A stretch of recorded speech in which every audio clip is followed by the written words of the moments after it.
Hello to all of you. Nice to see all of you this evening. As I was standing over there, I was just thinking, 7 to 9 tonight, and I know it's true for you, but the older I get, the later 7 to 9 starts to feel.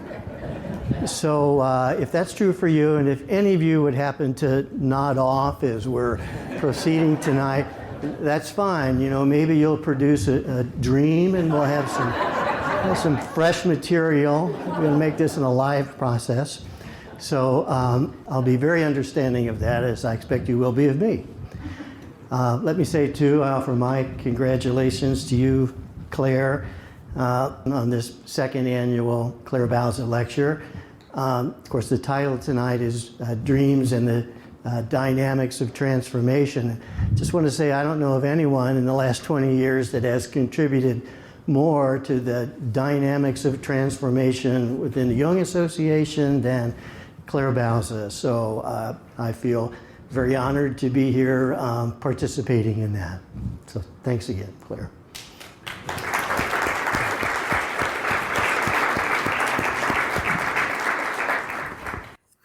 So I'll certainly talk a while tonight. We'll take a break, and after the break, certainly invite some of your responses, and I'll continue to offer some more thoughts. And by the end of this evening, I'll try to give a bit of a preview of what I have in mind for us to continue with tomorrow morning.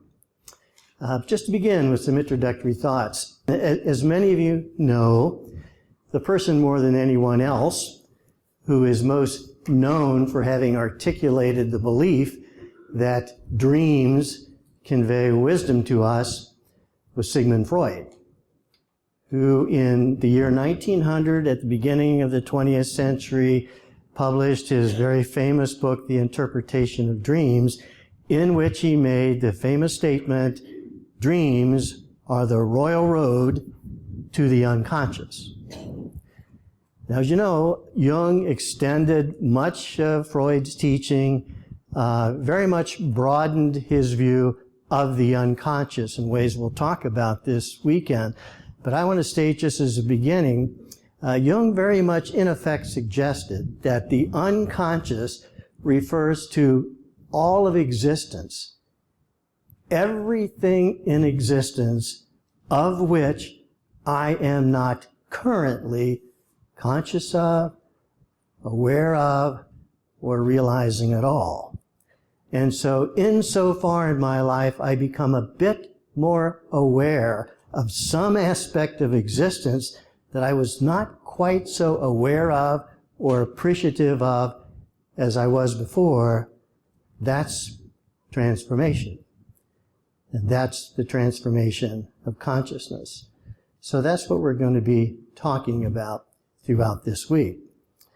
Second introductory point I'd like to make, I think we all know these days that truth is a very disparaged term these days, one that becomes very slippery. Now, we know, in fact, that from postmodern critical thinking, as well as quantum science, we're constantly reminded that, we can never really get at pure objective truth exactly as it is. Whatever we're grasping is always a bit of a perspective. It always depends upon our point of view. And from quantum science, we have the now famous observer effect, which tells us the very act of observing something already changes a little bit its reality. So we have this reminder we can't get at absolute, objective, infallible truth. And so we hear things like selective bias that shape our different points of view. Now, in a little bit more colloquial, popular way, these days we're also hearing words like alternative facts, words like truthful hyperbole, and words like fake news, of course. So it makes the whole notion of what is true a little bit more inaccessible. And we can see more and more today that almost anyone who stands up in public and says something can be accused of lying or being untruthful. So what do we do with this dilemma about how we try to find truth? Well, I want to suggest tonight and this weekend that we get a little help from C.G. Jung and his theory of the psyche.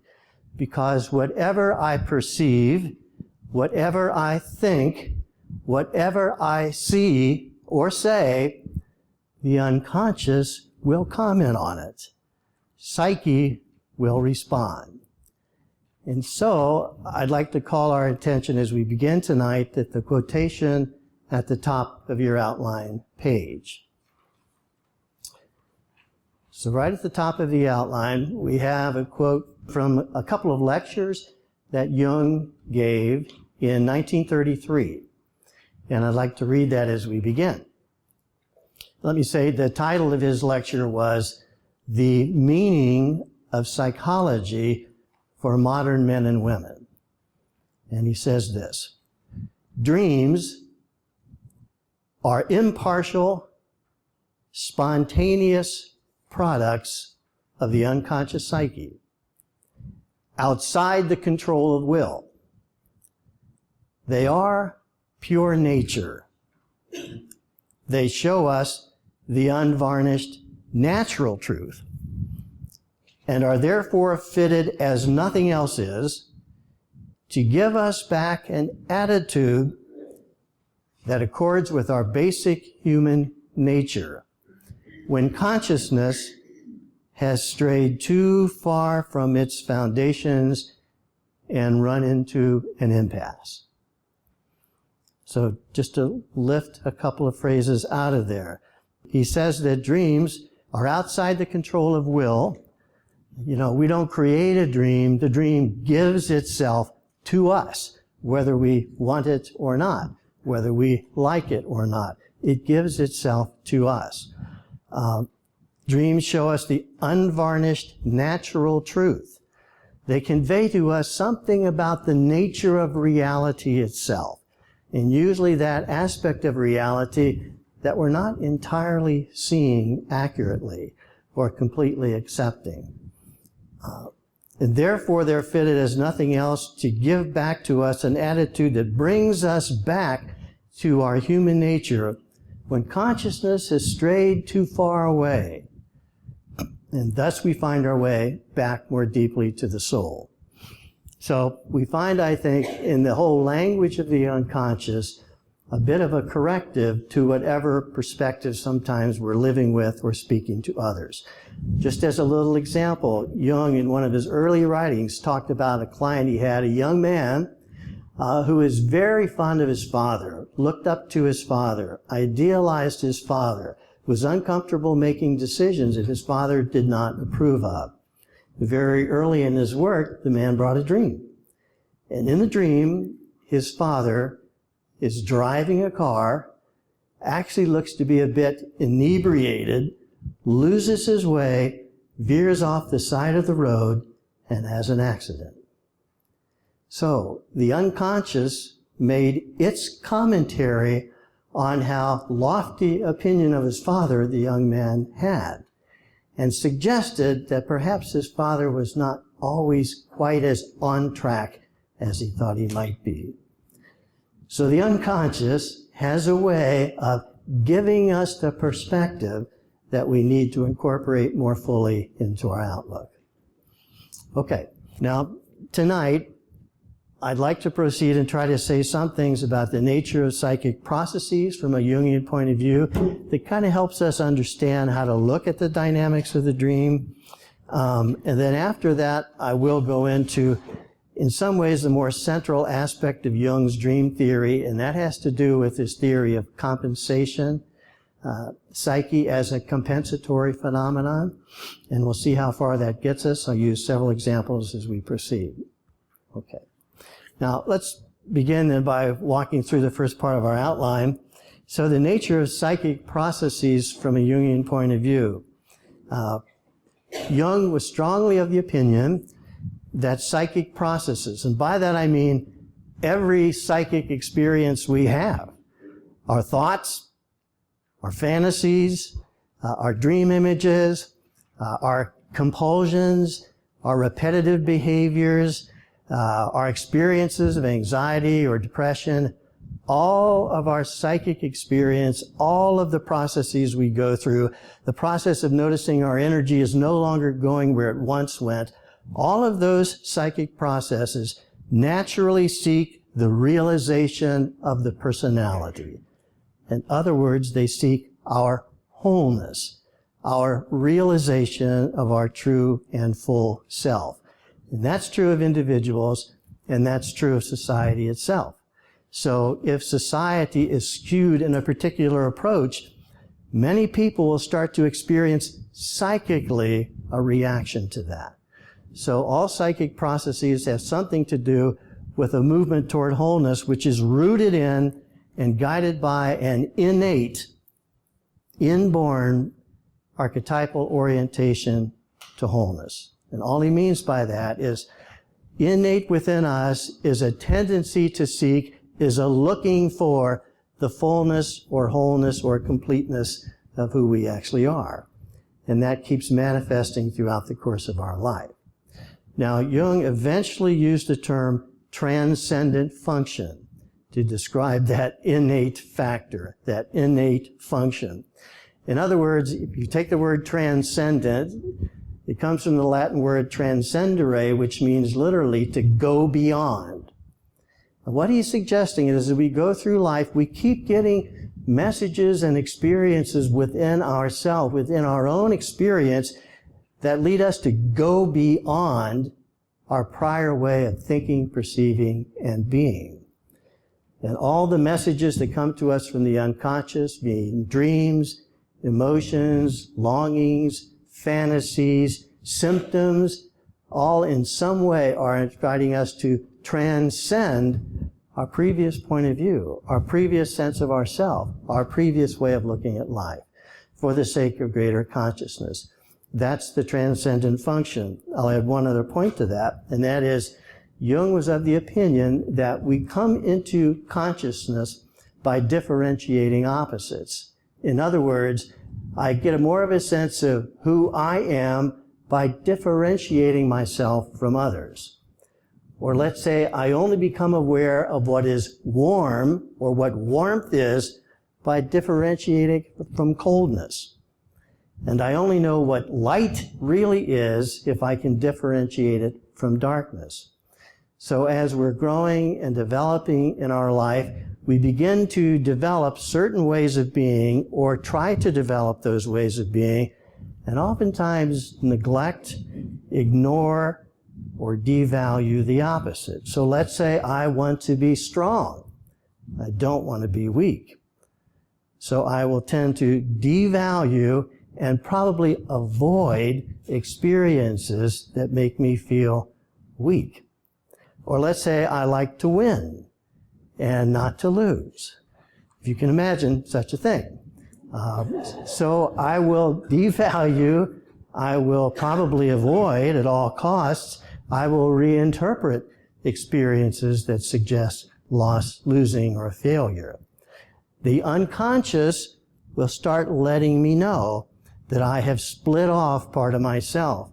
And from Jung's point of view, all neurosis or psychological conflict comes when we have lost touch with some part of ourself, the part that we can no longer own.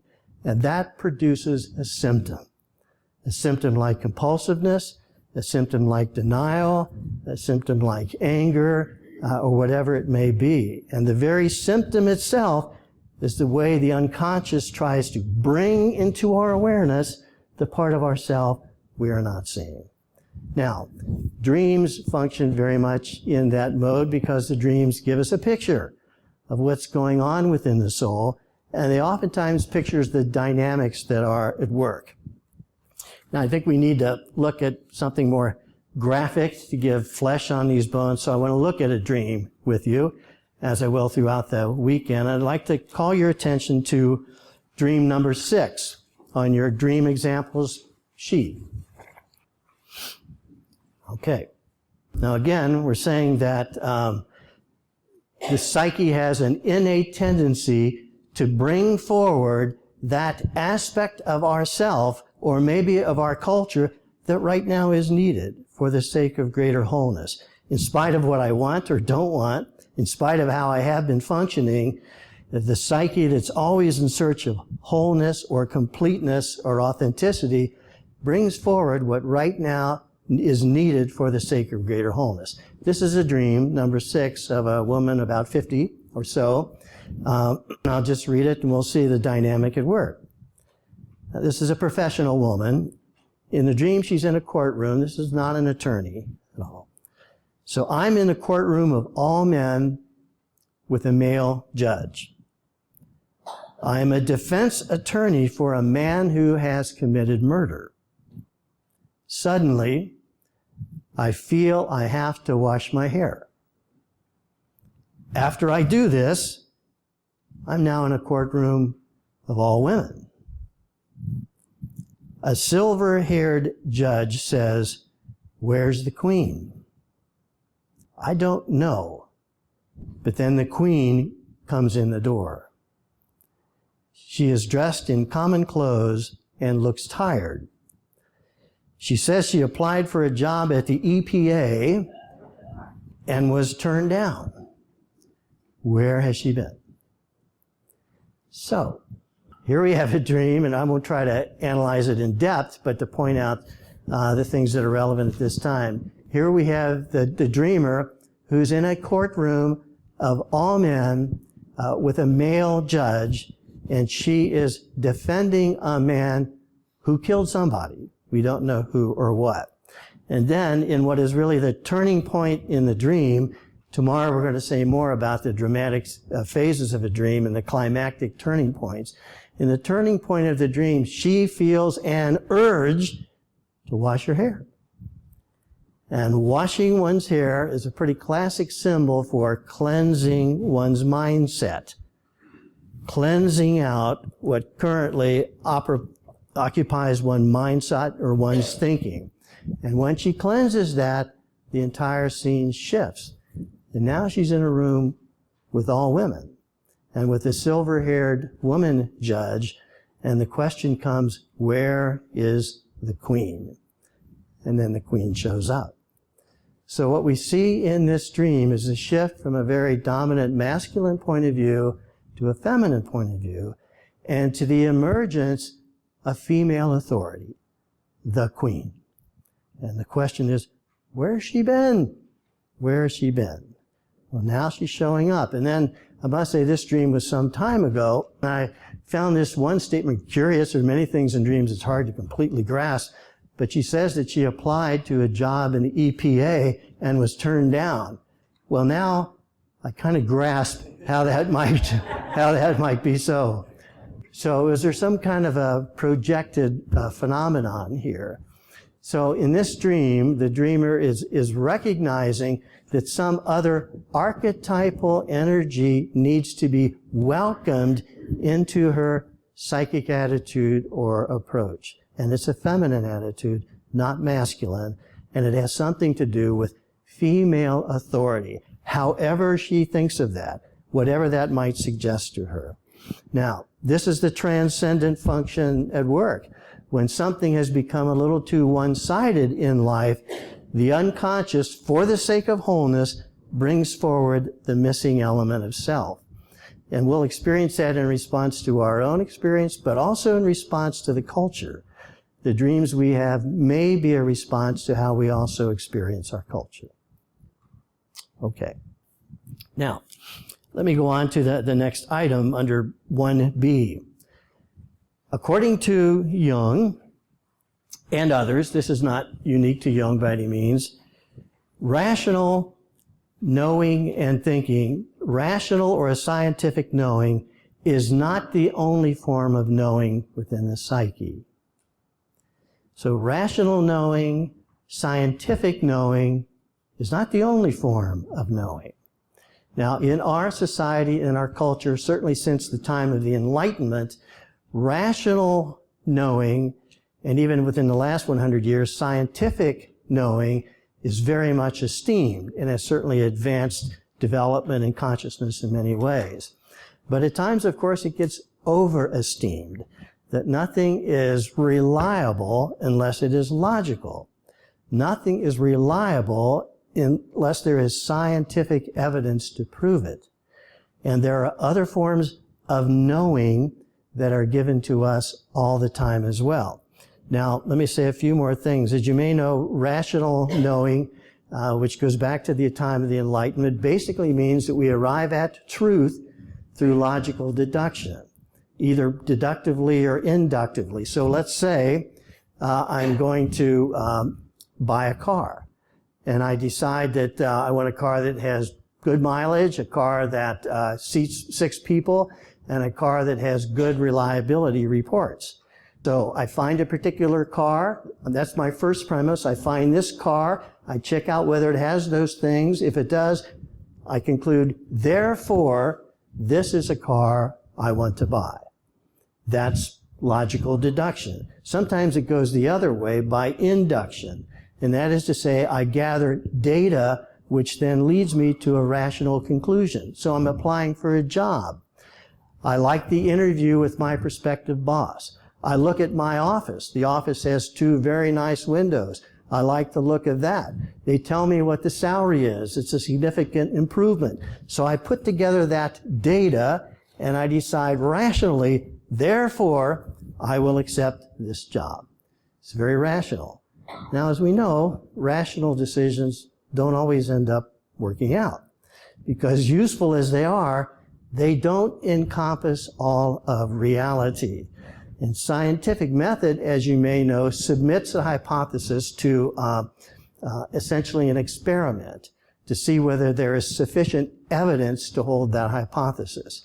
Useful as that is, valuable as that is, there's another form of knowing that Jung, borrowing it from William James, calls non-directed thinking and knowing. And that's the knowledge that comes to us via fantasy, imagination, emotional reactions, and instinctive responses that are also sources of knowing. They tell us something. And this thinking frequently gives birth to creativity and insight. It comes from the unconscious. Famous example of that, the 19th century German chemist Friedrich Kekulé, and he discovered the benzene ring. For quite some time, he was trying to understand the nature of that particular carbon and was thinking of it as constructed in a linear way. Then one night he has a dream. And in the dream, he has an image of a snake biting its tail. It's the classic archetypal Ouroboros. He has that particular dream. He wakes up in the morning and he says, that's it. The benzene ring is a circle, not a line at all. And with that, he discovers the nature of the molecular structure of the benzene ring. So that's an insight, a form of knowing that came to him via the dream, from the unconscious. We oftentimes call that intuitive knowledge. Now, I want to suggest maybe a very common example of this kind of non-directive knowing or thinking comes in the experience of crying. All of us have the experience of crying. And sometimes we start crying much to our own surprise. And we're not always very sure exactly why I'm crying right now. We go to movies, such as I did last weekend. There I am in the movies. Tears coming down. Do I know exactly why I'm crying? I'm being moved by this movie, but I can't tell you conceptually exactly why I'm having the feeling I have. But the crying, the emotional reaction, is a way of knowing. It is a way of grasping reality. It conveys to me, however gradually, something that's trying to find its way more into consciousness. So dreams and other symbolic expressions are the way in which we oftentimes come to know what's trying to find its way into our conscious life. Okay. Now, let me go down to C. So we can say then, for Jung, the language of the psyche, and particularly the unconscious, is symbolic. Not literal, it's symbolic. And for Jung, a symbol is the best possible expression of a factor that remains largely unknown. Not completely unknown, because the symbol itself is one way in which it's breaking into consciousness. But it's the best possible expression of something that still remains somewhat unknown. Dream images, emotional responses, repetitive behaviors, bodily reactions, psychological symptoms can all be seen as symbolic in this way. They're ways in which something, not yet completely known, is trying to find its way into consciousness for the sake of my greater wholeness, for the sake of my more conscious living. So, for example, someone has a dream of a coffin. Coffin is a symbol. It is a symbol of something related perhaps to death, but I don't know exactly what. It's something that's trying to find its way into my awareness. Now, tomorrow morning we'll talk about different ways of trying to evoke the meaning of particular symbols, because rarely are they completely obvious. Many years ago, in a compensatory way, when I was doing graduate studies, I had a profound disagreement with one of my advisors. Because of that disagreement, he set me back 3 months in my graduate study, which irritated me. You can tell I'm completely over that by now, though. In my way of relating to him, falling upon my customary mode of being, my learned method of being nice, pleasant, and understanding, I conveyed nice, pleasant, and understanding reaction to his having made this necessary decision because of bibliographical material that he failed to give me. Okay, you can see how that. So, but on the surface, I'm understanding. That night, a gorilla shows up in my dream. And the gorilla jumps out of the fire and grabs hold of me. Well, there is a message from the unconscious. The gorilla is a symbol of a pretty powerful, instinctive degree of rage I was in fact feeling. It's like Psyche is saying, all right, this is what's going on within you. This is a part of your reality. This is a part of your experience. And you might do well to incorporate it into your way of being so it doesn't surprise you too much. So that's a symbol, whatever it is that's manifested from the unconscious. Somebody might have a bodily reaction. So let's say someone is sitting in a chair, and it's happened many times, and suddenly their foot is starting to go very rapidly. That's a symbol. Something is manifesting itself within the psychic experience of this person. I don't know what it is. She or he may not quite know what it is, but something started that foot moving. Bodily reactions are also symbolic. They're also an expression of the unconscious. Something not yet completely known in me is showing up, is manifesting itself. Now, of course, Jung is going to say to us, the more we can get connected to those aspects of ourselves, the less we'll be acting out things unconsciously, the less we'll be projecting things on other people and blaming them or getting angry at them, and the less we'll experience anxiety within ourselves. Because anxiety, from a Jungian point of view, usually comes when something within my being is approaching me, but I don't know what it is, and I'd rather it not be approaching me from within, like the gorilla. That creates anxiety. If we can approach it and receive it and understand it and integrate it, anxiety often subsides. Okay. Now, let me go on a bit.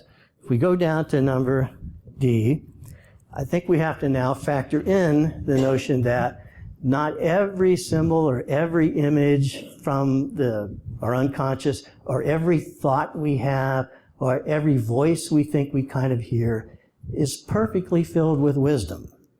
I think we somewhat know that. So if I have a thought that I'd like to kill the SOB, that might not be one I literally should act out. So that leads us to have to sort of differentiate between what Jung called complex and archetype.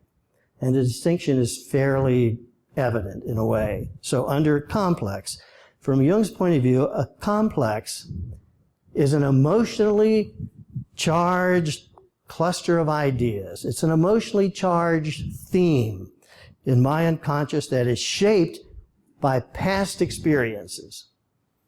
It's an emotionally charged issue that is shaped by past experiences. It functions autonomously and conditions my perception and behavior. So, for example, we might talk classically of an inferiority complex.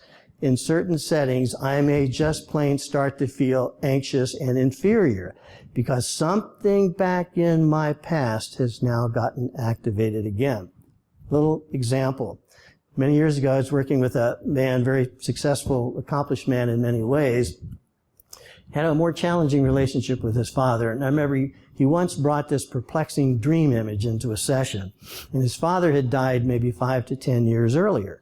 He says, I'm walking in a graveyard, and I walk by the grave that is my father's grave, and I notice a hand pops up through the grave holding a hammer.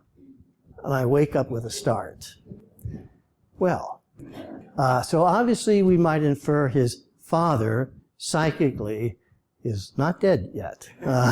There's life in the father complex.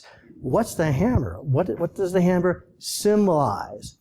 Well, he said, the only thing I can think of, my father was always belittling me and making fun of me because I was not handy in any way like he was. It made me feel like I was less of a real man. And in our sessions, I could see that not being a real man feeling would come up in him.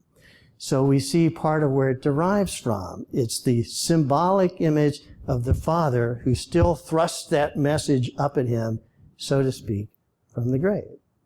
That's a complex. It's an emotionally charged theme or issue in our life. We all have those. So let's say growing up, I learned that I'm supposed to be nice to people. I'm supposed to please other people. So I do that automatically. But what I'm not comfortable with is creating conflict or upsetting them or making them angry at me. That's a complex. That's when I get anxious. So whatever is an emotionally charged theme in my particular life, let's say it's success. Thinking of one person who grew up with his father constantly telling him, the world only cares about successful people. I expect you to be successful. And he was very successful throughout his life, but very frequently anxious. Very frequently anxious that at any point he might not do as well as he had expected himself to do. So the fear of failure resided in his unconscious, or what Jung might call the shadow, and that's what created potential anxiety. So his dreams began to reveal more and more that particular conflict in his psyche. So those are complexes. Then we can talk about archetypes. Archetypes for Jung, as I put down there, are innate sources of wisdom and guidance within the psyche that derive from the history of human experience, what Jung called the collective unconscious. They function much like instincts in that they emerge to protect the well-being of the psyche and to promote the realization of the personality. In other words, archetypes refer to reactions within us that show up in order to serve the well-being of our psyche. And they do not come from our own personal history. They're oftentimes images or thoughts or ways of being or perspectives that are not just part of my personal history. So when they show up in dreams, sometimes we don't have many associations with them. The queen is an archetype. This person doesn't know particular queens, doesn't have a personal relationship with any queen, but the queen image arises from within the psyche in order to guide what needs to happen now. At times we get those particular kinds of experiences where what starts to emerge in us is sort of a new perspective or a different idea or an energy that almost seems foreign to what we customarily do. That's archetypal. That's an expression of the innate wisdom or guidance that is to be found within the psyche. Real quick little example of that. Many years ago, woman told me she had this dream where she's walking along a river and she's carrying a baby. As she's carrying the baby, a woman comes out of the forest and says to her, throw the baby into the water. It's no good for you, and you're no good for it. Now, she's a little troubled by that, but actually starts to begin doing that when another woman comes out of the forest, a woman who's a little harder to see, a little bit diaphanous in her appearance, and that woman says to her, please do not throw the baby into the river. It has come that you might have life and that you might give it life. As soon as she hears that, she knows, I have to hold on to this baby and treat it like my own. Now that second image is an image of another point of view. She very quickly associated the first voice, the first image, with that of her mother, who would often say to her, your children comes first, your family comes first. And what this woman was debating at this time in her life was whether to go back to college and earn her degree and begin to work on her own profession in her 40s. But the voice of her mother says, throw that baby into the river. We'll talk tomorrow about the fact that children are oftentimes symbols of new life, life that's trying to come into being. But the second voice is an archetypal image, some source of wisdom, some sense of knowing and guidance that is available within her own experience that shows up when she needs to hear that for her own confirmation. And that she had no immediate associations with, but it had a kind of numinosity. And that's often the case, just as I think the queen was in the one dream we looked at. Just as for me, the gorilla was an archetypal figure. I didn't personally know many gorillas, but this is some part of my own psychic reality that comes forward as if to grab hold of my attention. Okay. Now, so that's largely the kind of images that we're looking at in dreams. I'd like to step into the next piece of our reflection, then maybe we'll take a break in a bit and like to hear back from you. So this leads us then into what is in many ways kind of the hallmark or the essence or the unique element in Jung's dream theory, his way of looking at dreams. And that is, Jung referred to what he called the compensatory function of dreams. In other words, he maintains that dreams present the current situation in the unconscious in order to balance or complete the conscious outlook for the sake of greater wholeness. It's as if the dream says, this is an aspect of your current life situation you need to be more aware of and more attentive to. So the dream compensates the way we're approaching life. It doesn't say that it's all wrong, nor does it say that the dream is complete truth, but it offers the missing element. It offers that dimension of myself that's insufficiently noticed or honored, like the gorilla was trying to bring me more into relationship with my own anger and rage, which was legitimate anger and rage. Okay, now I'd like to go on and say, and this is kind of a newer development in Jungian theory, and that is the notion that there's two kinds of compensation. I'll give an example of each, and then maybe we'll take a break after that. Compensation can be either confirming or corrective. In dreams that are confirming, the dream is basically encouraging a certain behavior. The dream confirms, supports, or encourages an ego attitude by portraying a positive outcome in the dream. It's as if the dream is saying, trust this, go with this, believe in this. It's confirming an approach that's new, and the person oftentimes is not quite sure whether to trust it or not. Let's look at an example. On your dream sheet, number 7.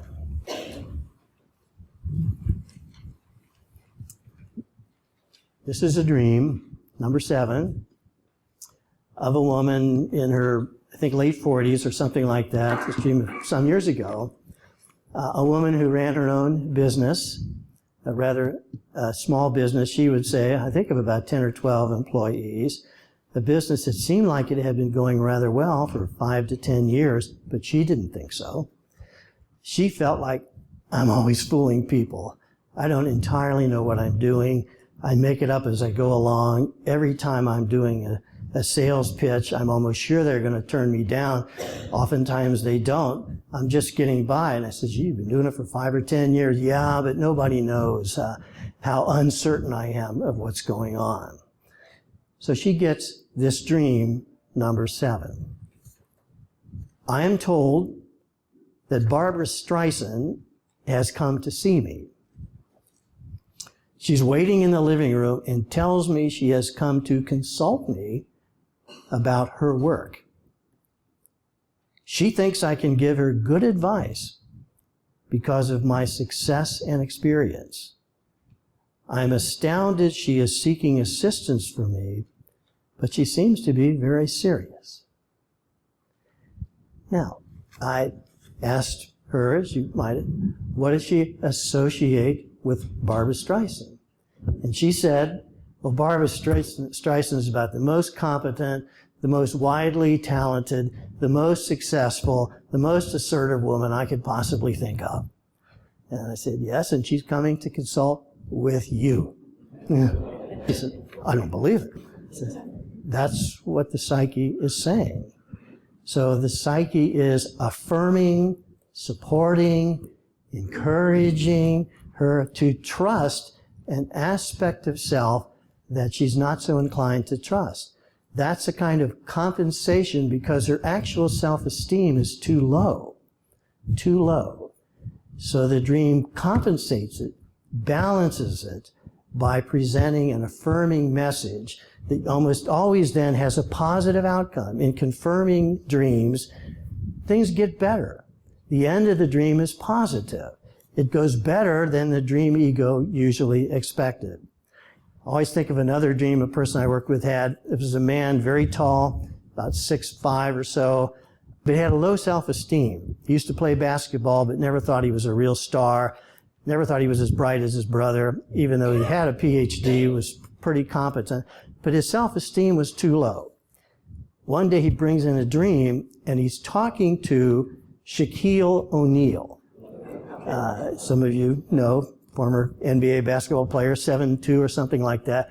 And he said, you know, I'm looking down at Shaquille O'Neal. I'm taller than he is. Feels great. So it's another dream that tries to elevate the self-concept of the dreamer. It's balancing one's approach to life. It's too low. That's too self-critical. So oftentimes dreams will go that way. They'll compensate in that way.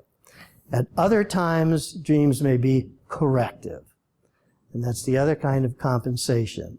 In these dreams, the dream opposes or discourages a particular ego attitude or behavior by portraying a destructive or an unsatisfactory outcome. So at the end of the dream, things are worse than they were at the beginning. It's as if the dream is saying, this particular way of approaching things does not work so well for you. So the psyche, the dream, is trying to compensate it, trying to balance it by suggesting that there needs to be some adjustment, that there needs to be a correction in some way. I'd like to illustrate that with dream number 1 on your sheet.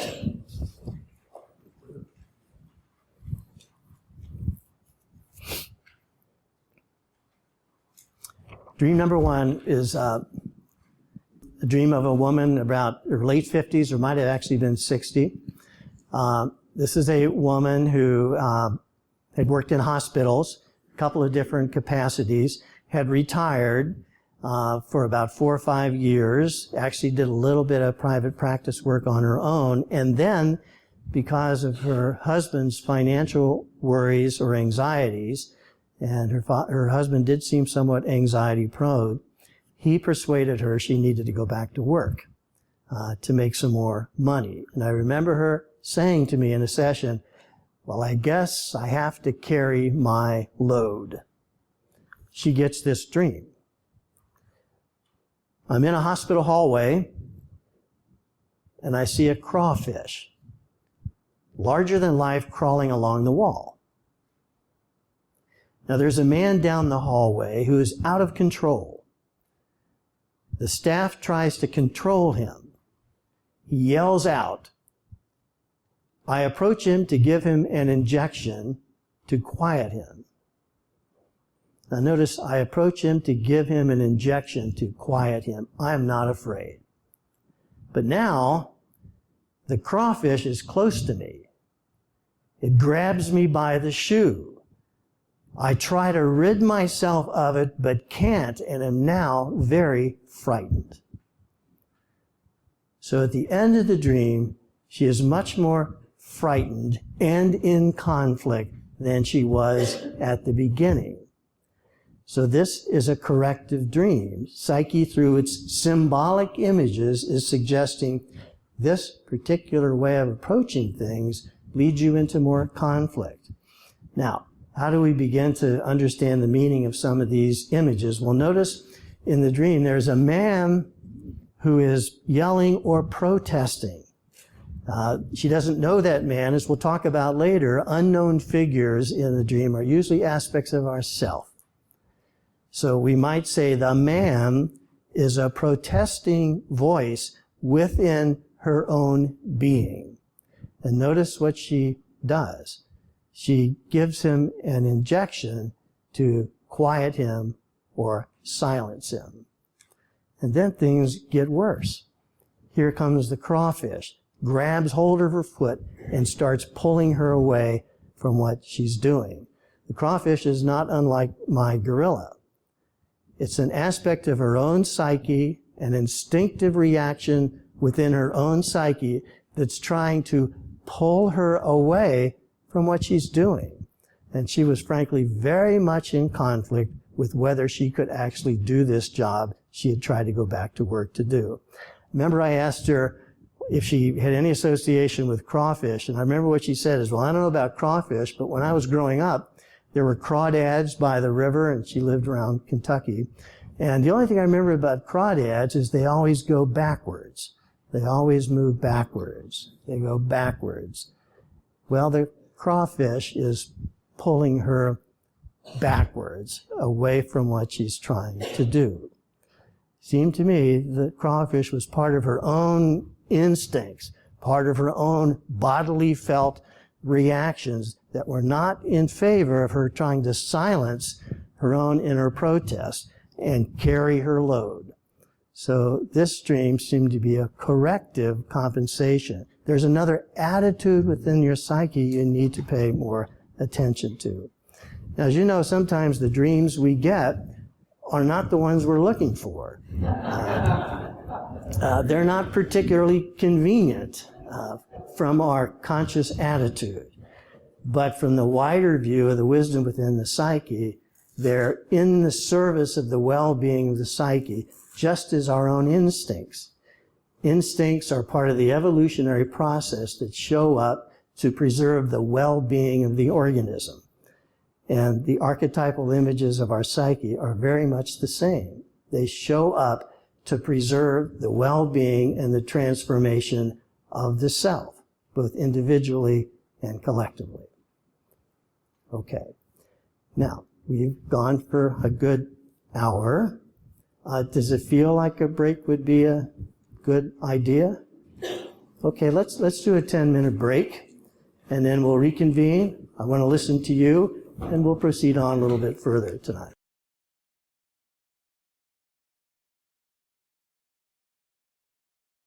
Okay, I'd like to listen to anything that any of you would like to bring up at this point. There's, some more material to talk about as we proceed, but I'd certainly be interested in thoughts, feelings, reactions, images, or whatever that might be emerging for any of you. Any comments, Will? Here on the archetype definition, it says they function much like instincts in that they emerge to protect the well-being of the psyche. And since the instincts as well as nature is totally impersonal, can there also be archetypes that are not interested in protecting our well-being that can actually be destructive? Well, that's a good question. Are there any archetypes that are not interested in protecting our well-being, that are untrustworthy, so to speak? And let me make a distinction before I try to answer that. There's a certain sense in which complex and archetypes are always together in a way. A complex, that is to say, any emotionally charged issue, always has an archetypal core to it. It's always an expression of some kind of universal theme. So, like the queen has something to do with female authority. So there's always a universal theme, but the complex conveys how my life experience have colored that or shaped that. So now to answer your question, I think from a Jungian point of view, in a certain sense, I would start by saying, no, the archetypes in and of themselves never attack the well-being of the psyche in their true form. They emerge as universal elements of our soul that are needed for the sake of wholeness. However, if that particular archetypal theme has been contaminated by my early life experience, what I experience is the negative impact of that archetype. Let me give you an example of that. So a common Jungian archetype or theme for most of us is the notion of a larger wisdom that comes to us at times. You know, it may show up in a dream as some unknown figure, a bit like the queen. In one of the dreams on your sheet, a woman encounters an Indian chief who tells her to trust what she wants to do, to go, which to her meant take a sabbatical. But that Indian chief is sort of an archetype of an inner wisdom, which for her showed up as an Indian chief, probably because she was from Minnesota and lived close to an Indian reservation. Sometimes that inner wisdom figure may get contaminated by traumatic early life experiences. So when I encounter that figure in my psyche, it functions destructively. Let me give you an example of that. I'm thinking of a woman who, a dream image she occasionally would have. I think of it one time when it came up. She's in a grocery store, and an old man comes over to her. He's in a wheelchair. He wheels himself over to her. He has gray hair and a beard, as if he needs to say something to her. And what he says is, "Watch out. Watch out. People are not what they seem to be. Watch out." Now, that's the message she was getting in her psyche. Now, is that something to trust? Is that a pure natural archetype? Or is this a complex? Is this a figure that's very contaminated by past life experience? In her case, she associated him somewhat with, well, she didn't directly associate him, but it was connected in many ways to her experience of her father. Her father was a man she always felt a little uneasy with. There were some hints, she didn't have clear memories, but there were some hints of a certain degree of abuse. She had some vague memories of his touching her in certain ways. So that was an early traumatic experience that suggested to her, watch out, be on guard, be vigilant. People are not always what they seem to be. And she carried that complex within her. It had quite a bit of power and energy. She was often quite suspicious and often quite wary, particularly of men. Now you might say that's a negative archetype. What I'd want to say is that archetype, the person who comes to give advice, especially if it's male, in her psyche because of her past experience, has now a large negative complex to it. And so therefore, as we're going to talk more tomorrow, we have to be able to differentiate the meaning of an image. And it often comes down to, do I trust it and go with it, or do I call it into question? And if it's largely a complex from my past life, and it usually will function in my dream negatively, it will be critical, it will be oppressive, it will be restrictive, it will keep me doing what I've always done. That is to say, be vigilant and defensive. So whenever we're encountering an image that's reflective of complex material, it always wants us to do what we've always done. It said, remember your past experience, that's the way it is. So if you're in a classroom, don't speak up. Don't speak up. You'll make a fool of yourself. And that was a comment of a person who had an early experience in the 3rd grade of being made to stand in a trash can because they made a mistake. And it happened more than once. So they had this, teachers, I guess, did that back then. So there's this traumatic experience of feeling ashamed and inadequate in a classroom. So that inner complex says, keep your mouth shut, you're going to get into trouble. So again, when an archetypal theme or motif has been contaminated by complex material, then sometimes it will not function helpfully. But even then, it comes up in a dream because it's as if the wisdom in the dream wants us to become aware of what's functioning within us. What's functioning within us? What has a lot of energy that's often inclined to run the show in our lives? So even there, we need to get the kind of knowing that comes to us in the dream. And very often those figures will produce corrective kinds of compensation. If we listen to them or follow them, the dream usually goes downhill. Doesn't produce a very satisfactory end. So does that get close to your question at all, Will? Or? Yeah, they can seem like they're out to get you. Absolutely. There are images that confront us in our dreams that seem like they're out to get us, and sometimes they are out to get us. If it's frankly, if it's something that's gotten us before and has gotten us over and over and over again in our life. And it usually comes, of course, from early life experiences that are now kind of etched within the unconscious, and they have psychic energy cathected to them, and they usually have a pretty strong emotional response to us when they show up. So the archetype itself has kind of been contaminated by unhelpful life experience. And we all get some of that. We all have some of that.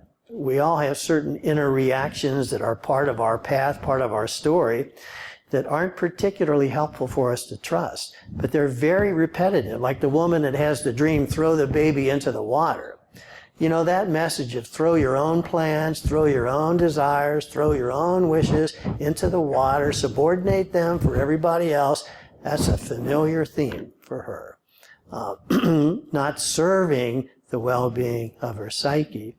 But fortunately, a more pure, I would say, archetypal image shows up in that dream that's unlike those problematic past experiences, and that offers another way, if we can but trust it a bit. Yes? Question about the transcendent function. Have you seen, or does it occur in which that function itself is wounded and seriously impaired? And if so, how does that manifest? Yeah, it's certainly a good question. Is the transcendent function wounded or impaired? And if so, what happens? There are different Jungian views about that. There are some Jungians that for a while talked about the impairment of the transcendent function. In my own opinion, I don't think the transcendent function is ever completely impaired. But a person's psyche may be so contaminated by powerful traumatic complexes that it inhibits the functioning of the transcendent function. It's like what they long for and need can't quite get past the complex material. Now, I think personally the transcendent function is still at work. Like if it's in therapy, somehow this person who maybe is carrying quite a bit of trauma into the room, they're still walking into the room, they're still sitting there, they're still looking for something, and sometimes there are moments where something happens where what the psyche is really trying to offer them starts to break through. So in those instances, even in fairly severe trauma, I think the transcendent function is still there. But it might be so occluded by painful experiences in the past, they've been reinforced and reinforced and reinforced, that it's unable to function well without a good bit of assistance. So that's how I think about it myself. You know, to say that it doesn't function means all is lost. There is no hope. And if that were true, then why do people still want to talk about their experience? Why are they, there's something still moving them toward a longing for something. And that's the transcendent function that oftentimes shows up in the form of longing. Okay. Yes, Linda? Yeah, just a few minutes ago you used the word affected. Can you explain how you were using that word? Yeah, it's a psychodynamic term. Cathected basically means sort of bonded, almost like to a magnet. So if psychic energy is cathected to an issue, all that means is a lot of psychic energy is bound up in that particular theme. Now, for most of us, our particular way of being in the world is shaped by our past experience and the thing our energy has gotten attached to. So cathexis means again, the bonding of psychic energy to a particular theme. So let's say inferiority. Let's say I had experiences in my life of being treated as not good enough. And maybe a lot of my psychic energy is connected to that theme. So I'm feeling that, fearing that, expecting that quite a bit in my waking life. For someone else, maybe I have inferiority only in certain settings. At other times, it doesn't bother me too much. So there's probably less psychic energy bonded into that particular issue than it might be for somewhere else. And Jung's whole belief about the psyche is that transformation happens as the energy that was locked into a particular way of being loosens, starts to loosen a little bit, starts to give way, and then it starts to go somewhere else. So I mentioned the example of the man whose father said, "In the world only cares about successful people." This man was a highly successful Ph.D. professor, very successful, well-honored, tenured, and well-published, but fought depression and anxiety most of his life, because in spite of the fact that he was always succeeding, he had to do it again the next day, and the next day, and the next day. And there's always the fear that he wouldn't quite perform. And he told me, just as we were starting our work, he was doing a lecture on the board. He was a very senior professor, and he made a mistake. He made a mistake on the board, and somebody pointed it out. And he froze, he panicked, he almost couldn't finish the lecture, and after that he started to get more depressed. He failed. So we worked for a couple of years, and I'll always remember this. He started to do very well. He was reflecting quite a bit on his story and his issues. And one of the last sessions we had, he said, well, I was back teaching again. He took 6 months off. I was on the board, up at the board, about 200 students, and I was doing the mathematical computation, and I made a mistake. And then I said in front of the class, the hell with it. Who cares? And he said they laughed, and I laughed. And he said, and after that, there were about 5 or 6 graduate students that said they wanted to work with me. So failure was no longer, that which must be resisted at all costs. So there was not as much energy cathected or bonded into the theme, I must succeed in order to feel worthwhile. That loosened up. then the opposite way of being felt quite tolerable. Because that opposite way of being is also part of the story for all of us. So that's kind of what cathexis. Yes, Jamie? Have there been any studies about how meditation might impact the transcendent function? If it can speed it along or speed the practice like deep meditation? Yeah, there certainly are different studies, different writing, different theories about how meditation impacts that. I mean, obviously meditation is quite helpful, and for many people, that's experience has been helpful myself in the past. I think one thing, there's a lot you could say about that. One thing I think is fairly evident, that part of meditation is the practice of sort of detaching our energy from certain images or complexes. As you know, in a lot of meditation, what one does is you notice what comes up in your thoughts, and then you try to let go of it and go back to the counting, or go back to the mantra, or go back to the breathing. And when something else comes up, I notice it and let it go. It's basically a process whereby the amount of psychic energy in me that's focused on that particular issue, I try to let go of it. I try to loosen it up a bit. So in some way, it kind of defuses certain images that are operative in one's psyche that might be too preoccupying. So I think meditation functions in that way. Now, there are other ways as well, but certainly in that way. Anybody else have any thoughts about that you want to mention? Yes. I'm sorry, if this question is too irrelevant, you don't have to answer. How do you know sometimes a meditation or even a spirituality becomes a bypass? It's a way not to deal with personal issues and just bypassing the issues just to kind of like space out. How would you know the true, genuine spiritual growth through spirituality versus a spiritual bypassing? Mm-hmm. Well, that's a good question. This is what I'd say. You're making a very good point that sometimes in meditation you can do what's called a spiritual bypass. By letting go of it, letting go of it, letting go of it, you may be bypassing the very issue that needs to be addressed.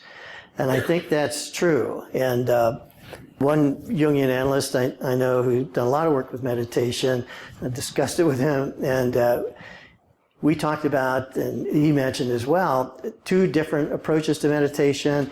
One is called apophatic, the other is called cataphatic. Apophatic is a Greek word for away from the image. And sometimes that's what a meditation practice tries to do. You withdraw the energy from the image and you let it go. Cataphatic meditation means you go toward the image. So you spend time with the image that shows up. And the point that was made to me by this particular analyst was this. He said his belief is that it's good to try to let go of images in meditation until and unless there are ones that are relentless, that keep coming back. And if they keep coming back, one might need to spend more time getting to know the meaning of that particular image. So his point was, and it makes a lot of sense to me, that the two are not opposed. When something is returning in a repetitive way, even in meditation, it can be of value to spend more time with it. And we'll talk tomorrow about getting in dialogue with an image. So the two are not completely opposed. When there's a relentless particular image that keeps coming back, not only in meditation, but maybe in dreams, that's one I probably need to get more familiar with. And that is a way of, I think, avoiding a spiritual bypass, because I might be inclined to bypass the very one that keeps presenting itself. I remember working with a man for a while who was trying to do meditation, worked very hard at it, but anxiety kept coming up. And the anxiety often had to do with violent figures coming at him. And I think what was emerging in his meditation practice was the experience of a very violent relationship he'd had with his father, much of which he had repressed. So that's what kept coming up. Now that can't be spiritually bypassed, because that just leads to more repression. Does that make some sense in light of your? Yeah. Does that relate also to a repetitive dream? Yes. A scene that keeps coming up?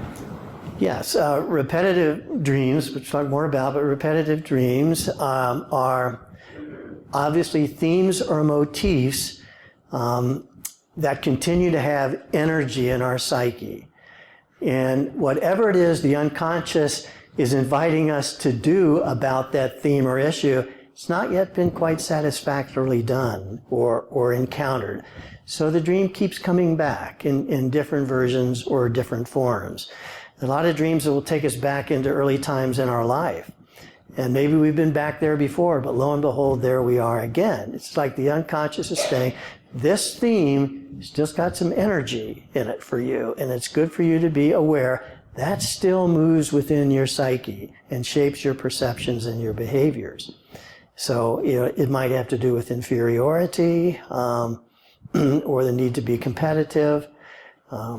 Thinking of one person who would have repetitive dreams of a little girl showing up, always around about the same age. And increasingly came to have a sense this has something to do with that age in my life, what happened or what didn't happen. And it keeps coming back as if that little girl still wants to be known, still wants to be encountered more. And so we keep trying to discover, what is it that she would have to say? What do you associate with her? Because she often showed up looking sad. So that's a theme from one's early life story that still has quite a bit of psychic energy, and psyche keeps bringing it forward for the sake of greater wholeness. Okay, Bob? How do you remember and record your dreams? With difficulty. Say a little more about that tomorrow, but of course, in my opinion, the most helpful thing is to dispose myself to remember it before I go to sleep at night. If I tell myself, remind myself that I want to catch whatever comes tonight, and I have a pad or a pen or something that enables me to catch at least a little bit of it, in my experience, I start remembering dreams again. But if I don't renew my own intent to do that, there'll be stretches of time where the dreams don't break into consciousness. So I think developing sort of the intentionality to catch whatever comes and having the wherewithal, some people use a tape that they'll talk into or a cell phone or something, or for me, I'll have a pad there and sometimes I'll just put a phrase down because writing the whole thing down may seem too tedious unless it's a dream that troubles me quite a bit. So I think that can help some. Anybody else have anything? Okay. We have about 15 minutes. I'll proceed a little bit further and then I'll give a little bit of a preview of what we'll be talking about tomorrow. Does that sound all right? Okay. So, we've talked about the fact that for the most part, Jung is of the opinion that dreams are compensatory. That is to say, they balance out our current way of thinking, my way of looking at myself, maybe the operative image of God that I have in my life, maybe the value I give to my work. There's an operative way in which I'm approaching all of that. Well, the dream may call some of it into question, or it may compensate it in some way. Let me give you a quick little example of that. I remember a man who, in his 60s, was the owner of a business and very successful, but he was losing energy and feeling anxious about that. Didn't feel like he was performing well. So he had a dream, and the part of it that I most remember is he's taking several trains, catching several trains, and running from one train to the next. He comes to one stop, and he's going to go to the last train, and an unknown woman comes to him and says, "Now, this last train is going to be the toughest." And he said, "Okay." So he jumps on the train, and it goes backwards. It goes backwards. And then he got more of the meaning of her words. This was a pretty highly motivated, driven type of guy.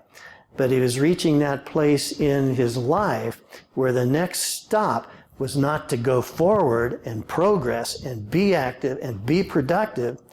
It was to be taken backwards into what seemed like the wrong direction. And the woman, an unknown woman that Jungians would call an anima figure, an unknown woman who shows up to be of service to the dream ego and tells him, this is going to be hardest for you. So, in other words, that sometimes can reveal the fact that dreams will function in that way. Now, I'd like to say a few more things about dreams that are non-compensatory, because Jung did mention that there are some dreams that are not compensatory in quite the same way, and I want to mention just 3 of those. One, under 2A, there are dreams that are prospective or predictive. These are dreams that portray the direction in which things are headed, and they seem to point to future events. Now, these dreams are not absolutely necessarily predicting the future, although there are some dreams that are like that, and people who have more intuitive gifts may actually get more dreams like that, where they foresee future events. That does happen. I know a few people that got a number of dreams like that. I often try to suggest most dreams are not that way because most people are afraid that their dream is portraying what's about to happen. But there are some dreams that portray where things are headed if nothing changes. They're what Jung called a prospective dream, or in a certain sense, a kind of predictive dream. One in which he cites very brilliantly is he had a man he was working with who was a mountain climber who is very self-confident, very athletic, and very risk-taking. And he talked about wanting to climb the next great mountain whenever he got a chance.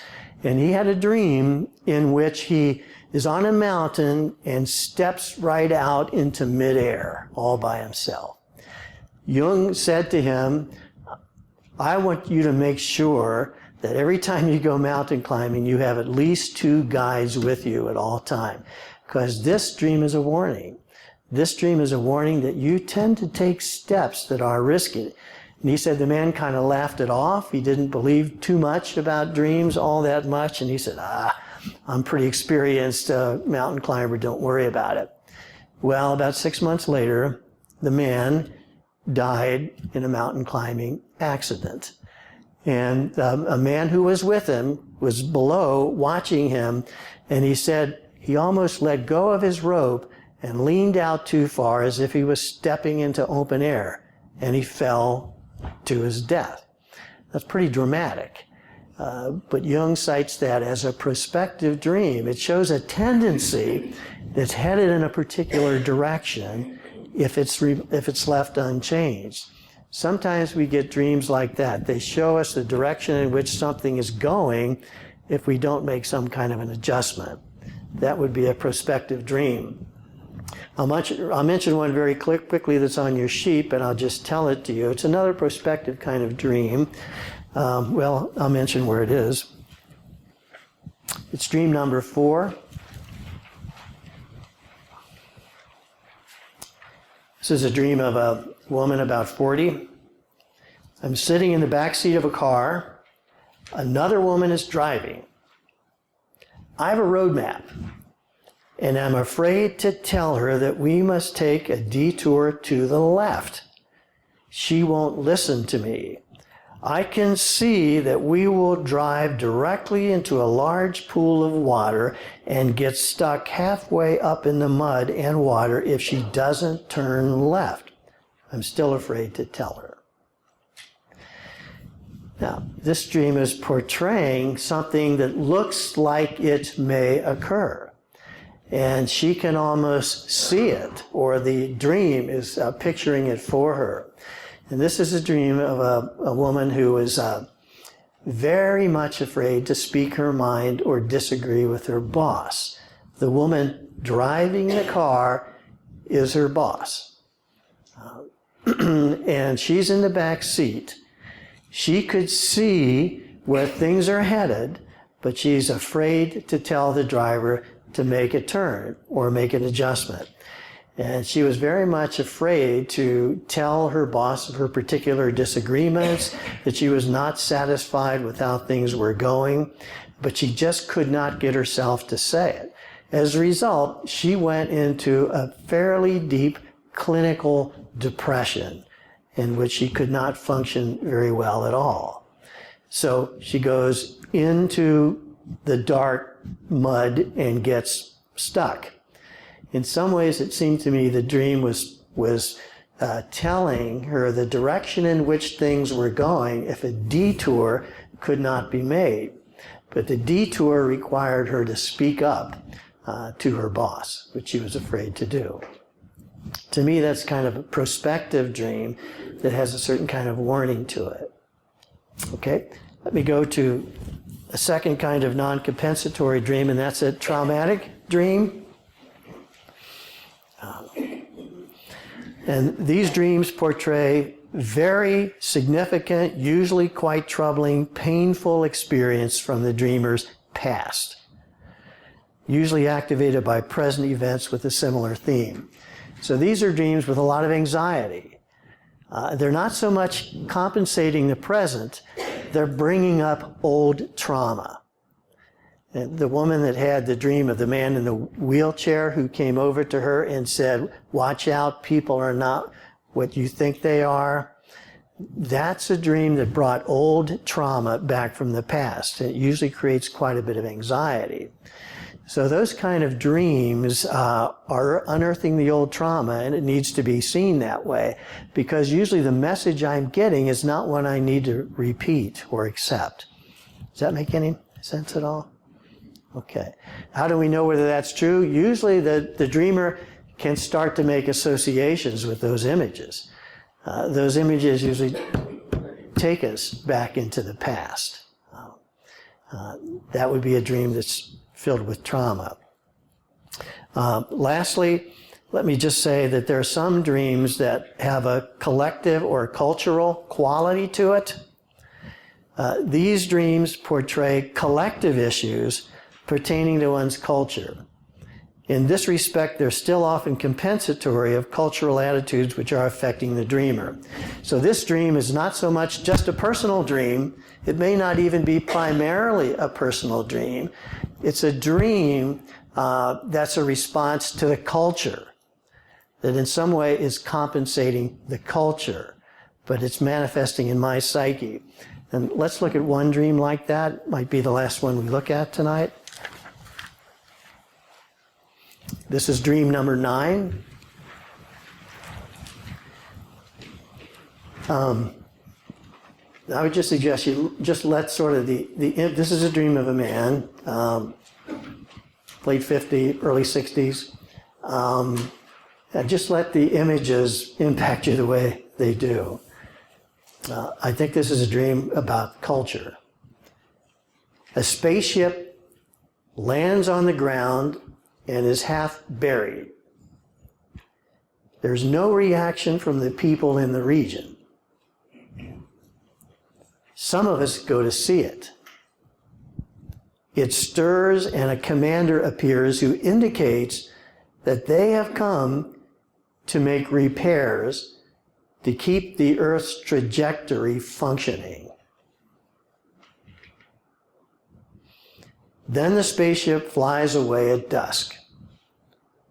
The people in my group who have witnessed this have a small pinhole in the side of their cheek. It's not my dream. This is with pure light showing through it. The light spreads through each person's face and eyes. I have it too. The earth vibrates and moves and is then back to normal in a way. The spaceship glides above and then disappears. But the people in the region are unaware. But the light in our faces remains. Now, to me, this is a dream in which this dreamer, not alone, but with another small group, receives a visitation from outer space, which is an image of wisdom, energy coming from somewhere outside of consciousness in an unbidden way. And in the dream, that spaceship comes in order to repair the Earth's trajectory. So something about how things are functioning on Earth needs some adjustment, needs some balance, needs some correction. And notice the image.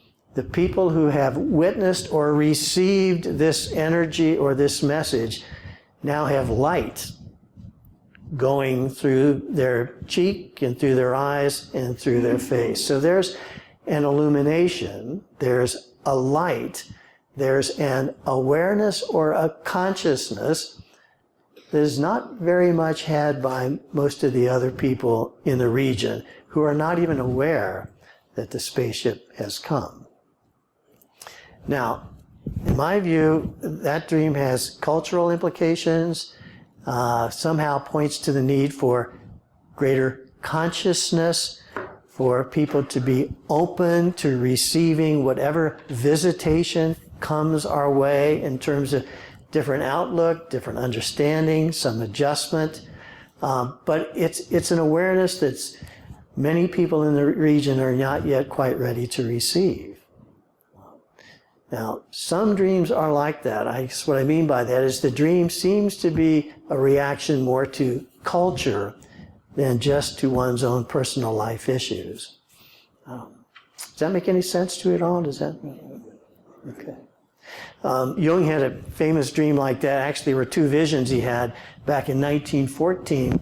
He had a vision which also then became a dream in which blood, a wave of water which turned into blood, started rushing over Europe, headed towards Switzerland, and the Swiss mountains grew higher and higher in order to keep the blood from penetrating. And he woke up thinking, oh my God, am I on the verge of a psychosis? Is there something wrong with me?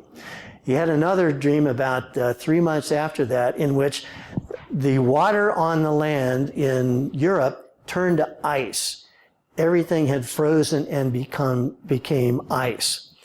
And it was about 3 months after that, August 1914, World War I broke out in Europe. So his dream had collective implications. Sometimes the psyche is responding to something in the culture or in the world, and it's not pointing to just a personal problem or issue of mine. Now, how do we know when that's the case? Well, oftentimes it's hard for us to come up with many personal associations with a spaceship or blood across all of Europe. And when you get images like that, they often point to a more cultural phenomenon. And those dreams are more than just personally compensatory. Okay. Let me stop there. I'll say a little bit more tomorrow about the meaning of dream images. Let me say what we'll be doing tomorrow briefly, and if we have a few minutes, I'd like to hear from any of your comments. Tomorrow, what I'd like to do, I'll say a few things about understanding the meaning of particular dream images. Then we're going to look at the dramatic structure of dreams, how very often what takes place in the dream follows a dramatic structure with a significant turning point, which often sheds light on the central theme of the dream. Then I want to go into some reflection on you with the role of the dream ego. That's where we are in the dream, and to show what happens with different movements of the dream ego and what that often suggests about the meaning of the dream, tells us something about our relationship to other parts of ourself. So I want to look at that. Then we're going to walk through 4 or 5 basic steps in interpreting a dream. There are about 4 or 5, some would say, basic steps we walk through in the process of trying to get to the meaning of the dream. We'll look at that. Then 2 brief sections on verifying an interpretation, what are indicators that the interpretation is probably close or maybe not close at all, and then a little bit of section on working with the dream. And after that, then the last portion of our time, if we're still all here together, some of that won't go so long. I want to spend a good bit of time with you, if you're interested, on frequent dream images and motifs. There are several images and motifs that show up in dreams very frequently, and I'd like to talk about the meaning of some of those. Like, for example, water, bathrooms, taking showers, urinating, etc., etc. Very frequent. Some of you are laughing, so you know these can be frequent. So I want to spend a good bit of time looking at some of the more central motifs that show up in dreams to try to point at oftentimes what symbolically they express. Okay? And I'll stop and certainly invite your reactions and comments as we go tomorrow. Any thoughts, comments, anything you want to say before we close tonight? David? The spaceship dream last night. Please? The person had the spaceship dream last night. No, it was some years ago. I think it might have some relevance for him. Yeah. Well, see what dreams come tonight, you might say. Okay. All right. Well, we'll start up tomorrow at 9. Huh? Okay.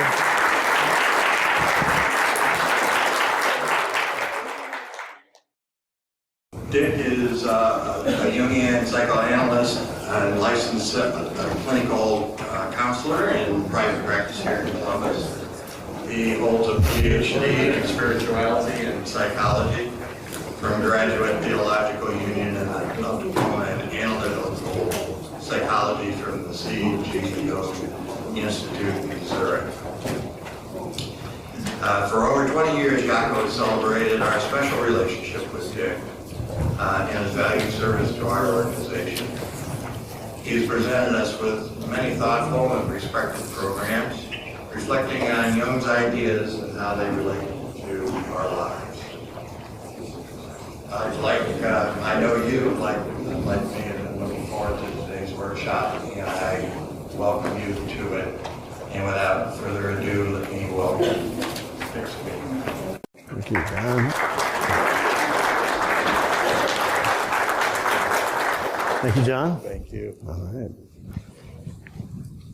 Thank you, and good morning to all of you. Welcome back. I hope some of you brought good dream material from last night. If you did, we may have a chance to get into that. Let me begin with just a real quick overview, general overview of some of what we talked about last night. Of course, we're dealing with this topic of dreams and the dynamics of transformation, and began, of course, with Jung's view that there is innate within the psyche a tendency to orient all expressions of the psyche toward wholeness. And he called that innate function within the psyche the transcendent function, by which he meant that every psychic process, every movement from the unconscious has something to do with orienting us toward greater wholeness. And of course the word transcendent means to go beyond. And therefore every expression of psyche outside consciousness that comes to us is in some way taking us a bit beyond our previous way of thinking, looking at things, understanding life, ourself. Is as if there's something more we might grasp a bit differently in the service of personal, but also societal wholeness and well-being. And as we saw, some dreams that we get actually are dreams not just for ourselves alone, but for our culture, that provide a way of bringing another balance into culture itself. Now, in terms of understanding dream theory, we talked about Jung's central notion that dreams, for the most part, are compensatory. That is to say that they seek to balance or compensate one's current conscious approach to things. It's as if the dream says to us, this is something you would do well to be more aware of or more attentive to for the sake of your own realization, balance, or wholeness. It's as if the dream is saying that to us. I think we pointed out, too, that from Jung's view, all psychological conflict or neurosis, to use an old term, really comes from losing connection with some part of ourself, something that we have maybe repressed from the past, or undervalued, or overlooked, or a potential that we desperately need in our life now, but for some reason I've grown up devaluing that. Like trusting my feelings or emotions. Now, and the healing or the transformation often comes from receiving the message that's being delivered to me via the unconscious. And we talked about the two different kinds of compensation from Jung's point of view. Actually, this is a bit of a development beyond Jung that's been clarified by people like Marianne Mattoon and others who consider this a little bit vague in Jung's own initial writing, and that is the compensation either confirms my current point of view or it corrects it. So if I get a dream that's trying to confirm something that I don't really trust enough, usually the dream moves in a positive direction. So by the end of the dream, things are usually better than they were at the beginning. And it's as if the dream is saying, trust this, go with this. This is an advisable way in which to proceed. We get dreams that are kind of confirming that. Remember the dream last night of the woman visited by Barbara Streisand, in which she's being encouraged to trust her own ability, her own capacity to run a business, because Barbara Streisand is coming to consult with her. So that's a confirming kind of compensation. And we get those because there's something emerging that we're not so sure to trust or go with. Many other dreams are corrective, which is to say, the dream suggests that this particular way of thinking about things or approaching things is not serving the psyche, and therefore it needs correction. And in those dreams, the situation at the end of the dream is usually worse than it was at the beginning. Somewhere in the course of the dream, I, the dream ego, make a move or react to something and things get worse. That usually is a dream that is calling for correction or adjustment in some way. So we looked at that dream with the woman who had gone back to work in the hospital setting. And in that dream, a man is protesting in the hallway. She silences him with an injection and then is attacked by a crawfish that pulls her backwards. And she wakes up more frightened, more anxious, more troubled than she was at the beginning. And that crawfish, of course, is an example of a corrective kind of compensation where it's calling for an adjustment, as if psyche is saying, this particular way of approaching your current reality is creating more conflict for you, not less. So, we kind of finished there, looked at some other kinds of dreams that are not, strictly speaking, quite so compensatory. And that brings us to where we are today. So I want to start by just spending just a little bit of time on the bottom part of last night's outline dealing with the meaning of dream images.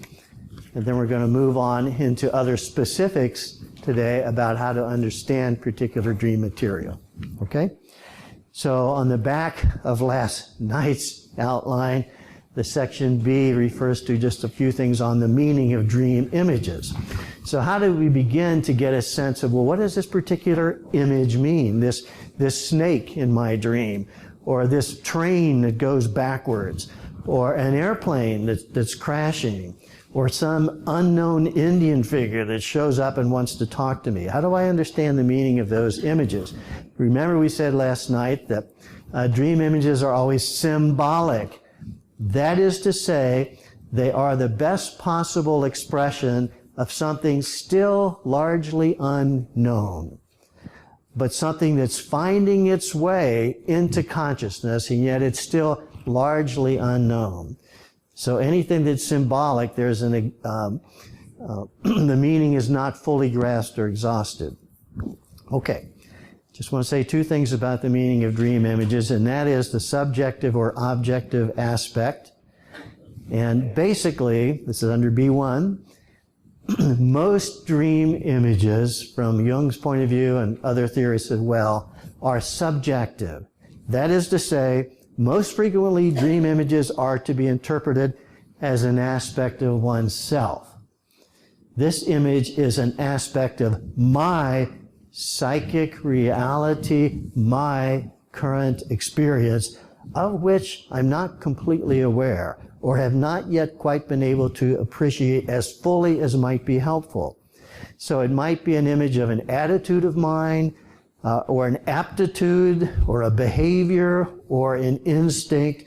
It's an image of that. So the crawfish in the woman's dream is an aspect of herself. It's a very instinctive aspect of herself that is pulling her away from the very thing her conscious ego is trying to do. That's an aspect of herself. Sometimes figures that show up in our dream, people that we don't know, an image of a man or a woman we don't know, is an aspect of ourself. Oftentimes that unknown man or woman may be representing another attitude in my psyche that's different from my conscious one. Or they may embody an aptitude that I actually don't trust very much, but there they are, showing up. And as you know, or as we all know, there is within all of us psychically an entire chorus of different attitudes, reactions, perceptions, and needs. You know, we're never of one mind, one perspective, or one feeling. There's a variety of feelings, reactions, needs that are at work within the entirety of ourself. And those different points of view or needs show up in our dreams in the image of different figures, different beings, different energies. And generally speaking, the more we're able to get a bit more familiar with those other points of view or those other needs within ourselves, it gives us a chance to incorporate more of ourself, more of who we actually are, and to minimize some of the conflict within the psyche. Okay? So, most images in the dreams have something to do with some aspect of my own reality. We looked at that dream last night of the woman carrying the baby, and one figure comes out of the forest and tells her, toss the baby into the water. That's an attitude within her psyche. And then another woman comes out looking rather diaphanous and unknown, and says, by no means, hold on to that baby. You must care for it as your own. It will give life to you, and you will give life to it.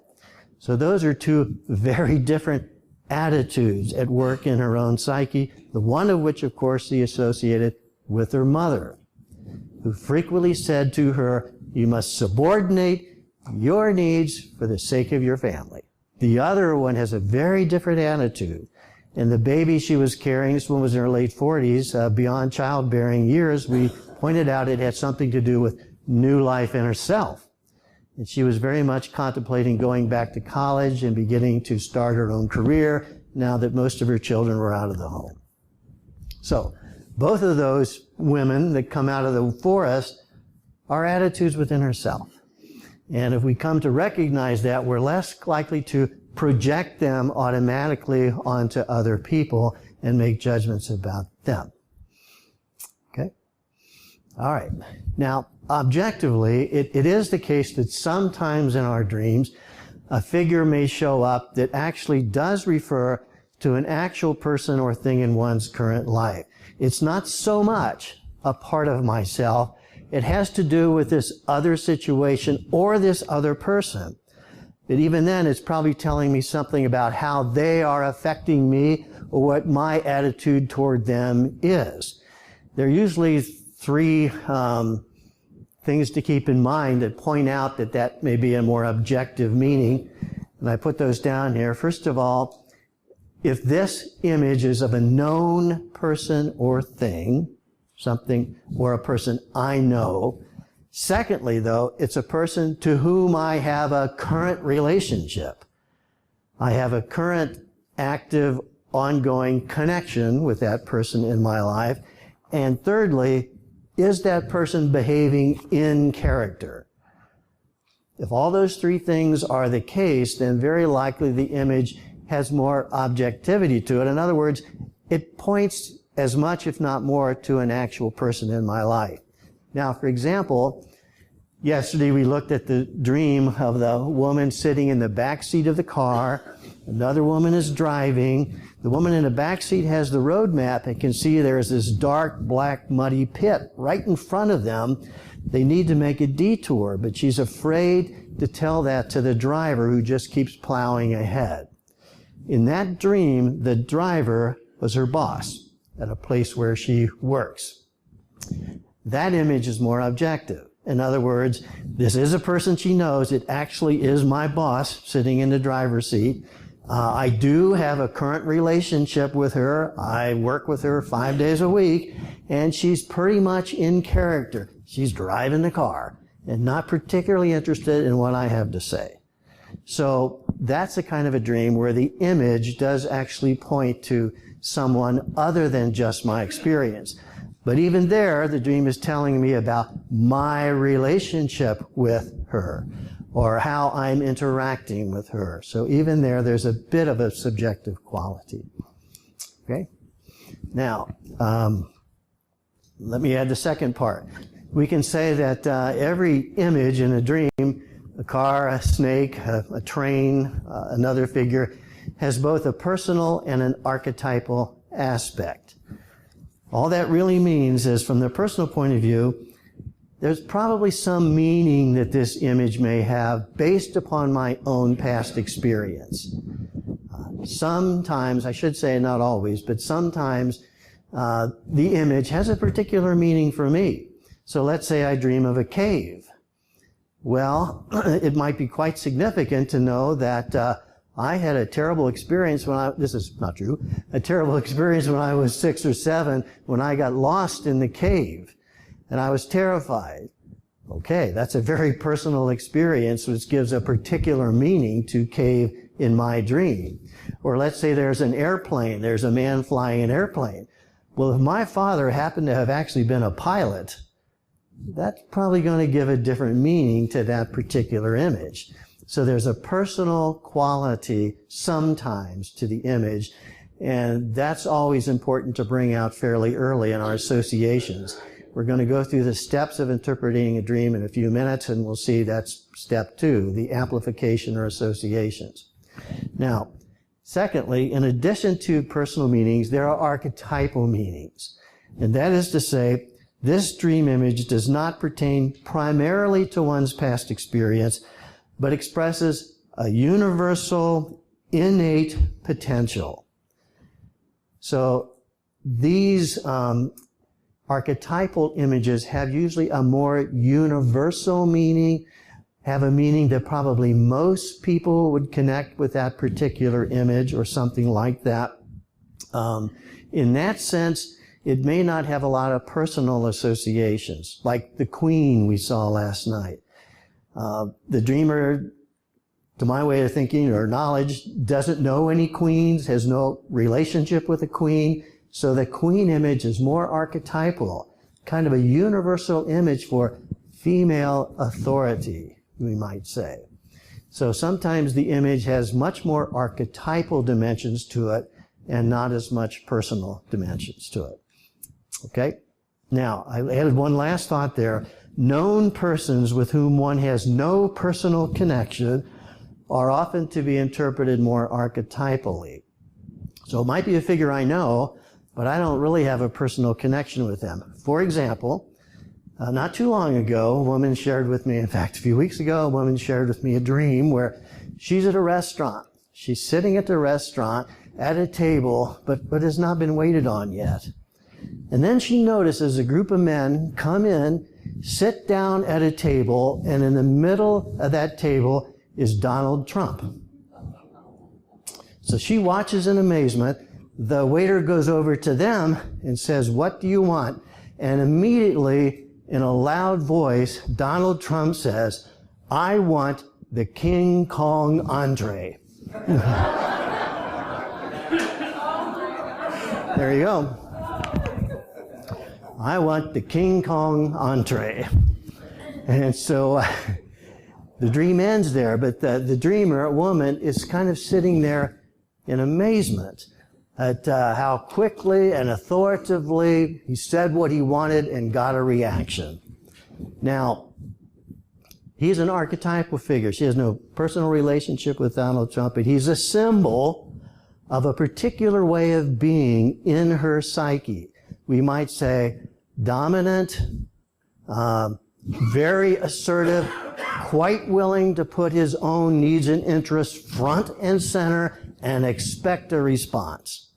And that for her is a very shadow energy that she has very little access to. She spent most of her life waiting on other people, taking care of other people. And notice in her dream, nobody is coming to wait on her, and she's reluctant to even call for a response. So he shows up as a symbol, an image of a particular way of being that her psyche is bringing forward to her as if she could use a bit more of that. She could use a bit more of that particular archetypal energy. But notice the Donald Trump figure has more to do with what's going on in her own psyche. But of course, our psyche picks the images, so to speak, that will be the best possible accessible expression of what I need at this point. Okay? So, just those thoughts then about an initial way of trying to get at the meaning of particular images. The King Kong entree, that's a good one. Okay. All right, now I'd like to turn into the first page for today's material, where we're going to look at the dramatic structure of dreams.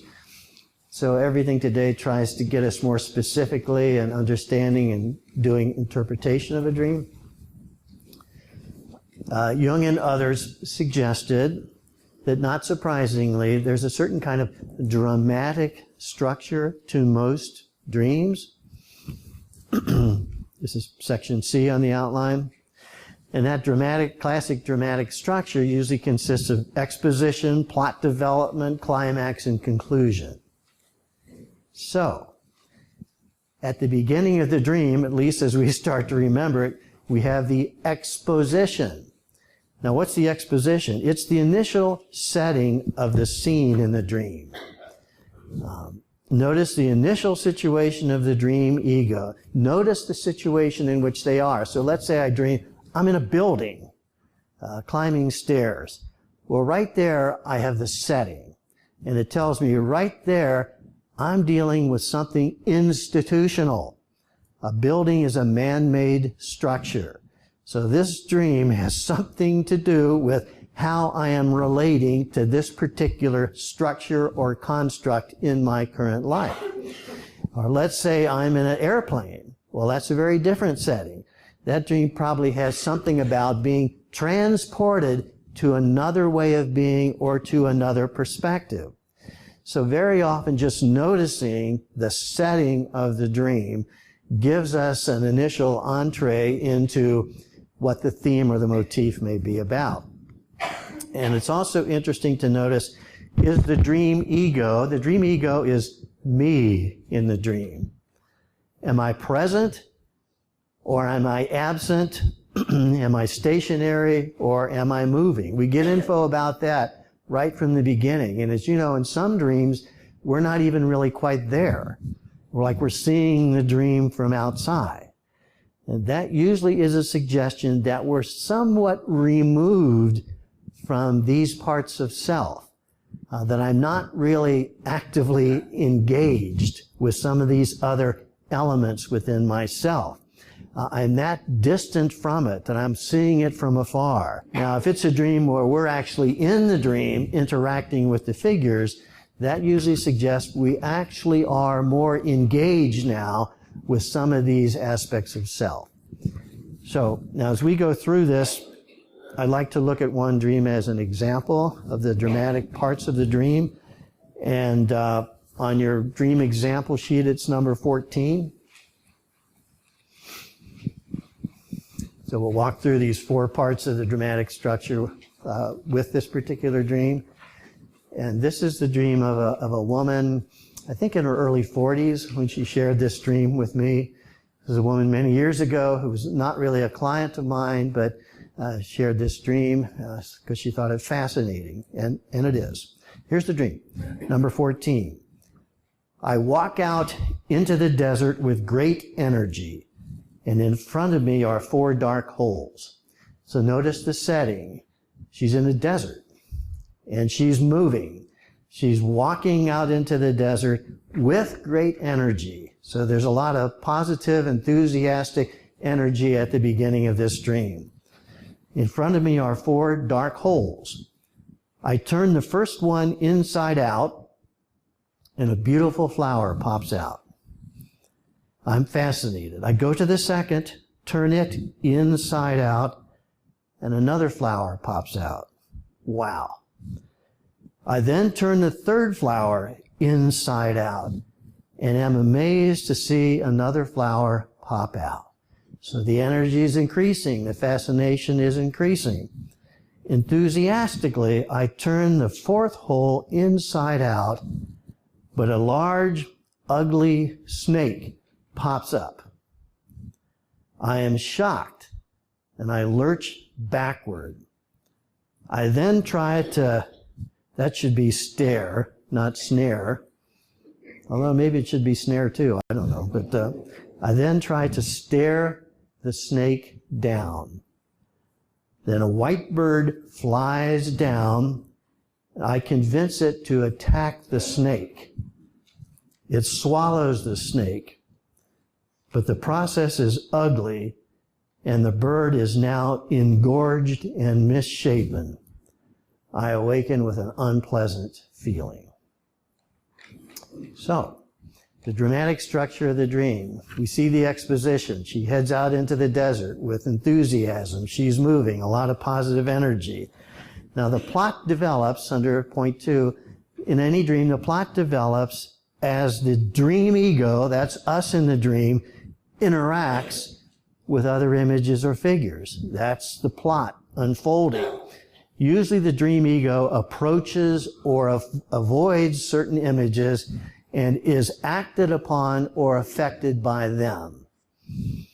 This signifies the relationship of my conscious self with these other parts of myself. So here's a woman who is eager to turn inside out these black holes. So we might say she's very open to discovering what might be in the unconscious or what is not yet known. She is very oriented toward her own, let's say, spiritual search. I might mention at this point that she was a religious woman, a Roman Catholic sister. This is many years ago. So she was very dedicated to her own spiritual growth and development. The desert is the place where the spiritual journey is really engaged. So she enters upon that with quite a bit of enthusiasm and openness. And then we hit the climax, which is the 3rd part of the dramatic structure. That's the decisive moment or the turning point in the dream, usually the moments of greatest psychic conflict. At this point, the dream ego must usually proceed in a particular manner in relationship to the situation. So this is the turning point. Last night we looked at the queen dream, a little bit lighter dream. I think the climax there is when the dreamer washes her hair. You know, she's in the courtroom of all men, and then she has an urge to wash her hair. So there's a movement within her, an urge, and she follows it. She washes her hair, and then the scene shifts, and it's a room of all women. So that was the turning point in my mind in that particular dream, and the outcome in that dream seemed to get better. Notice in this dream, things go downhill at the climax. So she encounters, to her surprise, the snake. And now she lurches backwards. She's no longer moving forwards. And rather than meeting, befriending, trying to get to know the snake. Notice how she responds to it. She tries to stare it down, and then she gets a white bird from on high to fly down and swallow it. But then the bird is engorged, can't fly anymore, and is staggering around, and she wakes up with an unpleasant feeling. Now, is this confirming compensation or corrective? Pretty clearly, it's corrective. It's the situation at the end is worse than the beginning, and the dream might be suggesting this particular way of relating to the snake is not entirely helpful. Now, how do we understand that or play that out? Well, we talked about the dream a bit. Asked her what she associated with the snake, and she almost had no association. She said, I don't know, some animal, kind of earthy, but she almost didn't want to go any further with the associations. I said, what about bird? She says, well, I don't know, dove, Holy Spirit, something like that, I guess. So she's, in that respect, inviting the Holy Spirit or a spiritual outlook to swallow up and get rid of the snake. Now, I suggested to her, this was years ago, maybe a little bit too directly and naively. I said to her, now this is a 42-year-old celibate Roman Catholic sister, good person. Said, you think the snake might have anything to do with sexuality? And she said, I don't know. And that's where our conversation kind of stopped. It's almost like it was the same way of dealing with this snake. And it seemed to me that trying to spiritual away the instinctual, sexual, let's say, longing for intimacy, affection, embodiment, connection, was being taken care of by a more spiritual perspective. But interestingly enough, it doesn't help the snake and it doesn't help the bird. Now the spiritual outlook itself gets deformed a bit. Seems to me all that is in the dream. So in the dramatic development of a dream, the last part of it is the conclusion or the lysis. Some call it the denouement. And that's the concluding situation which is affected by the dream ego's approach to the climax. It's the result of how I've dealt with the climactic conflictual situation. At this point, or let's say, the conclusion or lysis may be satisfactory or not, which indicates the type of compensation manifested in the dream. And sometimes the dream ends before you get the conclusion. In dreams, especially nightmares, we don't get the conclusion. Like we usually wake up in the climactic moment. The tension or the conflict is so charged that we wake up. So many dreams are incomplete. We don't know what the conclusion is. It all turns on how we may approach this particular situation. Now, the woman with the crawfish attacking her, the conclusion of that dream, again, is not so good. She's quite comfortable silencing the man with the injection, silencing the objecting, protesting voice in herself about going back to hospital work, but then she's attacked by the crawfish. Okay, so most dreams follow that four-part structure, although we don't always get completely to the conclusion or to the lysis. All right, read. Most nightmares end that way. Yes, in my opinion, most nightmares usually end around the climax. We get to the point of high tension. So let's say I'm on a cliff and I'm about to fall, or I may lose my balance and I may wake up before I fall. It ends pretty much in the climactic moment or situation. Or let's say I'm being chased by a bear, and right at the time the bear is about to approach me, I wake up. It ends right in the moment of climax where the psychic energy is at its peak. And obviously, there's still more to be discovered with respect to that conflict in the psyche. Having been encouraged last night, trying my brain to be producing a dream. I had actually 3 last night. You had 3 dreams last night? Yeah, you know, nightmare. I try to wake up. Mm-hmm. You try to wake up? Nightmare. You don't like those? Yeah. I don't think any of us like nightmares too much, and we try to wake up, or they wake us up. You know, they're sufficiently troubling that we awaken to that. Kathy? I was wondering about this last night, and this makes me think of it again today, that the dream where the woman is holding the baby and has the 2 women come from the forest. What happens if, you know, obviously she needed to be the second woman to realize the true message. What if she had woken up and the only message she received was the woman telling her, you know, the negative message? Would she have just completely misinterpreted that, or would psyche just keep coming back with new messages in the future? Well, that's a good question. So let's say the woman who has the baby and the first woman comes out and says, throw it into the river. Let's say that she had awakened at that point. Well, I mean, it's very likely that she would have the feeling she ought to move away from this idea of going back to college. Because if that's the image that would be predominant in her psyche when she woke up, she probably would be feeling a lot of doubt, maybe some guilt feelings about putting herself first. That might be what she's thinking and feeling, and therefore, in a certain sense, she's misinterpreting the dream, or she's only giving a part of it. And as we all know, it's very easy to misinterpret or miss the message of a dream. Because very often with most dreams, we look at the dream through the lenses of our conscious assumptions. We're looking at it through the lens of how we already think, what we already believe, what's dominant in our conscious viewpoint.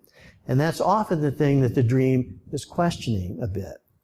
So the woman who brought her dream about the crawfish, who had decided because her husband wanted her to go back to work to the hospital, even though she'd already retired, she looked at that dream initially as, even though it's rough, I know it's going to be rough, but you got to do what you got to do. I have to carry my load. So she looked at that dream and gave it the meaning she already was consciously trying to live. In that sense, did not initially grasp what the dream was saying at all. That's often the case. So, yes, Elliot. What substance do you give to so-called dreams that are considered abuse, like anesthesia, these kinds of things, or sleep terrors, which are, just to my knowledge, psychiatrically not considered nightmares per se? Mm-hmm. Yeah, so what significance to give or meaning to give to dreams? It might be slightly drug-induced or induced by anesthesia or something like that. At least in my opinion, those dreams are much more difficult to interpret or understand because there's oftentimes a more chaos in the dream, in a way. There's a lot of heavily charged emotional issues, but it's not so easy at times to sort through the dynamic of the dream. It sometimes takes more time trying to sort through that because you might have 2 or 3 or 4 subplots all happening at once. So at least in my experience, sometimes people who, I can think of a couple of cases of people who were taking pretty heavy-duty medication after surgery were getting quite chaotic dreams. And it's as if you'd have 2 or 3 different plots all operative at the same time. Still had meaning, no question about that, but it wasn't quite as easy to sort that through. John? Do you want to listen? I've known a couple of people who have taken sleeping pills at night, Mm-hmm. over the hammer things, modeling, but most of them said, oh, I never dream, I never dream. Mm-hmm. I wonder if you have any comments on sleep aid does to the image remembering process. Yeah, I think a very common view is that medication, certain kinds of medication, suppress dream memory. There's still likely to be rapid eye movement, sleep going on, and most of our dreams seem to happen during rapid eye movement, REM sleep. of which on average most of us allegedly have about 4 periods of that at night, around 15 minutes long. So that still goes on, but having a memory trace of the dream seems to be harder, seems to be suppressed sometimes by certain kinds of medication, like sleep medication perhaps. So that certainly can affect recall, not dreaming, but recall of the dream. Jordan, Jim? On a similar note, I know some medications like lexapro can affect dreams as well. Do they negatively impact dreams? Do you think the content is less maybe trustable thinking around something like that? What can impact dreams? Like psychotropic medications that affect dreams. Can they have a negative impact on the meaning of dreams? The trustworthiness? It's a good question. Can psychotropic medication have a negative effect upon dreams? Certainly, medication can have an effect upon dreams. It can affect recall, for one thing, for sure. Some kinds of medication also affect the amount of unconscious material that gets stirred. And therefore, it can make understanding the meaning of the dream a bit more complex. So it can have that effect too. But whatever is coming forward still has symbolic meaning. But sometimes hard to sort it out, and you don't get one nice, neat plot development such as we just looked at. Susan? This kind of goes back to the theory, but you talked about how the dream is trying to make this person whole, more complete. How does it care about the community that you're part of, your relationships? Like so-and-so all of a sudden discovers that they're in the wrong career. I don't know, it just seems like it's just so one person. Does it care about the community that you're living with? Yeah, it's a good question. Is a dream pretty much a private, personal dream, and the psyche could care less about how it's going to affect my community or my family? I think no, that's not true. In my view, the psyche is never just our own individual psyche. The unconscious is not just my personal unconscious. The unconscious is the entire realm of what is in existence that's beyond my current awareness. And the psyche, and I think Jung became more and more and more convinced of this as he moved on in his life and talked about the soul of the world, the anima mundi, the collective psyche. It's as if the psyche is always a response not just to my experience, but to my experience of the world, my experience of the family. So not only is it compensating my experience, but it's bringing consciousness to the groups of which I am a part. So let's say I get a dream that tells me, well, let's go back to the dream of the woman with the baby, who maybe decides on the basis of that dream, she's going to go back to college. Now, maybe this is not good news for her high school son or daughter. Maybe her husband, it's not great news for him or something like that. Now, he's got to come home earlier, do the cooking, whatever. So it impacts, but it also expands the consciousness of everybody else who is affected, who now have to incorporate into their life some values, some perspectives, some needs that maybe were overlooked even by them. So to the extent that I receive what psyche is delivering to me, it brings greater consciousness to everyone that I am affected by and that I affect as well. So it's never a purely private dream. Does that make any sense at all? But of course, other people are not necessarily going to experience what the dream has suggested that I be about. They're not exactly going to be welcoming all of that, because it may be bringing up shadow material for them as well, things that they would just as soon not really have to deal with. Okay? Yeah, just along those same lines. I had a couple of dreams and animals, and I know we'll talk about animals and archetypes.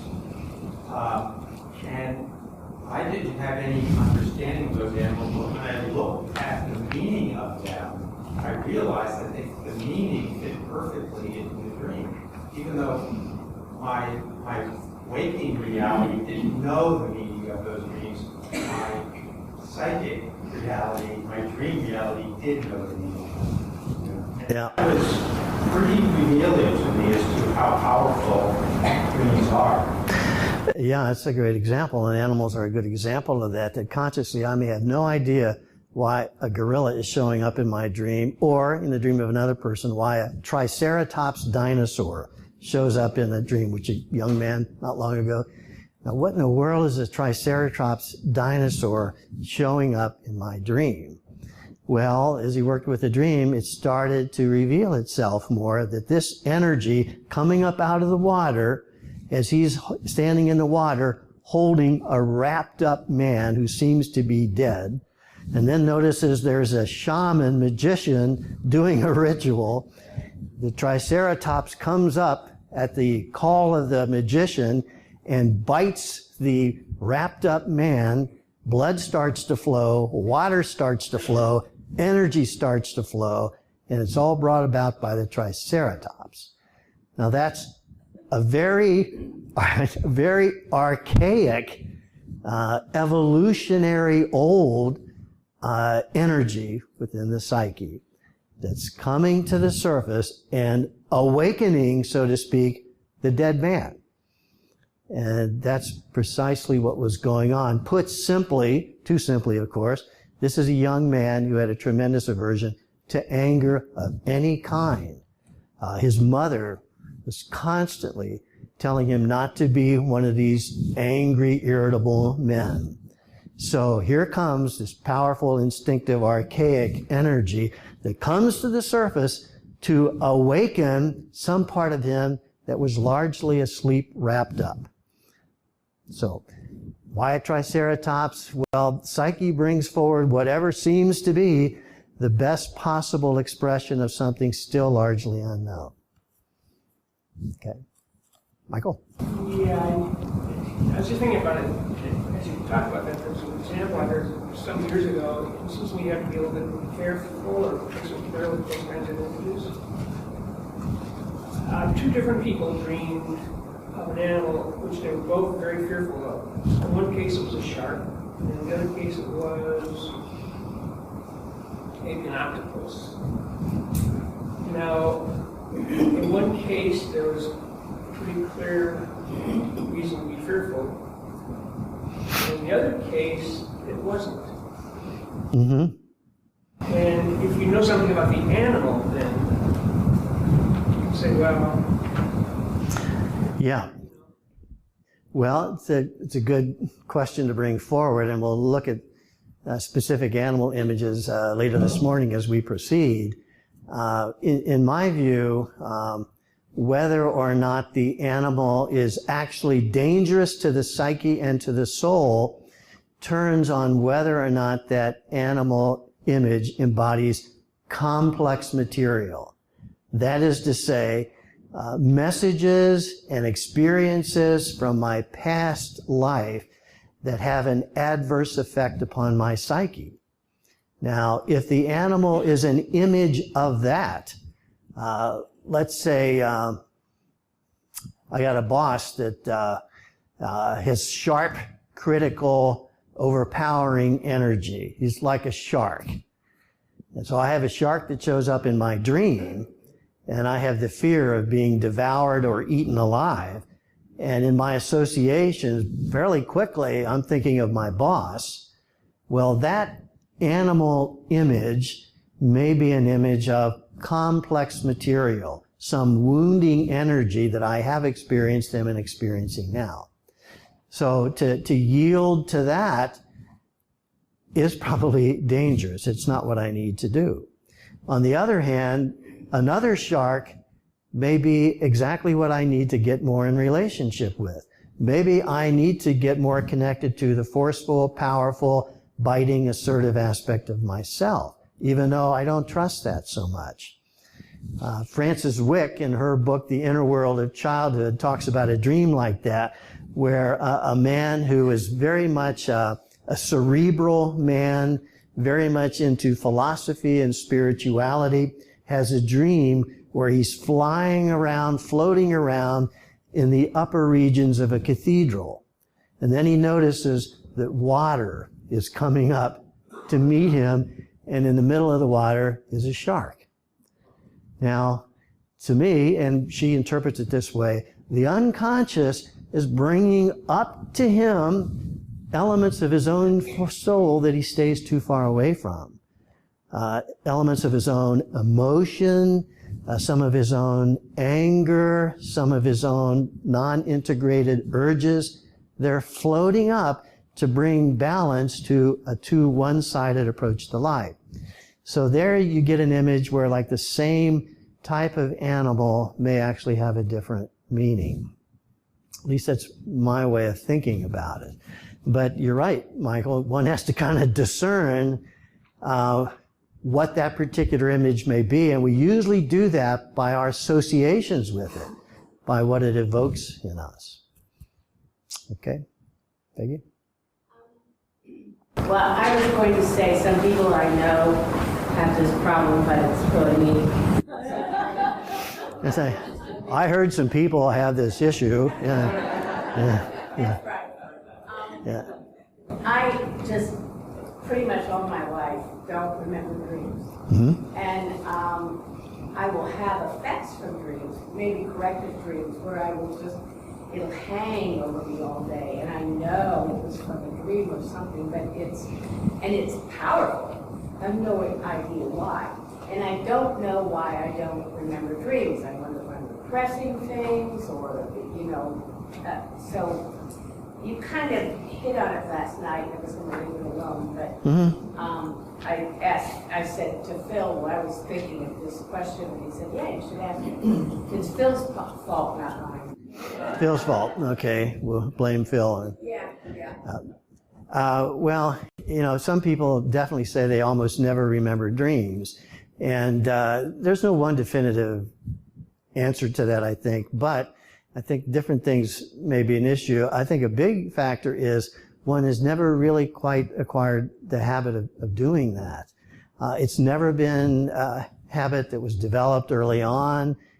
So noticing dreams, catching dreams, paying attention to dreams has never really been a part of their emotive being.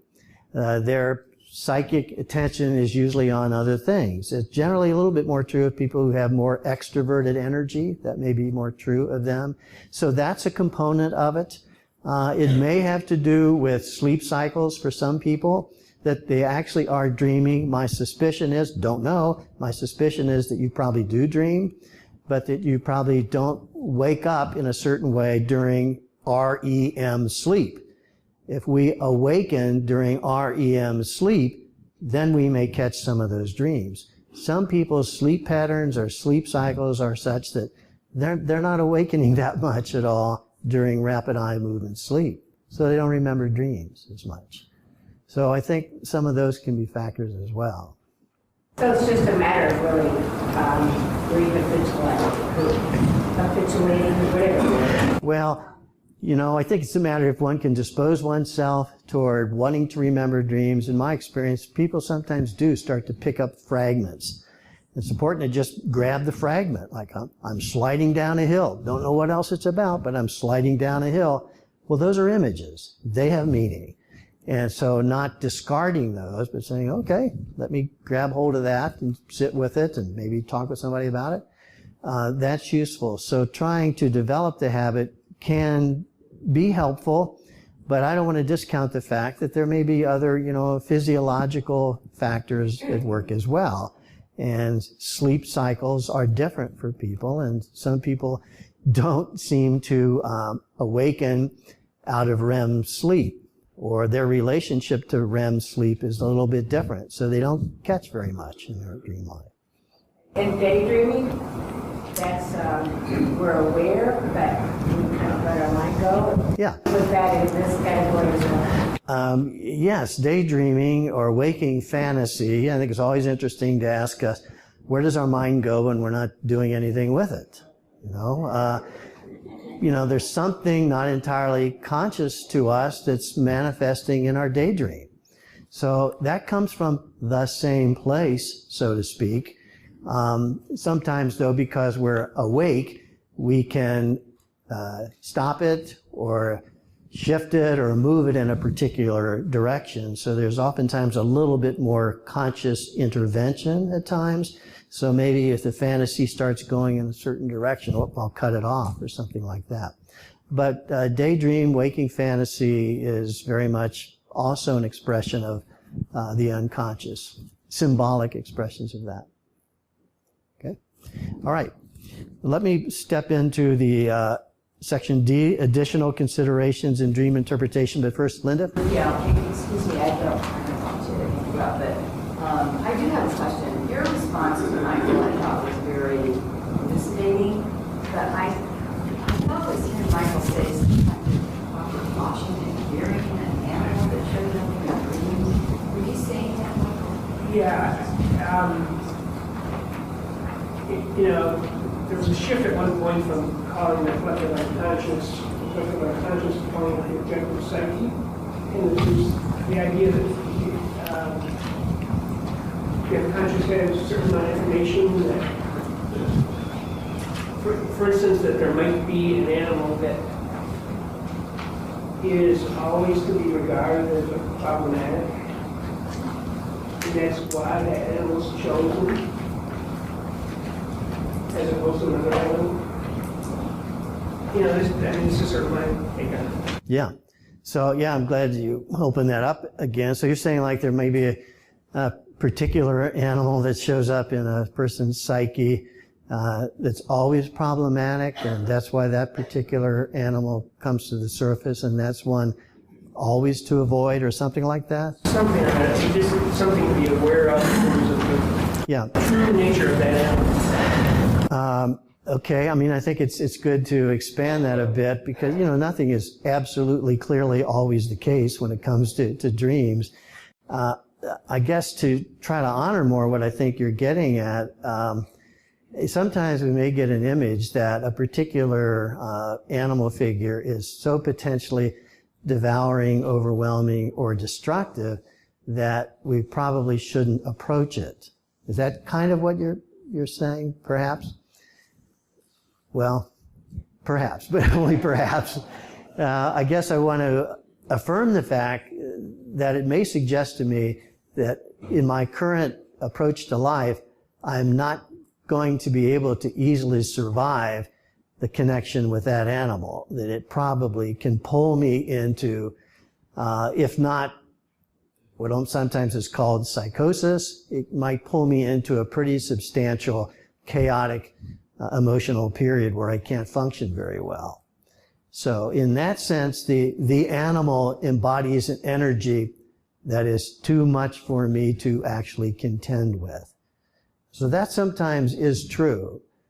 But you may be saying something beyond that. Well, you know, there's another seminar given in this room actually by the person who came up with an example. I remember Phil Lee's comment on the same time of a dream in which the dreamer is wearing a scuba outfit and descending to like 5,000 feet. At the, you know, I think there's analysts in the dream and supported that and so on and so on. So, the thing is, you can't go to 5,000 feet. Yeah. Yes, well, analysts and theoreticians don't always quite see things the same way. And it's always a judgment call. I know that example, and I probably would look at it a little differently. There's a lot of things we do in dreams that literally we can't do in waking life. Men can't have babies in waking life, but they do in dreams. Maybe we can descend 5,000 feet down into the ocean in a dream, but at least in my view, if we take it too literally, then we might draw the conclusion that would be a mistake to try to do that. See, I would myself look at it a little differently. And, you know, we're dealing with the unknown, so who knows which perspective is more sound, but we can try different ones on. Okay. But I appreciate expanding the question. Okay. Yes? Sometimes you have dreams sitting so deeply, and it's terrifying.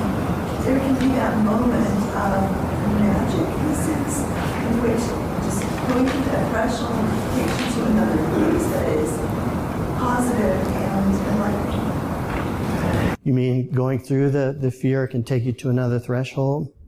Yeah, I think that's very true. And maybe my opinion is based upon the assumption, perhaps the biased assumption, that the biggest issue that gets in our way is the fear of images in dreams, the anxiety that it's created. And that's very frequent in dream because conflict and encountering the unknown makes us feel anxious and fearful.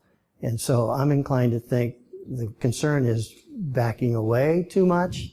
And yet we always have to make a judgment call of whether we're ready at this time in our life to try to encounter what the dream brings up. Okay.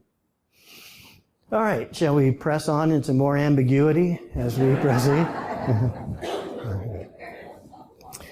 Okay, so additional considerations in dream interpretation.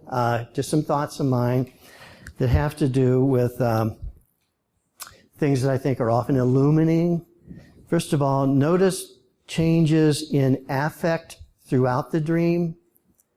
Very significant is to notice how affect or feeling or emotion shifts in the course of the dream. That often suggests to us about the conflict in the psyche. We saw it in the dream we looked at. A lot of enthusiasm as this woman heads out into the desert, and yet the affect shifts pretty sharply when the snake pops up. Then you get anxiety or even aversion to something that is unappealing, problematic, perhaps disgusting. So the shift in affect usually tells us something about the conflict in the dream and how it's being experienced or related to. The affect usually pertains to the dream ego, and the shift in affect conveys information both about the meaning of the image and the ego's reaction to them. Now, let me say number two, the ego's resistance to or embrace or integration of dream images. And maybe this relates in part to the issue you bring up, Michael. There's always the question of, do I get closer to this image? Do I try to embrace it and integrate it into my way of being or accept that this is a part of me? Or is it something I need to keep at bay? And in my view, a lot of that turns on whether or not this image is mostly complex material or something that is more purely archetypal in a way. So if the figure embodies complex material from one's past life, it must often be seen but resisted or depotentiated. If it embodies largely archetypal material, this is probably an aspect of oneself that in some way needs to be embraced or integrated more fully. Now, can we look at it, another dream, maybe, to put some flesh on these bones? If you look on your dream example sheet number 8, okay. This is a dream of a man in his 30s when he had this dream some years ago. Now, I've been taken prisoner, number 8, and am fitted with a harness and told I am an elephant. As an elephant, I can live by serving my master. The master has a young son who comes over and rides me. The master told me not to move, so I don't know what to do. He is angry. Then, in my childhood recreation room, notice the scene shifts. And now I'm back in my childhood recreation room. The master is pulling me back and forth around chairs very fast. I want to please him, but I'm too slow. Now, if you get some of the imagery, it starts out, I'm taken prisoner. So he's captured by something. Something has taken possession of his psyche for him. He's fitted with a harness, which is a rather unnatural, vehicle or instrument or material. And he's told he's an elephant. Now, I remember asking him, I used this dream before, some of you may remember, what he associated with elephant, and his response was very quick. He said immediately, Dumbo. Dumbo, the Walt Disney elephant, who has the big ears and is treated as inferior.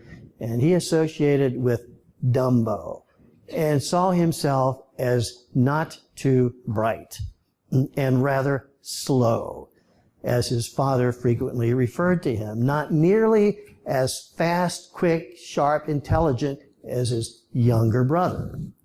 Okay, Master has a young son who comes over and rides me. Well, there's a lot of play on that term ride. He's often ridden by the brighter, quicker, sharper, younger brother. The master told me not to move. I don't know what to do.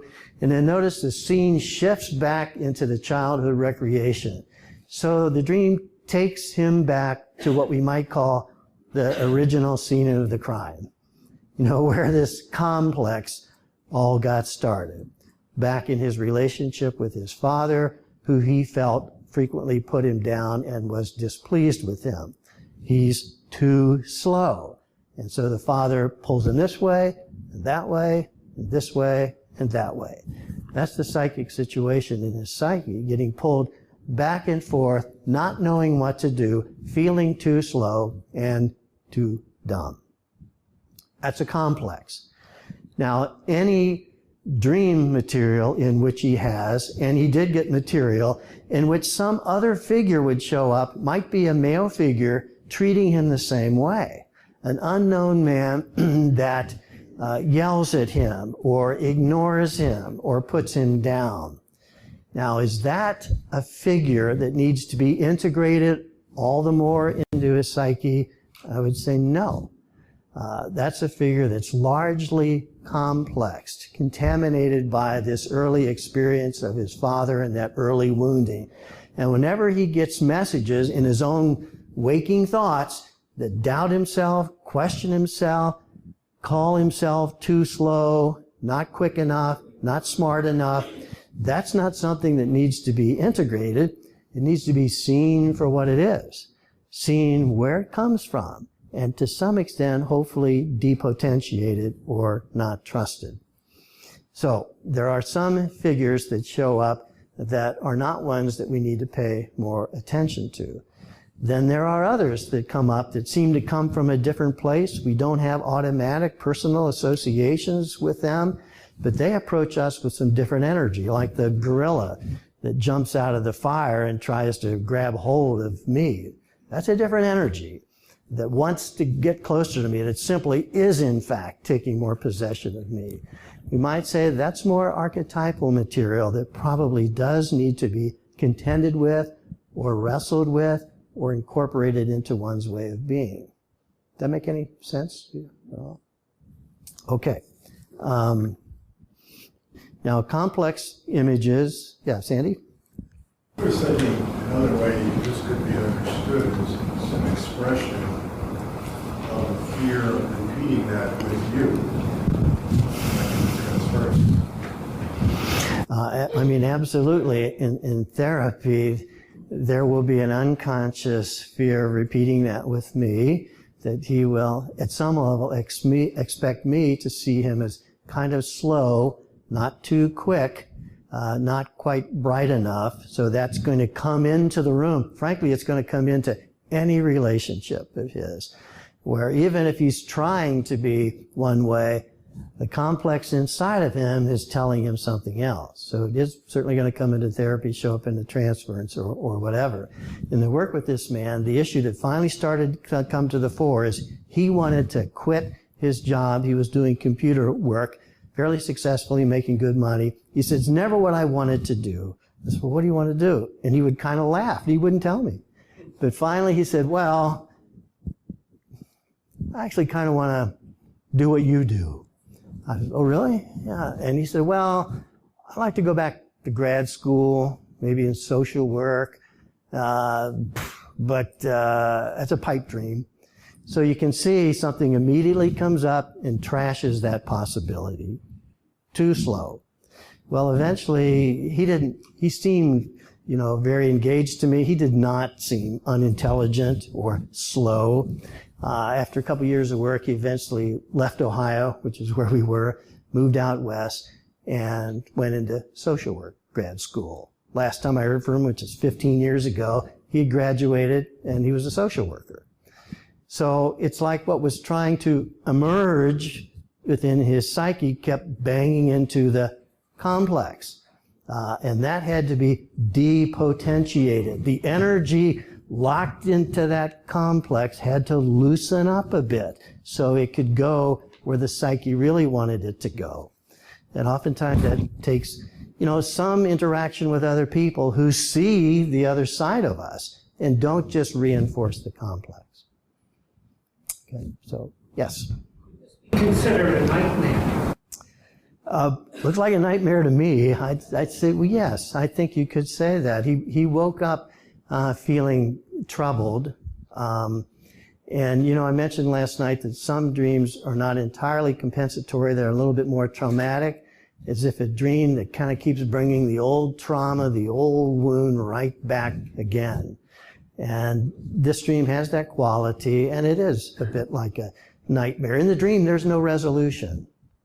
You don't get to the resolution. He's still in the heart of the conflict. So. Mm-hmm.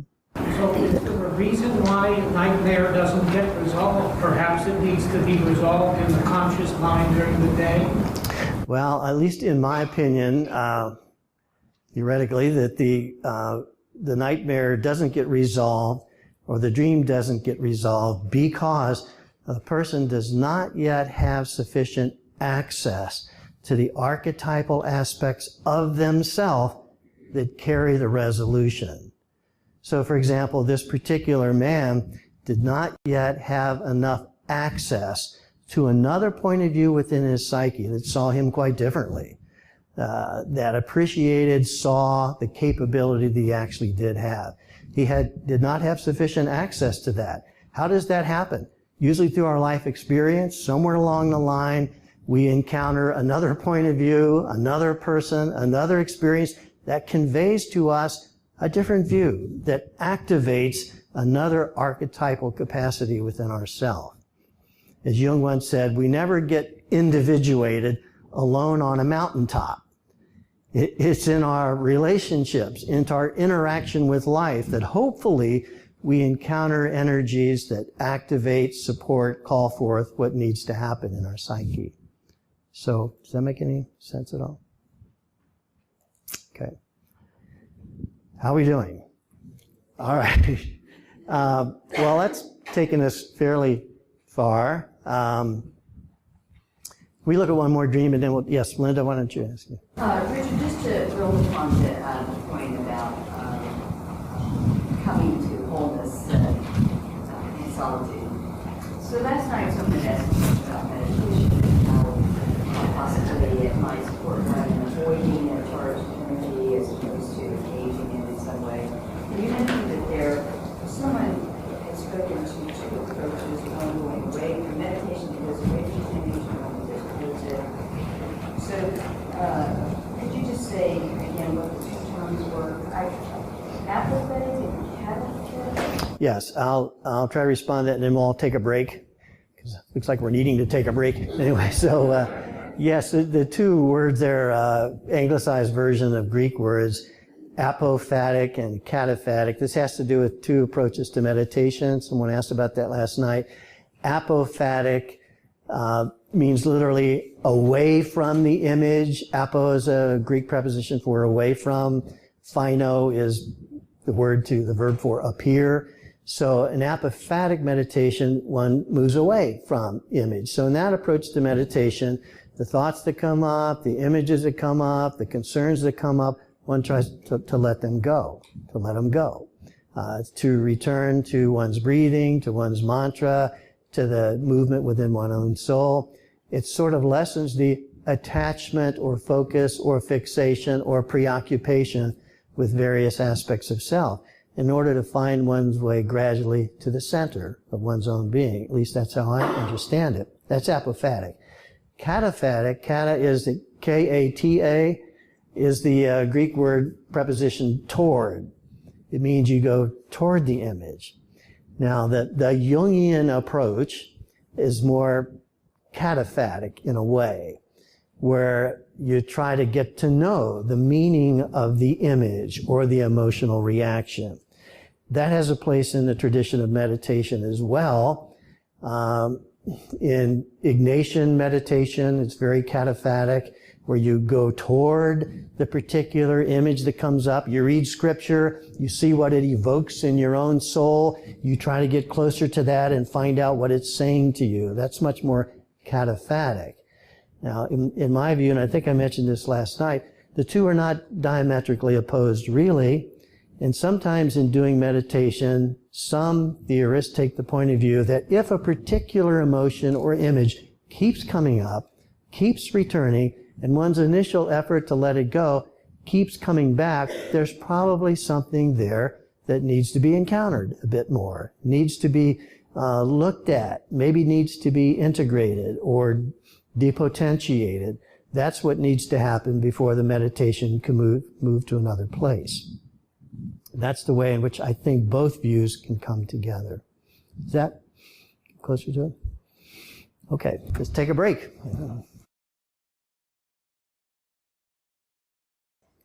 Hi, my name is John Schuster, and I talked Dave into this, so if this doesn't work, don't blame him. And I'm a board member too, and Dave has been a long-term board member. So this is a song you may know. In the middle of the night, I go walking in my sleep, from the mountain of faith to the river so deep. I must be searching for something sacred I lost. But the river is wide, and it's too hard to cross. I don't know why I go walking at night, but now I'm tired, and I don't want to walk anymore. I hope it doesn't take the rest of my life until I find what it is that I'm looking for. In the middle of the night, I go walking in my sleep, through the desert of truth, to a river so deep. We all end in the ocean, we all start in the streams. We're all carried along by that river of dreams in the middle of the night. Oh, the many times that I have brought my dreams to Dick, I've always wanted to sing that song. So that was dedicated to you. You're really happy. It's just a creative movement of the unconscious. Just brought John forward to share that, so appreciate that. In the middle of the night, deserts and streams and oceans and many other things as we encounter. Okay, so shall we proceed ahead? So I'll walk through, kind of summarize in a way, what might be called steps in dream interpretation. And we'll talk about ways of responding and verifying a dream. Then I do want to spend a good bit of time this morning looking at the second sheet you have, which goes into frequent dream images and motifs, where we can see some more illustration of some of the dynamics that we're talking about. Sounds okay? Okay.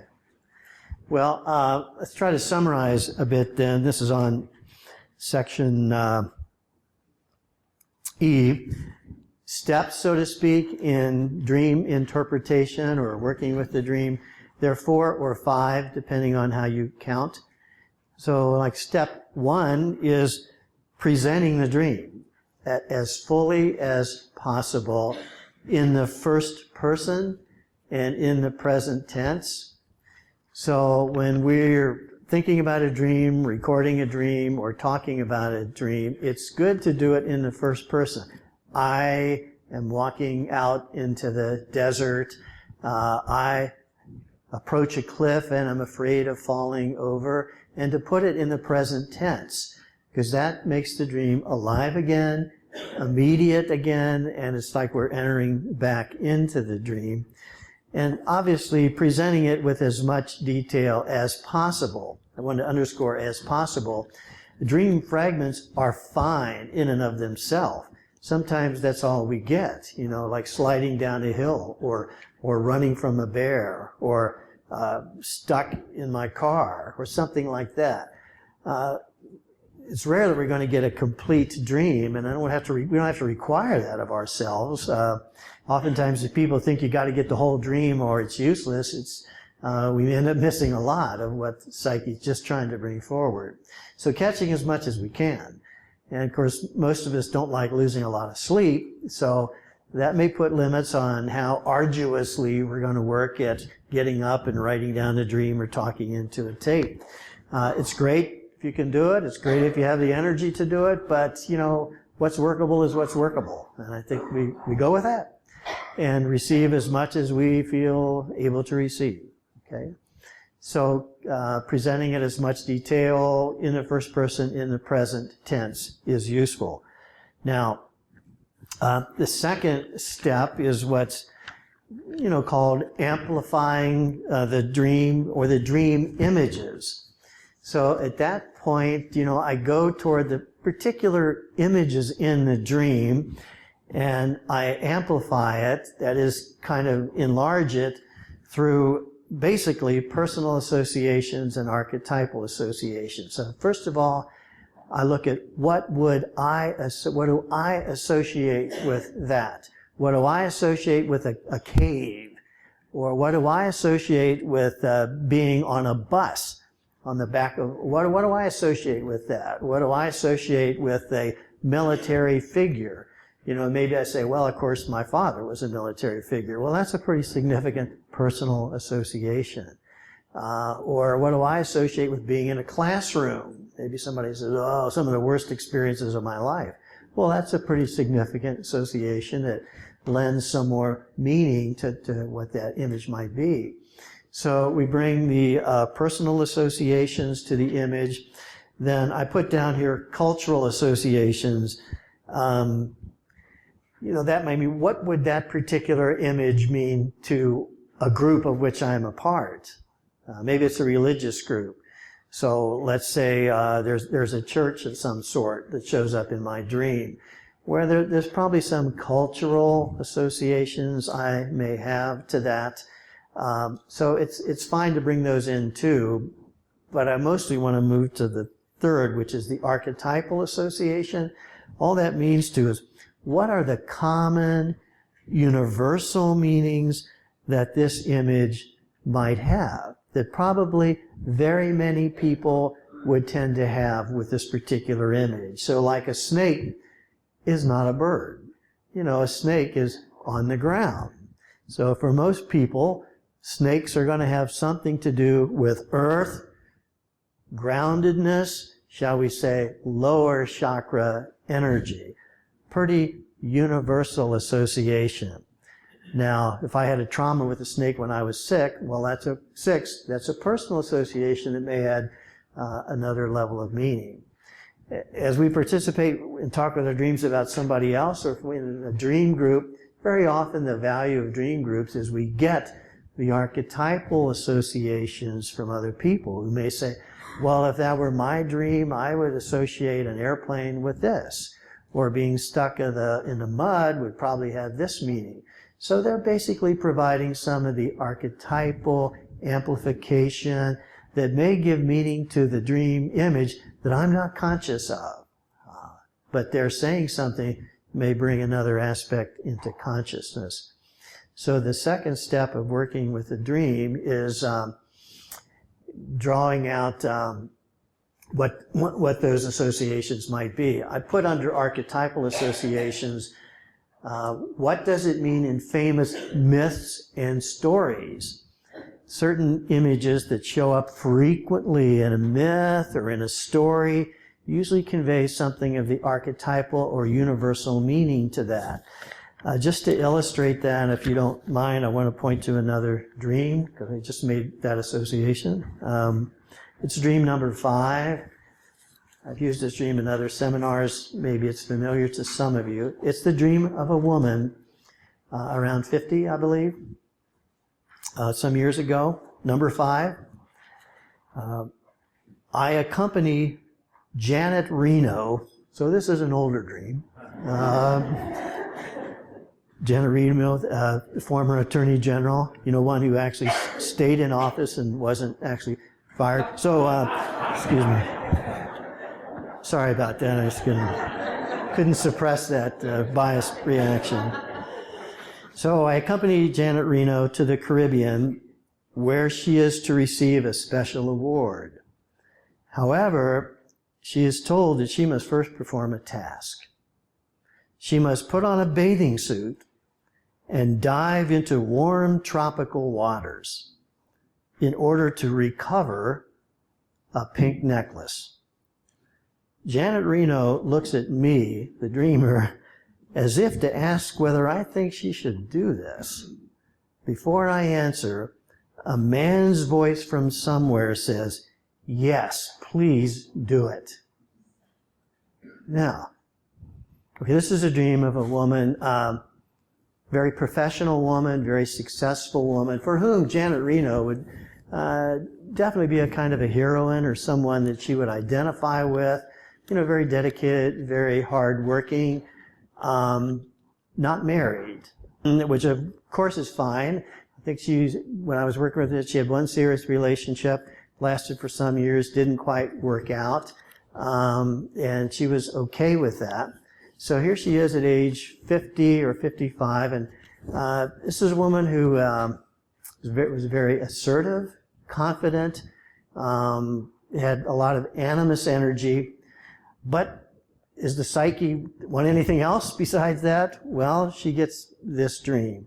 Janet Reno is going to be awarded, but she has another task, and it has something to do with diving into warm Caribbean waters and recovering a pink necklace. Now, there's the recovered symbol of something that apparently needs to be recovered.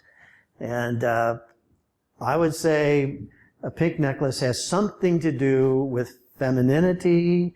Women generally wear necklaces more than men, only generally. And you women might know what you would associate with necklace, how in some ways that accentuates or gives expression to some aspect of your own self, your own adornment, your own aesthetic interest, your own embodiment and an acknowledgement of that, celebration of that. You could put it better than I can. But somehow she's supposed to recover the pink necklace.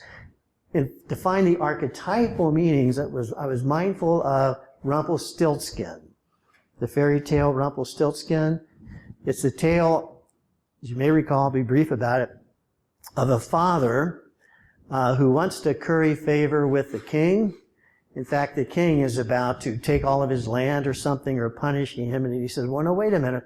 I have a daughter who can do special things. She can spin things into gold. If I bring her forward and put her at your service, will you let me go? And the king says, okay. So the daughter is brought in, delivered over to the king, so to speak, puts in a room, and her father says, look, you got to spin this straw into some kind of gold here. So she goes, oh my God, how am I going to do that?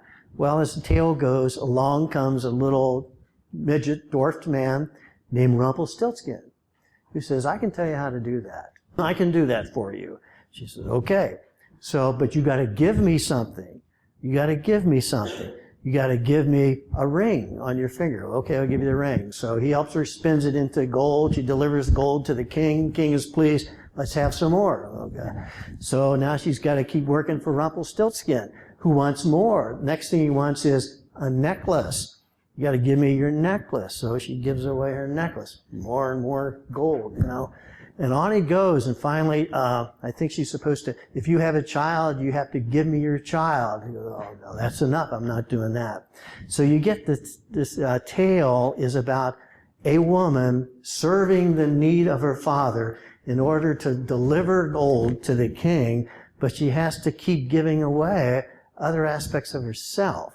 And we might say aspects that might be a little bit more naturally feminine, are given away. Finally, she says, I can't do this anymore, and will you release me from this, Rumpelstiltskin? And he said, only if you find out my name, which he hasn't told her at that point. So she goes, okay, I got to find out your name. She says, if you don't find out your name, I forget what he says, either you will die or your father will die or something like that. So the tale goes on a little bit, and eventually some animals come back and finally say to her, we were seeing a funny little man out there in the woods, jumping up and down gleefully, saying, she will never know, I am Rumpelstiltskin. And so they carry the name back to her. She identifies him, we might say identifies the complex that has been driving her. And when that happens, Rumpelstiltskin splits himself in two and dies. That's quite a tale, I'd say. It's a great tale about some aspect of the feminine in servitude to the masculine and giving away aspects of oneself, and an underlying complex that's driving that, fueling that, requiring that.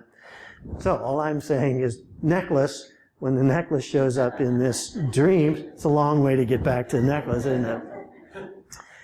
That's an archetypal meaning. It has something to do with an aspect of the feminine aspect of a woman that needs to be recovered.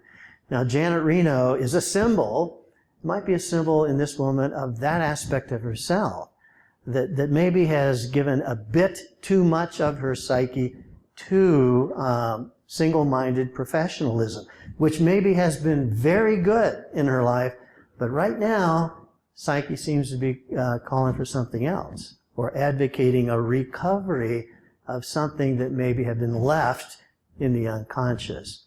So, you know, what works really well in our life for 20 or 30 years, at some point may not be working quite as well anymore. Now we need to make some other adjustment. So, again, that has something to do with the universal or archetypal aspect of certain images. Okay? All right. After that detour into an example, let me proceed. So step number 4,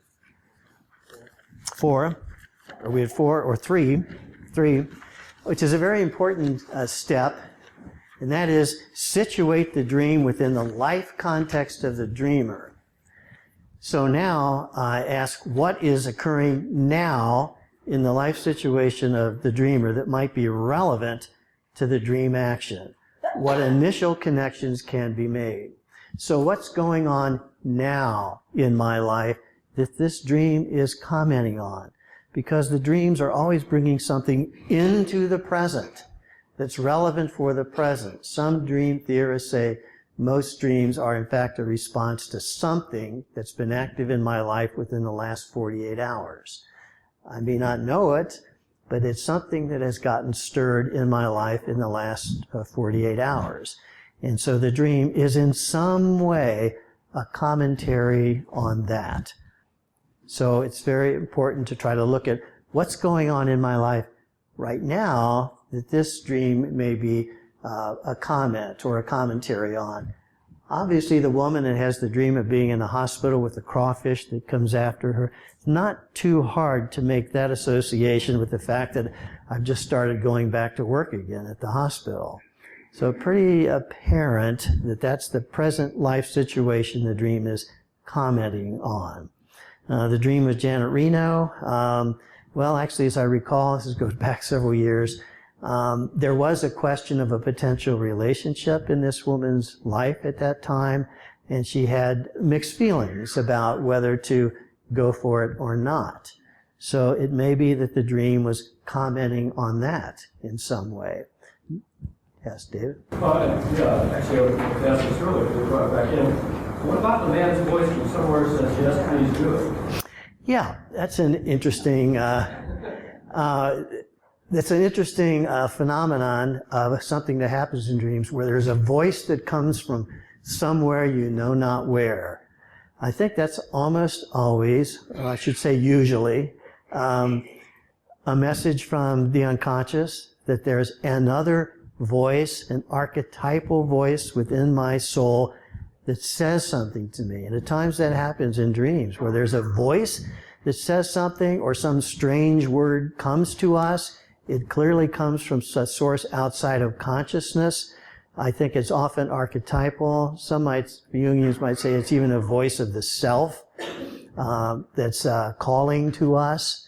And in my view, I think that's what happens in this dream. You know, maybe it might be associated to the man she was possibly going to be relating to. I don't know. But so it's a voice that calls her in another direction and urges Janet Reno to go ahead and go for the necklace. Now, well, I don't know how much more I should stay with that, but one could take another interpretation of that dream. And I recall a woman at that time said, well, I'm not going to have a man telling me what I need to be doing. Now, that's a pretty understandable reaction, pretty legitimate reaction in our culture. But would that necessarily be the helpful reaction to this dream? I would theorize probably not. But so, any other comments? Yes.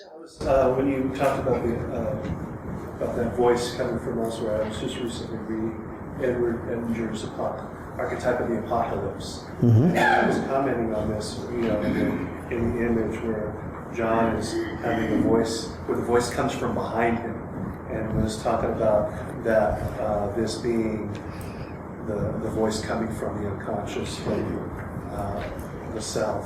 It's a very interesting parallel. Yeah, I think that's very much the same motif of a voice that comes from behind oneself. You can't see it, you don't know where it's coming from, but you hear it. And it certainly is a voice, a message from another part of ourself. And there's always a question whether to trust it or not. In my view, if it's a pretty familiar voice that usually has a negative quality to it, that's pretty much telling me the same old thing that keeps me in the same place, that has more complex material to it. But if it has a little bit more of a different quality, it's more likely to be a bit more archetypal, I think. Yes. Okay. I think of the necklace as another restriction, not necessarily a beauty enhancement.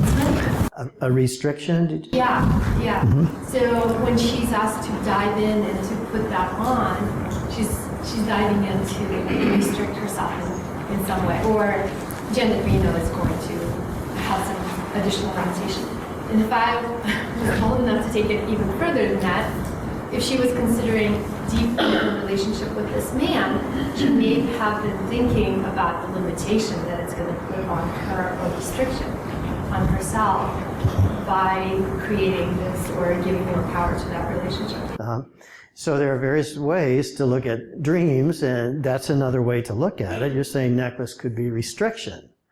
And so if she dives in there and puts this necklace on, she's restricting herself, and restricting herself to the man, perhaps, and maybe she doesn't want to do that. Now, at the end of the dream, it's not clear which way she's going to go. Now, that's a way one could interpret that dream, and it could be accurate, it could be correct, it might depend upon the person's associations, what resonates for them.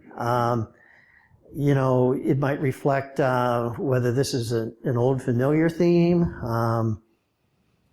You know, might it reflect some past experience of feeling restricted in a relationship and assuming it always will go that way, so I don't want to do that once again? And is that an old pattern? I mean, these are just all questions that need to be surfaced, and you try to get a sense of what resonates with the other person. Because these are symbols. They're the best possible expression of something that's still not entirely known. So we're trying out particular understandings. Yes? The dreamer who has the answer to that, as you say, the resonating. The dreamer has a feeling when the voice occurs, probably, which they tell all. And also the size of the necklace really matters. The size of the necklace? Business, if you've got a choker on or something. I mean, these things. Now, why did I never think of that? She has the answer. That would make a big difference, wouldn't it? Yeah. Yeah. And other things. Yes, you're right. Yeah.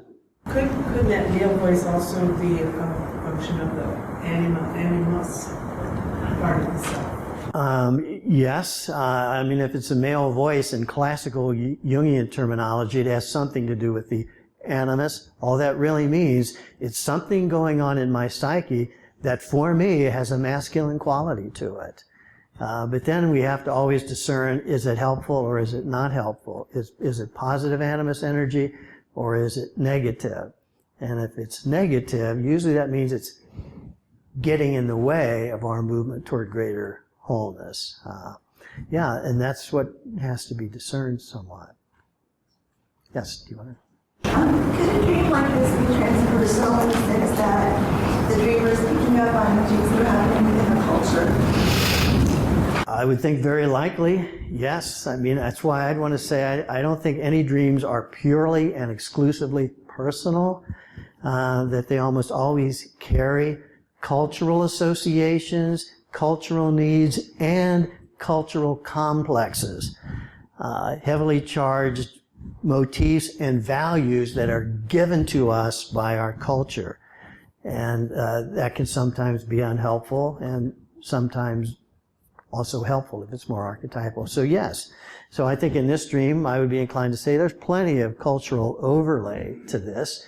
And that's what kind of has to be sorted out in terms of what is psyche inviting this particular woman at this particular time to. And we never have absolute certitude until we see what happens. Yes. Bathing suit. Bathing suit? Put on your bathing suit, be sexy, and let that sexy point of you out. Yeah, that sounds pretty good, does it? Yeah, right. That's certainly another association, amplification that, you know, if you put on a bathing suit, you're revealing more of yourself. You know, maybe that's your natural self. You know, we're bringing different archetypal associations, and we have to see which resonate with her, which ones, you know, get a response from her. So that would be a whole nother one. Well, we got enough mileage out of that dream, I'd say, more so. Yes. I have these thoughts clanging loudly in my head, so I wanted to share this. But, you know, if fairy tales can be sort of like a cultural dream for cultures, you know, and that's passed down, I just thought it was interesting that you told the story about Rumpelstiltskin and brought in little aspects of it that I could remember of the story. So it just occurred to me when you said, consider the cultural context, I started thinking, well, is Rumpelstiltskin Putin? Is the woman spinning the gold trump brought out by the patriarchy to, you know, create all this gold for us? And then I like it that at the end, Rumpelstiltskin dies, split apart. The animals or the environment, that sort of stuff, the solution to the problem for, you know, whatever. So it's sort of a helpful commentary, and I just wonder if it was sort of like serendipitous or synchronous that you were prompted to share. I would say, could be. Yeah. Yeah, it could be. I don't, you know, it's interesting. That's what gets evoked in you. You start making some of those associations and amplifications. And again, dream material always activates what's going on in the psyche, personally and collectively. And then we attribute meanings to it. So it can be of value, can be useful. You know, obviously those images probably were not what this dreamer had in mind, but if it's archetypal, it can stir responses in ourselves. Yeah.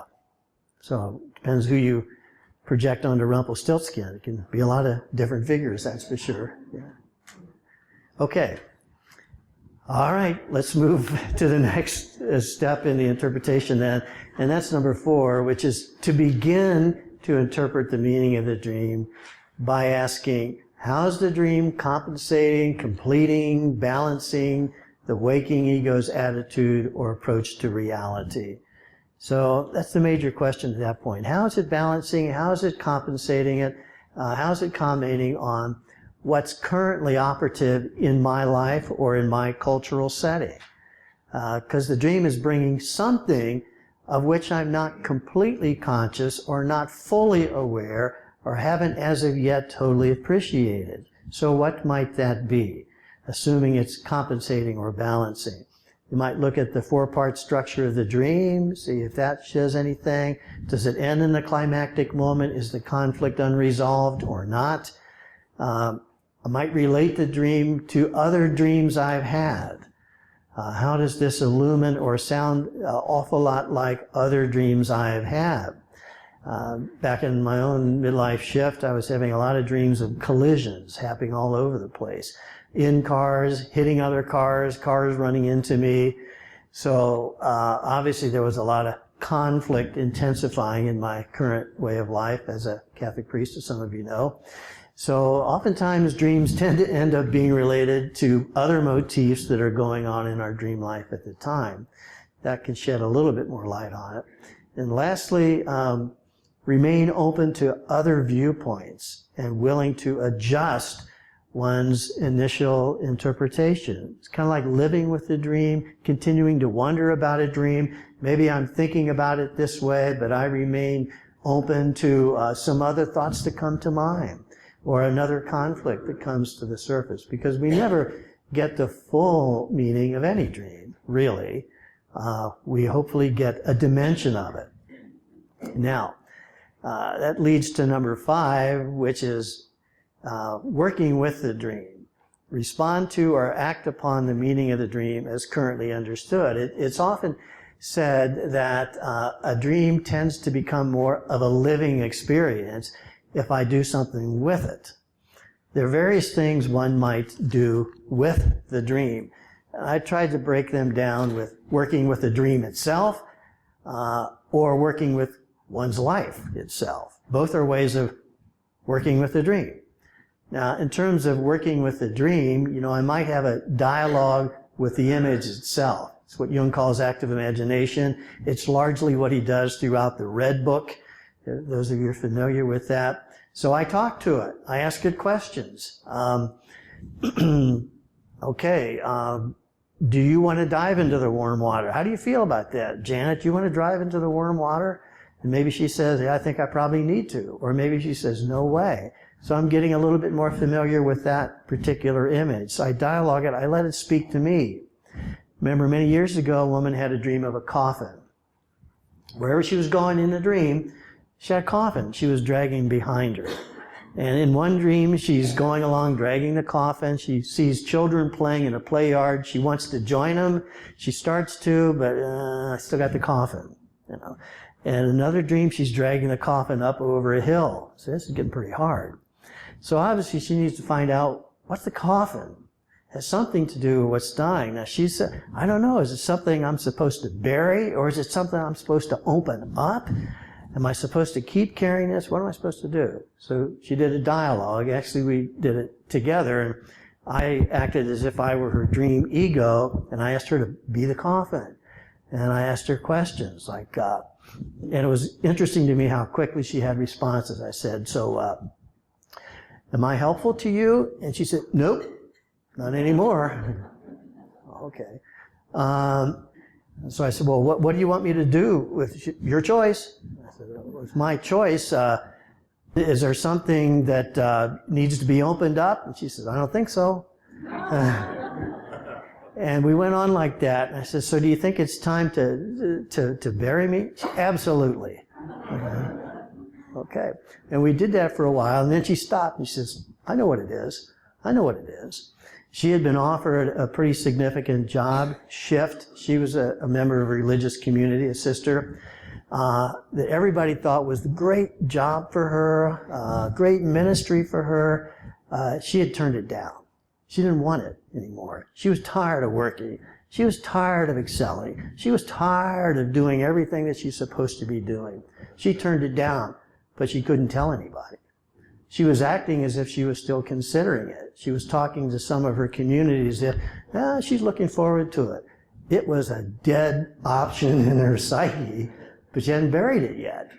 And she was kind of dragging it along with her. Interesting, she wanted to go play with the children. Couldn't do it if she still had the coffin. So somehow dialoguing with that image started to give a little bit more meaning to what it meant. And sometimes that's useful. We do it with ourselves, ask questions, write down what it says back to us. we can get a little bit more sense of the meaning, whether it's for us or against us, how it wants us to respond. Remember a man once that had dreams of being chased by a bear, always running from the bear. I won't go through the whole story, but at one point he had a dream, and he went to a cabin. He was hiding in the cabin, and the bear comes up and is knocking on the door. Well, you know, bears don't exactly knock on doors. They do in his dream. And so he opens up the crack, and the bear comes in, and he discovers it's a mother bear. And it doesn't do anything but stands there.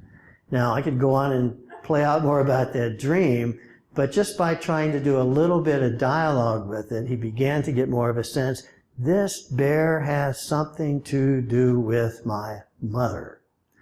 My mother, who died when I was 16, who I loved quite a bit, kind of touching to me, but shortly before she died, she said, I know you will be a great man.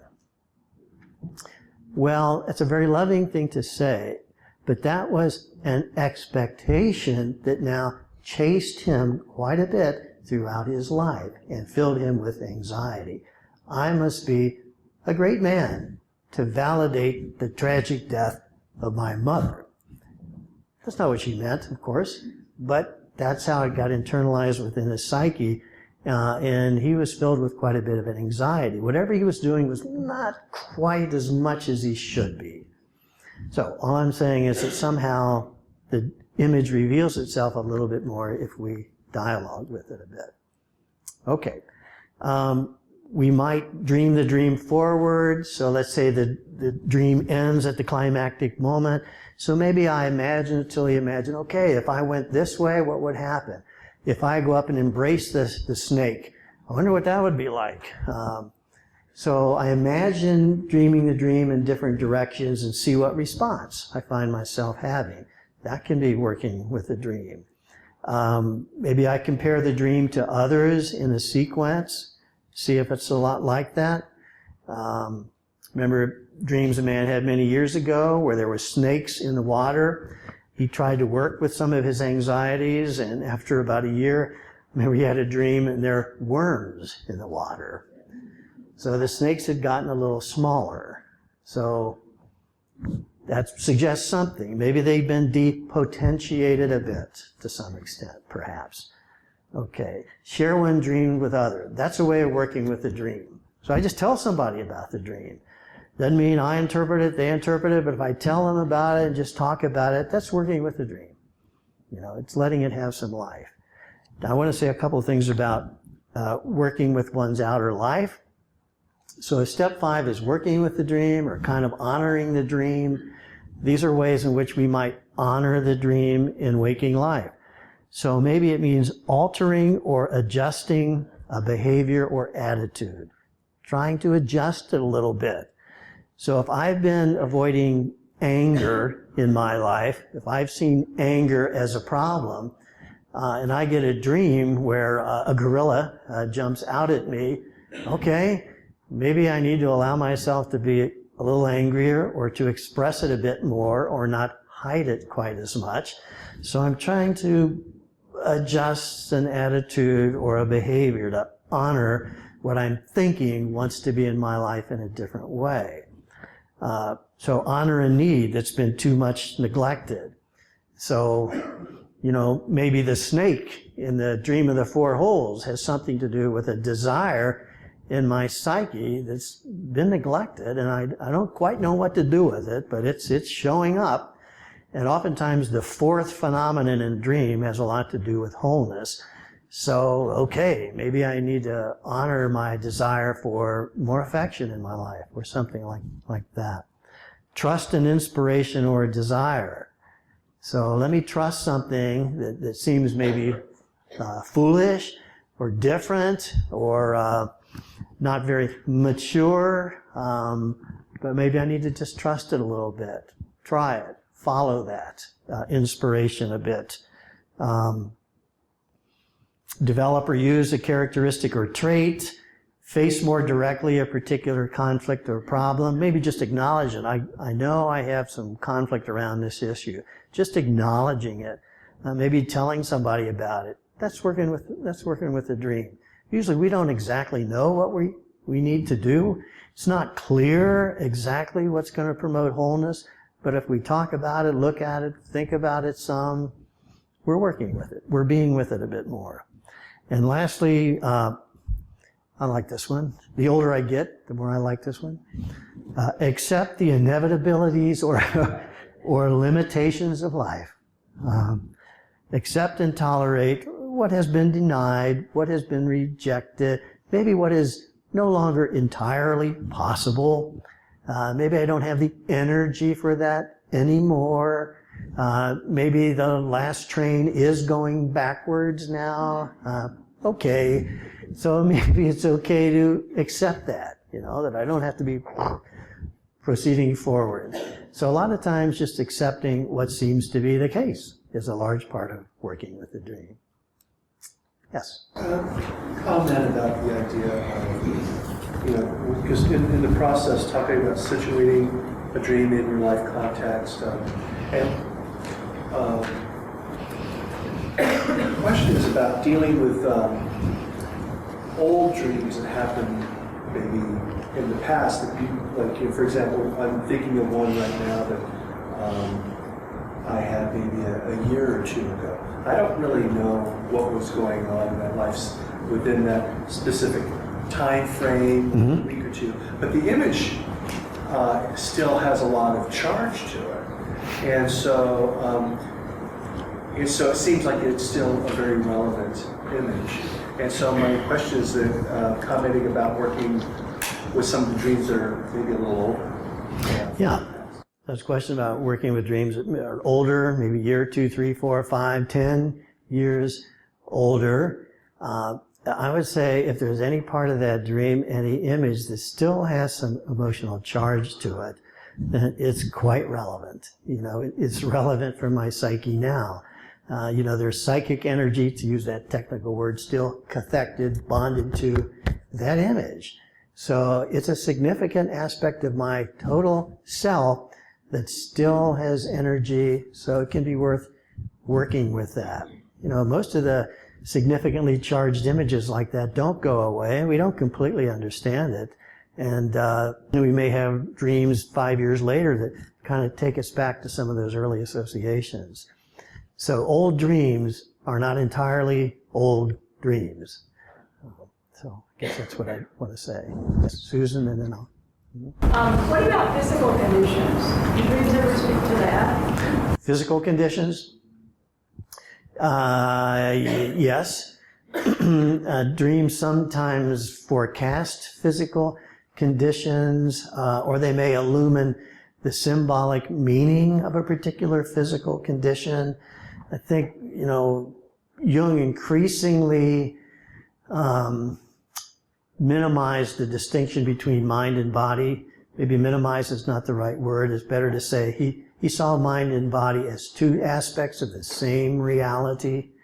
Sometimes what's going on within psyche expresses itself in the body. Sometimes it expresses itself in an image, and the two are often connected.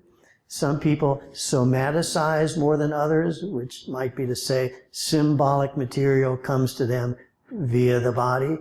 Other people don't somatize. They have more of an imaginal way of connecting with inner psychic conflict.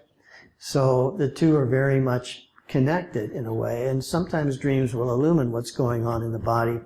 If I could give you a quick example, maybe it's useful. It's a dream not on your sheet, but a man some years ago had a dream where he's going to work. And the dream starts out, it says, the old man is going to work. Now, this guy's 40. And it sounds too old to me, but the old man, but notice that's the statement, the old man is going to work. And as he goes to work, his arm is really hurting him. And he notices his arm looks completely black and flattened out. And as he goes to work, he goes by the boss, his supervisor, who looks at his arm and says, not too bad, not too bad. I think it's going to be okay. Go right ahead. And he goes, okay. So he goes off to work. The old man is going to work. Well, he's got an image of something wrong with his arm. pain in his arm. Let me just say vaguely, this is a man who worked in a profession where he used his arms a lot. And about 4 months after he had that dream, he had a significant pain in his arm, in his right elbow. And some kind of neurology, he thought. He went to a doctor who said, doesn't really seem to be anything wrong that I can tell, but his arm was very painful, so much so that he had to take off work for 6 months. And then eventually it went away. So somehow there's an embodied reaction there that correlates with something that's going on psychically. This is a man who I think tended to drive himself pretty hard and ignore at times counter responses from within himself. He's a very hard-working, conscientious, devoted guy. But the psyche is trying to say, wait a minute, this is not good for all of you. And what gets too much ignored in the psyche oftentimes has a way of shutting us down at some point. So dream images can illumine what goes on in the body. Sometimes bodily symptoms illumine what goes on in the psyche. I don't know if that's useful at all. Well, you can't, it's not always the problem. Now, the physical condition isn't always speaking about something in the psyche. Yeah, there are some theorists, as you know, who believe that every physical symptom is in some way psychogenic. It has a psychic connection. I don't know about that. I'm not too drawn toward absolute statements myself. So maybe that's my own resistance to that. I'm inclined, sometimes it seems evident, sometimes it's evident that there's a psychic component to a physical response like, colitis or ulcers perhaps. Sometimes it seems fairly apparent. In this man's case, it seemed that way. But I'm reluctant to say that every physical symptom is largely psychogenic. It seems to me, there are genetic components and they do have their reaction. So I personally would be inclined to guess that not every physical symptom is psychogenic. But maybe they are, I don't know. Yes? What's the potential of having an issue in your life that you're dealing with and not being able to work through it on the conscious level? What? Giving the suggestion to your dream or your unconscious to bring it forth? Well, I think that's certainly useful to kind of say to myself, okay, I want to hear whatever I need to hear. I want to understand why I have this eye twitch or whatever it may be that I think one person had an eye twitch that, it's pretty obvious expression of some degree of anxiety. But yeah, to ask psyche for more information about why this is going on or what I need to know is useful. Yeah. And sometimes we get responses, sometimes we don't. Sometimes we get the response we weren't exactly wanting to get, but yeah. Okay. Yes, it's all right. Another way that I like to work with dreams is through art.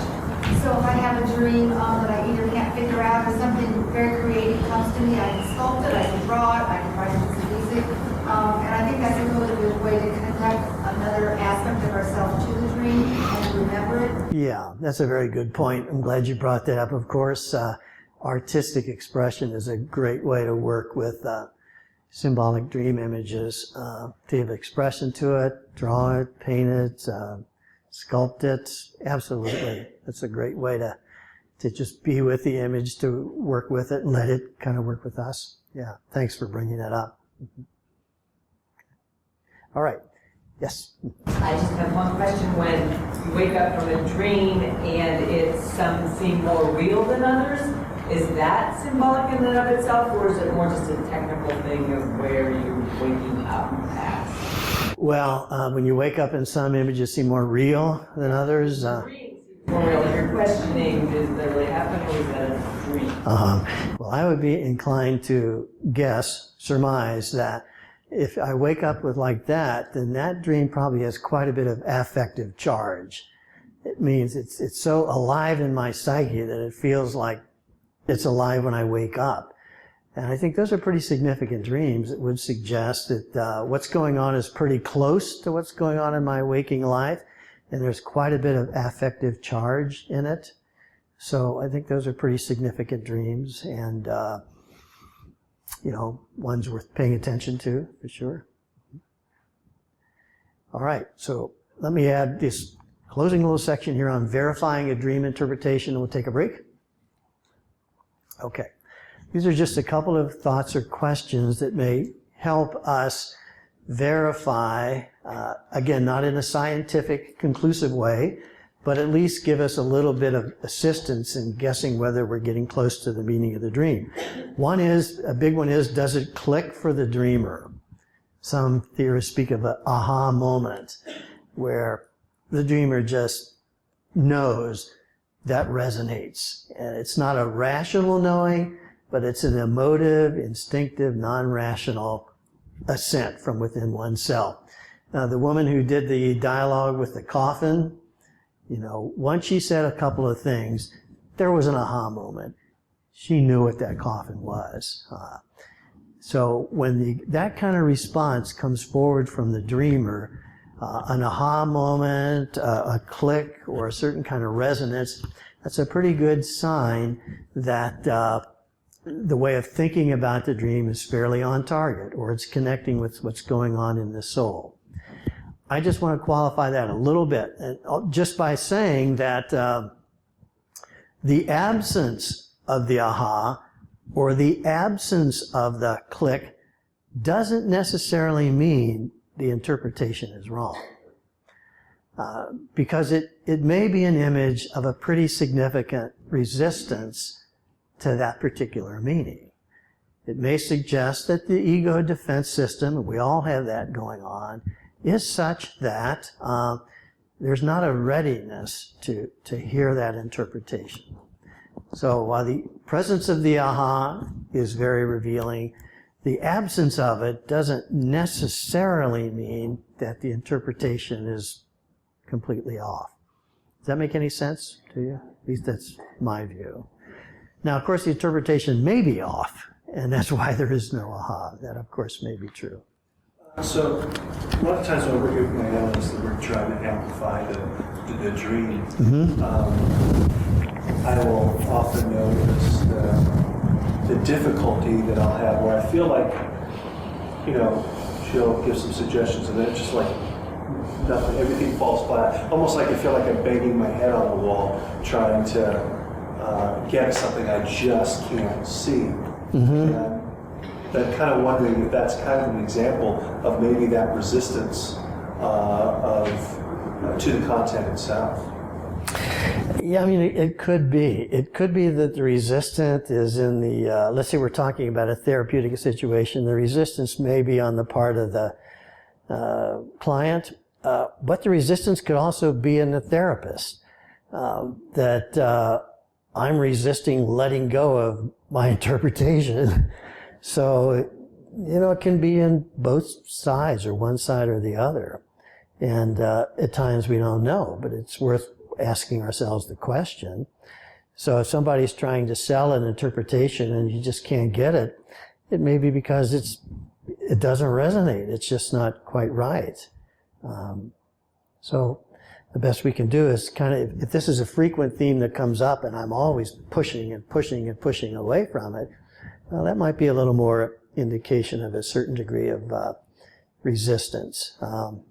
But on the other hand, very often a particular perspective just isn't quite right.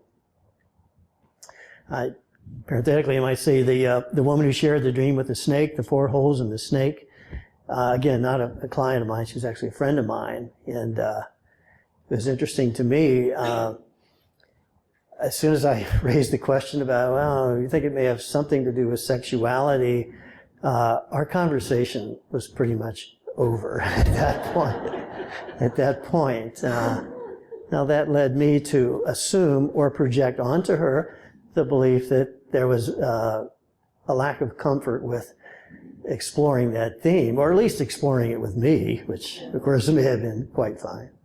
So, again, but you never know exactly whose viewpoint is the limited one. time will usually tell. We wait and see what other dreams come or what happens in our life, and we find out more about that. So, number 3 is, does it avoid ego reinforcement or inflation? All that means, if I'm thinking the dream is telling me something I already completely know, that's probably not the full meaning of the dream. So the more it's telling me something I already completely know. So somebody says, yeah, I know I got an issue with my father. Big deal. I know that. So why am I getting this image of a arm coming up out of my father's grave with a hammer on it? So I had a conflict with my father. I know that. Well, you may know that, but may not fully, completely know how much that still unconsciously haunts him, makes him feel inferior about himself, and leads him to hold himself back. You may not know all of that. So there's maybe more in the dream than the conscious ego currently knows. So again, if the interpretation just completely reinforces what I've already know, it's probably not likely to be capturing all that's there. So, okay. Is it confirmed by subsequent dreams? Oftentimes we'll get more dreams, and do they seem to kind of convey a confirming message? That usually offers us some help about validating a particular point of view. Is it confirmed by subsequent events in my life? So the woman who has the dream of being in the back seat of the car and her boss is driving, she's got the map, she can't tell her there's a big dark pit up front, and now if she can't say her dissatisfaction to her boss, things are going to go into that pit. Well, she in fact did go into a pretty dark depression. So it seemed to me the subsequent events of her life shed more light on what that dream was probably saying. And sometimes we don't completely get a meaning until life goes on. And then we discover a little bit about, I wonder what that was. Now I think I know what that was about. So sometimes that's what validates an interpretation, is life events themselves. And lastly, I like to say, can one just live with a particular interpretation over time with an attitude of openness? Can we live with the fact that I'm thinking about it this way, but I don't know? I'll wait and see what else comes to me. You know, maybe something else will come to me, or maybe somebody says something to me that strikes another chord in some way. So can we live with it with a certain degree of openness? I think that's always a good way to be with the dream. Okay, should we take another break? Let's do a good 10-minute or so break, and then we'll proceed. And I want to listen to you for a while, and we'll go into the next section. Proceed a bit further. Yes? I just had a comment about remembering dreams. One of the things I've noticed is it's like a state of consciousness I have to be in order to remember them. Like sometimes if I immediately get up and start my day, it's like I've shifted to daily consciousness. And if I sit down sometimes to just have a quiet time, a lot of times the dream will pop back in because I'm more contemplative, whatever. So it seems to work for me as far as remembering them. Yeah. So you're saying that if you kind of ease into the day slowly, or get up slowly, or spend some quiet time, that you may form a memory trace of the dream, or that may come to you. But if, as with many, if you get up and get going right away, the dreams fade very quickly. As soon as our attention turns to what's in front of us, we move away from what's below the surface of consciousness, and it's hard to form a memory trace then. So, yeah, I think that's a good comment. Connie? So, what do you make of, like, what seems to be several one-act plays that just are in succession? Like, say you have, three distinctly, separate dreams, one right after another. Mm-hmm. It's like switch, whole new scenarios. Yeah. So that happens with some frequency for some people. I've certainly had that experience a number of times where you may have 2 or 3 dreams, or it seems like you got this one, whoop, and then here's another dream. Different context, different place, different figures, whoop, then here's another dream. There's different views about that. I think the most common view is that there is usually some degree of connection between those dreams, but it may not at all be immediately apparent what that connection is. And yet the dreams are not synonyms. They're not all saying exactly the same thing. Each one may actually constellate or activate or connect with other related issues. So the dreams are not just different symbolic representations of the same thing, but they probably are connected in some way, even though they may actually bring forward or incorporate some different material in the psyche that's also activated right now. And it seems to me that if there's time enough to work with some of those dreams, you can start to begin to see where there are some connected associations. So maybe I have a dream about something happening outside my house on the playground, reminiscent of the fact that the grandchildren were over or something like that. And then the next thing you know, I'm in a classroom at something, age 7 years of age. Well, there's something about the children playing in the playground that connects with my own childhood and what happened or didn't happen, but it looks like a totally, completely different dream. And yet, usually there's some degree of connection, and yet not simply a mere repetition of the same thing. So I would look at it. Any other thoughts or questions? Okay, what I'd like to do is to turn to the other handout sheet, the frequent dream images and motifs. And I thought it might be useful just to talk about certain kinds of dreams, certain kinds of images, certain kinds of motifs that are relatively frequent, which is to say they're archetypal. That is to say they're universal themes, universal motifs that show up an awful lot, many of them cross-culturally, but not completely cross-culturally, because culture does make a difference for sure. Okay, so I thought it might be useful to talk about some of these. Now, first of all, typical anxiety dreams. Many dreams have a bit of anxiety. And anxiety, from a Jungian view, usually happens when there's something transpiring in my life or my psychic experience that is in conflict with my current conscious way of being. And the approach of this other point of view or other need within the psyche creates anxiety.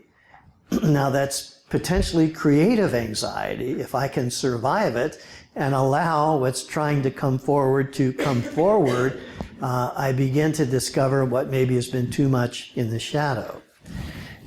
One classic example of that many of us have had are examination dreams, where I'm back in the classroom again and I'm about to take an exam, and usually I'm unprepared, or a frequent dream I know I've had, and other people have had, and oh my God, I realized I was enrolled in a course and I never went. And so you had that, never went to this thing, and oh my God, now it's, my grade point is whatever. Before I was enrolled and I just skipped class till the Skipped it all together, yeah, okay. You get some more guilt for that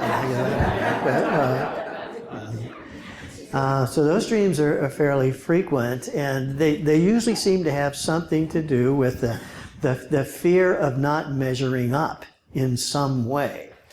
And of course, it's in our school years that we especially experience that theme, measuring up, making the grade, passing the test, performing well. In other words, these are all performance anxiety dreams where I'm feeling I need to perform in a particular way and I'm not sure I'm going to be able to do it, I'm not prepared, or I'm messed up or relaxed a bit too much. Those are very, very common dreams. And they give us the material from early in our life where we probably experienced that quite a bit. So that's usually what the dream is. And it can be a nightmare. We wake up before it ends.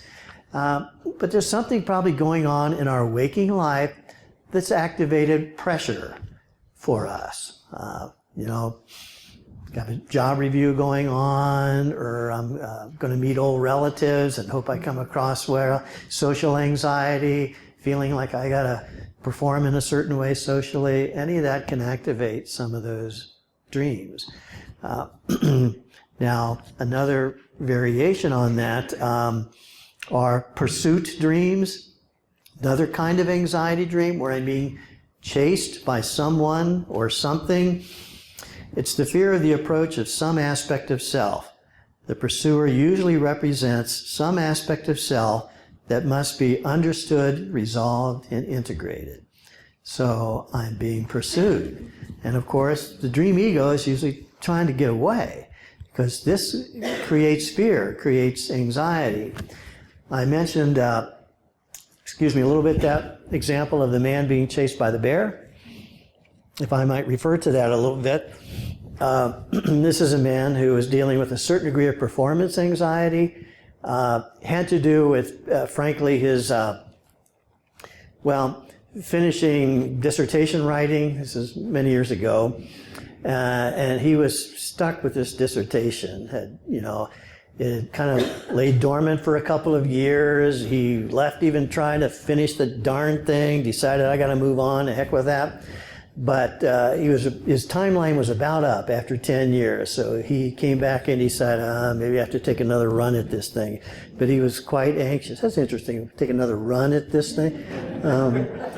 But when we started working, he would have pursuit dreams. And one of the things pursuing him was this bear. And it created quite a bit of anxiety. The dilemma he was always working with in our sessions, is it time for me to give this thing up and get on with my life? Why am I requiring myself to do this? Well, that made a lot of sense. Maybe be free to let go of this and just live on. Or is this something I still have to do? And I'm never going to be content if I don't do it. Well, we don't know. Well, he gets these dreams of this bear. And as I mentioned, finally in one dream, he was in this cabin, and the bear's outside, and it gets in. I think he opened the door a crack, and the bear comes in, and he's initially terrified, and then he discovers this is a mother bear.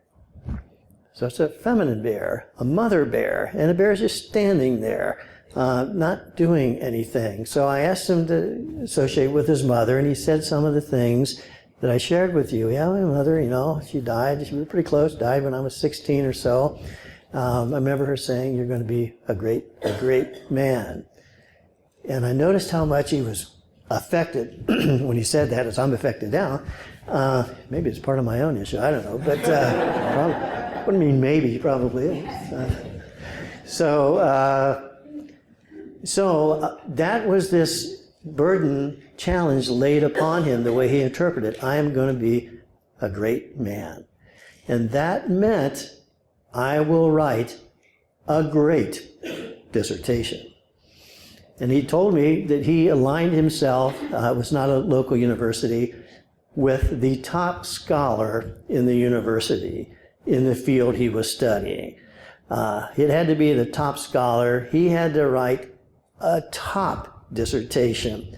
And so he was constantly blocked. He'd start writing, he'd get full of anxiety, he'd end up throwing out half of what he wrote and could not, because laid upon him was this self-expectation that it had to be great. Now, as we gradually began to see that the thing that had been chasing him was this instinctive pressure that was connected to his mother, and he began to unpack that and actually find that the bear was not about to attack him. The bear wanted to be more known by him. The more he could get close to what had been pursuing him, the more he could gradually say, oh, wait a minute, this does not have to be a great dissertation. And no, all it has to be is a finished dissertation. How about that? And he said, okay, maybe I can go with that. So that's what he did. He occasionally bring a section in and said, what do you think of that? Well, of course, looks good to me. Looks pretty good. And it was pretty good. And long and short of it was, he was gradually able to get to know the bear chasing him well enough that he didn't feel as much anxiety. He did finish the dissertation, and he did graduate. And he felt like, okay, now I can go on. So, but he had pursuit dreams that came after him for quite some time because something wasn't quite resolved enough yet. It wasn't quite made conscious. So some anxiety dreams are like that. Dreams of falling are other anxiety dreams, very frequent. Falling is not such a bad thing in a dream. Some of you may be familiar with a book written by Richard Rohr, Catholic priest, Falling Upward, right? Rohr, of course, is very influenced by Jung. I think his book, Falling Upward, is basically about midlife. And it's based on the theme that sometimes falling is where we need to go. Falling from an expectation or a standpoint or an ideal is too high, too lofty. It's not possible to keep living at that level of lofty expectation. So we may get dreams of falling down. It's like we need to get more grounded. Falling is good. I remember a dream I had many years ago when I was doing doctoral studies, falling dream. In this dream, I am at SeaWorld, and I've never been at SeaWorld. And I'm in an outdoor theater, and I'm standing on the top row in this circular outdoor theater waiting for the sea fish and such to come out, and I'm teetering back and forth on what is really like a 2x4. This is a real solid position. So there I am. So I'm standing there, and all of a sudden the show begins, and there are these killer whales, 2 black and white killer whales in the pool down below, and I'm teetering back and forth, and I fall. I fall into the tank next to the 2 killer whales, and then the custodian comes out and yells at me and says, "What are you doing? You're disturbing the whales. Get out of the tank." So I get out of the tank and I climb back up to my top position again and try to get back on the board. So I really got the message of that dream, you can say. But I mean, it was a dream. I was early 30s at the time. And some of the self-expectations or the way of functioning I was trying to live up to. You know, I was a priest at the time, striving to be a celibate priest. I don't get snakes, I get killer whales. I don't know which is worse, but at any rate, it was obviously a standpoint that was going to be pretty hard to maintain. It had to be some other kind of connection with feeling, emotion, pretty strong instinctive energies. So falling, it doesn't feel good in the dream. It's a lot of anxiety in the dream, but oftentimes it is a falling upward, you might say. Okay? Nightmares or anxiety dreams, they reflect strongly emotionally charged conflicts that have not yet found resolution. And as we said, one often awakens at the climax of the dream.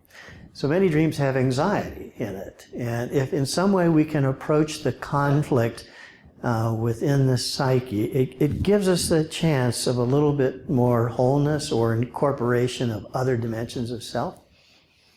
Okay? All right. Now, it's another dream, but maybe we'll look at it in a minute.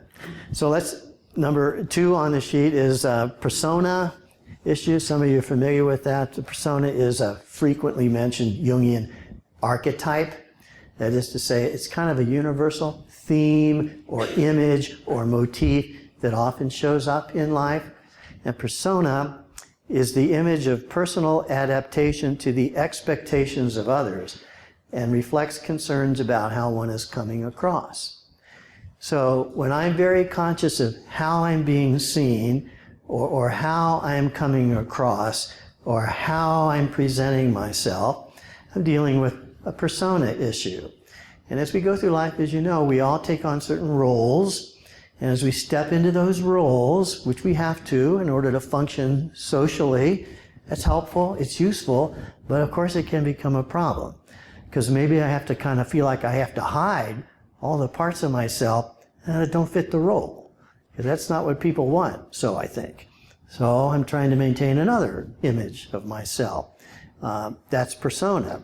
Maybe I even identify with the persona and think that's how I actually am. That's who I am. And I become even further removed from certain aspects of myself.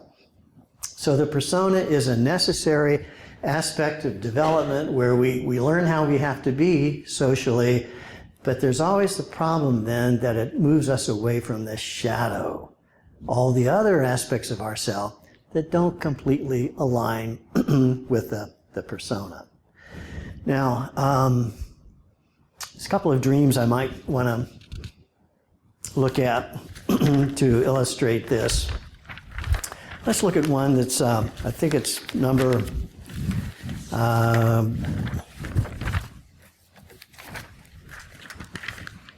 15 on your sheet. This dream does not have any very overt, obvious persona-like images, but it has a lot to do with how a person is trying to be or feeling they need to be. This is a dream of a man in his 40s who had a fairly prominent position in a institution. I won't mention what it was, as a kind of upper-level manager in some respects. And I remember him saying to me when he wanted to work on becoming more calm, cool, and collected and unflappable in his work environment. And he would talk about certain newscasters who he thought were the way you need to be, who never got upset, were always calm, always articulate, never troubled. He says, I need to get more like that. He has this dream. Number 15, I have my father's loaded gun. I tuck it in my pants and pull my shirt over it to hide it. Now, he's hiding the gun under his shirt. So there's a bit of persona. They don't want anybody to see the gun. Okay. It's a holiday and people are walking the streets. I have no destination and am uncomfortable having the gun. It might go off. Someone who knows me tells me about violence and guns and how a gun fired once and hit someone. I tell him I'm getting tired and head home. But then I see a man mercilessly beating another man. I get into the situation but stop because I fear my gun might go off. The guy getting beaten moans, but says, well, they have both agreed to this and it's okay. This seems unhealthy to me, but I go home. This is a man who grew up in a family situation that was a bit violent. He had a very volatile father who would get angry at the drop of a hat. And I remember him telling me once that there was a time in which it was either his father or maybe his brother pulled a gun out. It wasn't loaded, but it was that kind of volatility. Now, guns are symbols of forceful, assertive, sometimes aggressive energy. Obviously, they have a kind of a phallic look to them. So a gun usually has something to do with forcefully asserting oneself. Now, we don't take it literally, but it's a symbol. And this man is very uncomfortable with his father's gun. We might say he's very uncomfortable with strong, forceful anger, assertion, certainly anger. Very uncomfortable with that. And anger is a natural psychic emotional reaction. Anger is healthy. Anger is a response we need sometimes in the face of violence or oppression to some extent. But this man is afraid of the gun in his pants and keeps it covered. He's afraid it's going to go off. Now, but look what happens in the dream. This dream, in my view, is a corrective kind of compensation. Keeping the gun in his pants and going for home means he stands by and watches a man get beaten. Who says, it's okay, it's okay.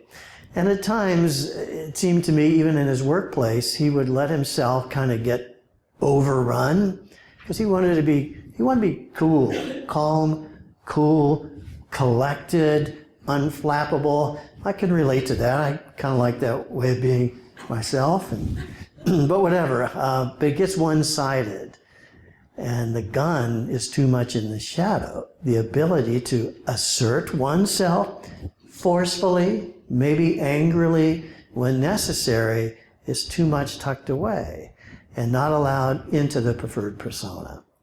So the dream is kind of bringing up an aspect of self, an aspect of soul that maybe needs to be integrated or not seen as dangerous. It might go off.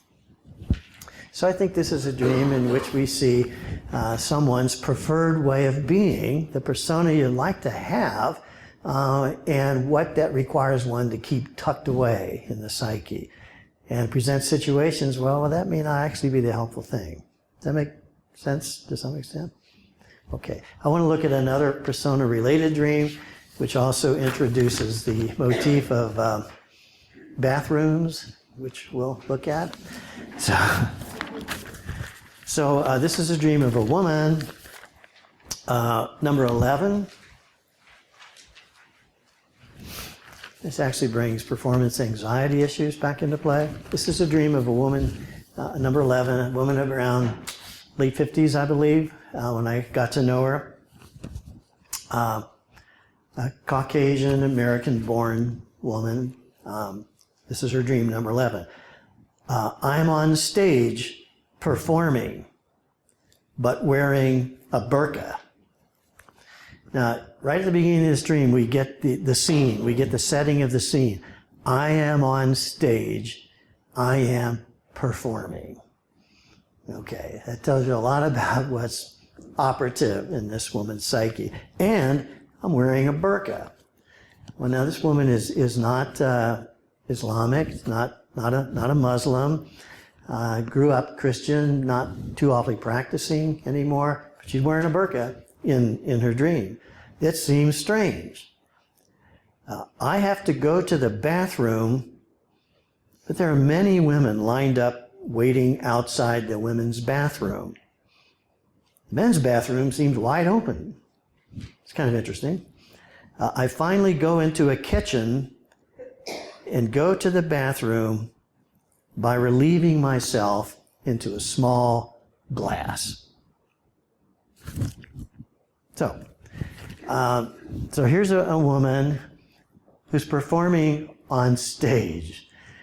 In some ways, that might be the complex that's dominated a lot of her life. She's always felt she has to perform. She's fairly bright, did well in school, became well known in her profession. Well, she was a professor, not in Columbus. A professor. She also was, she says, I perform in all my relationships. I come across as pleasant, interesting, bright, engaging, all these things. Yeah, my mother taught me to do that. You know, our father died when I was only about 6. It was just me and my mother. And it was up to me to make it in the world, to make it for us in the world. So she felt this pressure to get out there and perform and smile and engage and relate. She's been doing it my whole life. So the dream presents that as wearing something that's foreign to her. And if somebody's wearing a burqa, you don't see much of them.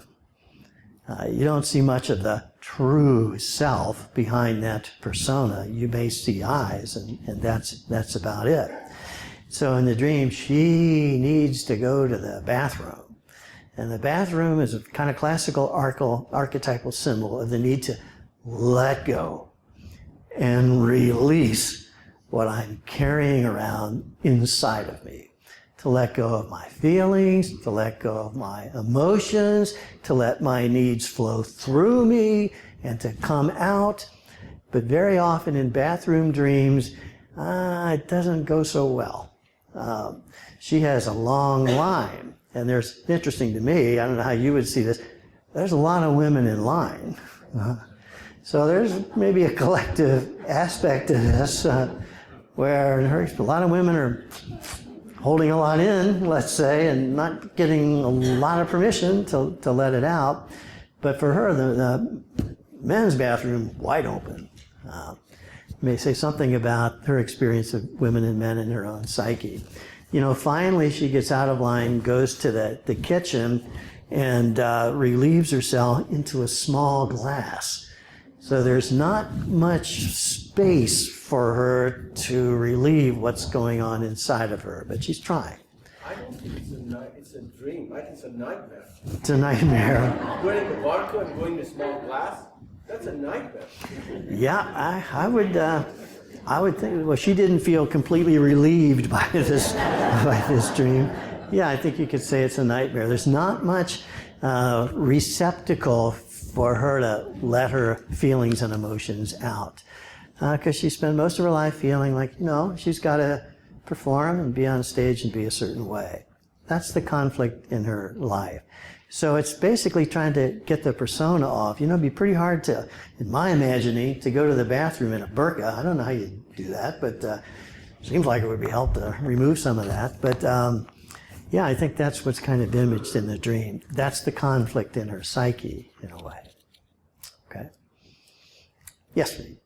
Well, something about a month ago, and the women got tired of waiting in the women's bathroom, so they moved to the men's bathroom. And when I went in, they said, you know, hold on, we're using your facilities now. Why not? Mm-hmm. Right, so they fulfill their need. Absolutely. It sounds a little more open and to allow access to whoever needs the access, for sure. Okay, if you don't mind, I want to share one other brief dream with you that incorporates the bathroom and in some ways the persona issue as well. This is not on your sheet. It's very short. If I can find it. Yeah. This is a dream of a man, early 60s. See how the images strike you. I'm with my wife at a restaurant or in some public place. I have to go to the bathroom. But, this is a frequent image in dreams, every bathroom commode I find is already filled. When I return to my wife, after having not gone to the bathroom, I realize that I have not relieved myself, and now I'm covered with feces. I tell my wife, it will take a long time to get all of this off. Now, to put it more colloquially, this man goes into the bathroom and wants to relieve himself, but ends up getting everybody else's stuff on him. And then he's walking around with that. So it's going to take me a long time to kind of get this off. So basically, I think it's an image of someone who wants to kind of relieve his own feelings and needs and urges, but keeps running into the collective issues of other people. And their unprocessed stuff, shall we say, he picks up and it gets in his way and blocks him. So he gets contaminated by other people's opinions. This is a man, medical professional, who wanted to retire at age 62 or 3. He was kind of finished, but everybody he talked to said, are you kidding me? The money you make now, you're never going to see money like that again. You got to be nuts. At least go another 3 years. Okay. The family in which he had married into was a very prominent family, not Columbus, and who put a lot of emphasis upon success, prominence, and wealth. So that weighed on him. So the more he started taking on or running into issues, fairly common collective issues, and getting sort of contaminated by that, he couldn't relieve himself. Couldn't relieve himself. So to me, it's kind of an image of the collective complexes, collective messages that we pick up in our social interactions that we get contaminated by, and it's really other people's issues or beliefs or attitudes or expectations or whatever it might be. And when they contaminate us, we don't release what needs to be released for ourselves, and we end up kind of tense. So I like the phrase when he says to his wife, I think it's going to take me a while to get this, to kind of get this off. And I think that's probably true. Okay. Enough of that for a moment. Okay. Let me step into the whole realm of shadow, which is number 3. It's a large Jungian term. The shadow in the broad, it's a very broad archetype. It basically is a way of trying to describe rejected, unacceptable, unknown, inferior, strange aspects of self. Anything in my life, in my experience, in my reality is rejected, devalued, unknown, inferior, undeveloped is, so to speak, in my shadow. And in dreams, it will often be imaged back to me through images of maybe hostile, ugly, undeveloped, sinister, foreign figures or objects, oftentimes of the same sex as oneself. Sometimes images of attacking animals are aspects of the shadow. The crawfish in the woman's dream is a shadow figure. It's some aspect of her psyche that she's not paying attention to, trying to stay away from, but that is basically sort of attacking her and pulling her away from what she's trying to do. That's a shadow figure. It's something that's an undervalued aspect of oneself. I would say in the dream of the man with a gun tucked in his pants, the gun is an image of shadow. A reaction in himself, a way of being, a capacity that he's pretty uncomfortable with, that he'd rather tuck away, but can't really get rid of it.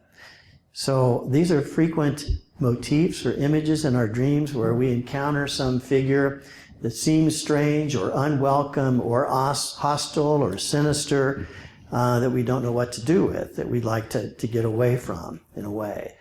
And transformation requires us to get a bit more familiar with the shadow. Even the bear chasing the anxious man is a bit of a shadow figure. It's an energy within himself that is initially fairly uncomfortable and that he would like to avoid. Okay. Let me say one other thing. We looked at the dream with Barbara Streisand last night. Barbara Streisand, for the woman who had that dream, is a shadow figure. She's an unknown aspect of her own being. She's the competent, confident, successful, intelligent aspect of herself that she doesn't trust, that she doesn't even really know very well. So sometimes the shadow figure is kind of a light shadow. It's bearing appealing qualities, but I'm reluctant to own those because I don't really see those as a part of myself. So if our self-concept is too low, we're probably going to get more positive kinds of shadow figures or energies. Okay. Any thoughts, comments, anything you want to say about it? There's a lot more we could say about shadow, but in one place, actually in several places later in his life, Jung says the entire unconscious is shadow. So in a certain sense, the shadow embraces everything. It's everything that in some way is not entirely known, not entirely understood, not completely integrated, maybe undervalued. Everything in the unconscious has an aspect of the shadow. And so when we encounter such figures in the dream, the more we can get familiar with who or what they are, the better chance there is for a transformative event. Sue? Can you comment on Jung's statement about the shadow being pure gold? Yeah, the notion that the shadow is pure gold, I think what he's saying is that the shadow is what carries the transformative material within us. It's the insufficiently recognized or integrated aspect of ourself. So transformation usually goes through the shadow. It's when we're able to activate what previously we saw as negative. So I think the man with the gun tucked in his pants, that's where the gold is. The gold is in the gun. I mean, it sounds strange, but that's the part that he needs to become more comfortable with. And I think if you look at some of the great spiritual stories and history of spirituality, religious growth and development, transformation usually happens via the shadow. I think Paul on the road to Damascus, if you will, where he's out ready to attack the Christians because they're not following the Jewish rabbinic law as it should be followed, falls to the ground, has some kind of a spell, loses his sight, is blinded, goes into darkness until Ananias comes along and gradually tries to express for him what might be going on. And that is to say, he needs to get into relationship with the very thing he's fought. And that's the whole notion of the Christian law of love. Love transcends the law. And as he begins to embrace that, that's the conversion. That's the transformative moment. And so, as you may know, a lot of Paul's writings henceforth are about the precedence of love over the law. The written law kills, the Spirit gives life. So transformation, conversion, metanoia usually has something to do with encountering the shadow and letting it have its effect upon us. Does that make sense at all? Okay. Yes. The house or home that one finds oneself in a dream, would that fall under persona? Is that part of the... Well, that's a good question. The house or home that one finds oneself in a dream, does it fall under the persona? If you look at number 14 on this sheet, there's a comment about the image, the symbol, the motif of houses. When they show up in our dreams or fantasies,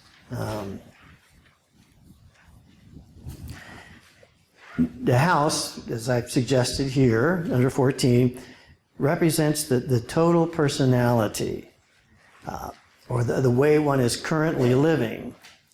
And various rooms in the house oftentimes have different meanings. They're places where different energies are allowed or come into being.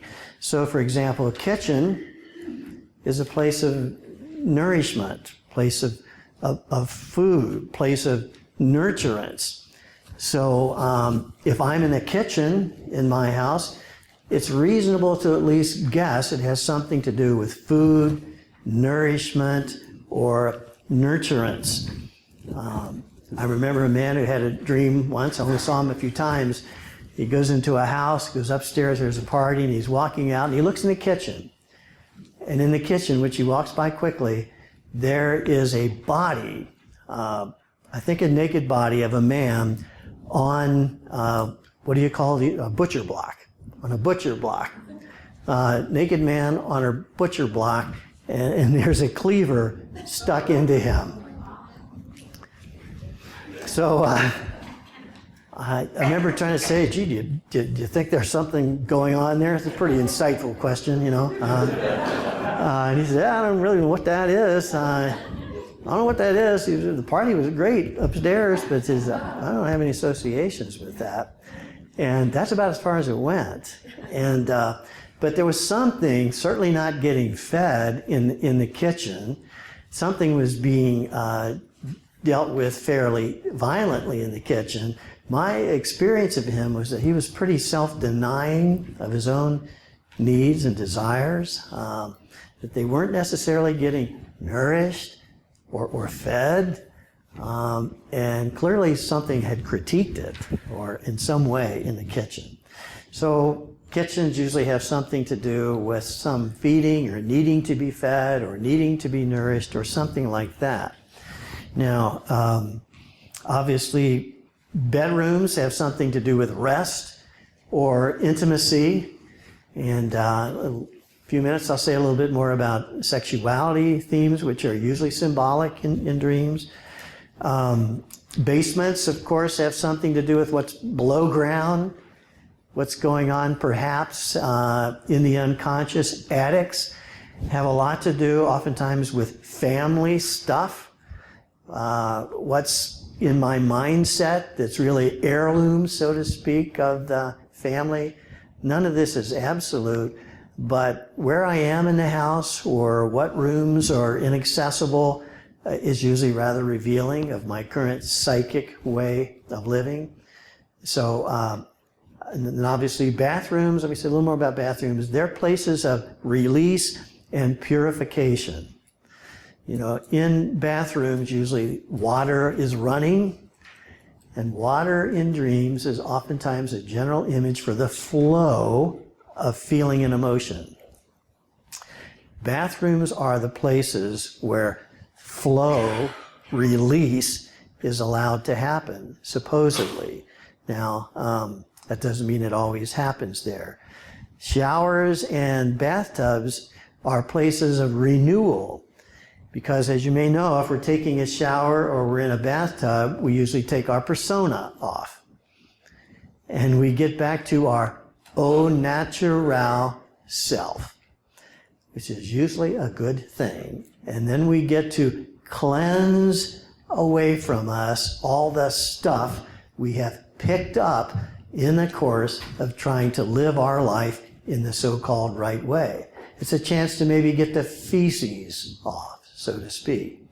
So being in a shower, taking a shower is part of necessary cleansing, catharsis, renewal, so we get a chance to get back to our natural self, where there's some degree of renewal. Remember a man who had a dream that kind of upset him when he initially had it. He goes into the shower or into the bathroom of his house. He opens up the shower, and this man's about late 50s. He opens up the shower and he sees his naked mother in the shower taking a shower. But then he notices she's smiling as she looks at him, and she's looking, he didn't like this part, rather voluptuous and feeling pretty good about her own embodiment. This is not the mother he knew in waking life. But in the dream, the mother image is transforming, is getting renewed, is getting back to nature itself. And it was kind of an image of the transformation of his own mother complex, which previously had been rather puritanistic. And now this particular mother was much more erotically comfortable. I think that's what that dream is showing. The purification, cleansing of old attitudes that he had associated with his upbringing. And he was allowing himself to become a little bit more relaxed about eros in his own life. So, showers. I remember another dream of a man, and he and his wife are in the bathtub, in the bathroom, of course. They're in the bathroom, in the bathtub. They're sitting in there together, but there's no water in the tub, and it's feeling kind of tight. And I don't know if it was he or his wife says, you know, this would go a lot better if we had some water in here.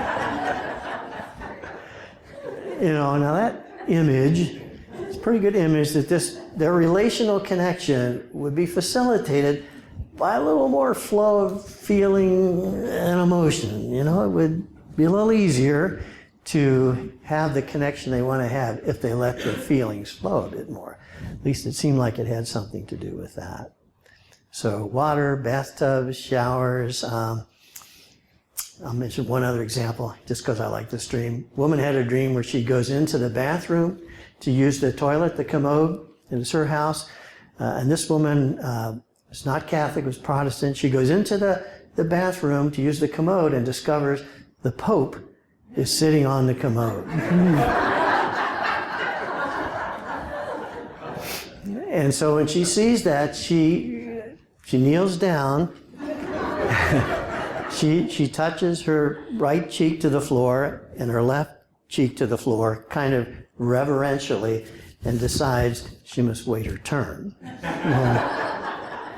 Now, it's not too hard to imagine that, acquiescing to or being deferential to religious authority was an issue in her life story, was a complex that sort of took over her bathroom. And so allowing herself to release what she needs to release, to express what she needs to express, sometimes gets held in check by deference to authority. Okay. So there's a lot that goes on in bathrooms. Yes, Sarah? So this probably is a combination of house and stairs, but what about finding yourself going up and down and in and around, and the places seem to get really tight and hard to access, and you're squeezed into the space and lost everything. Talk about that. Well, I think the images themselves say something. I'm probably trying to find my way to a space that works for me, but everything is a little too tight. Might suggest some of the structures in my life, some of the responsibilities in my life are a little bit too tight, confining, so I can't find the space or the movement that I'm looking for. If one's kind of roaming around in the house, it's like I'm looking for more space. I'm looking for more room. I haven't found it yet. So it may have that particular kind of connotation. Going up and down is a very frequent image in dreams. Going up, climbing stairs has something to do with all the things we associate with climbing. It's trying to ascend, it's striving, it's achieving, it's trying to get somewhere, and sometimes that's exactly maybe what we need to do in our life. At other times, we need to go down. As James Hillman talks about in a lot of his books, going down is the toughest thing in lives. And yet in many ways, going down is more what we need to do and not keep trying to ascend. It's true of elevators in dreams.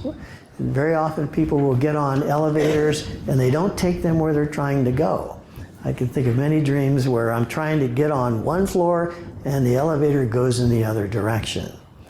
It's as if the movement in my psyche is going somewhere other than what my dream ego has in mind.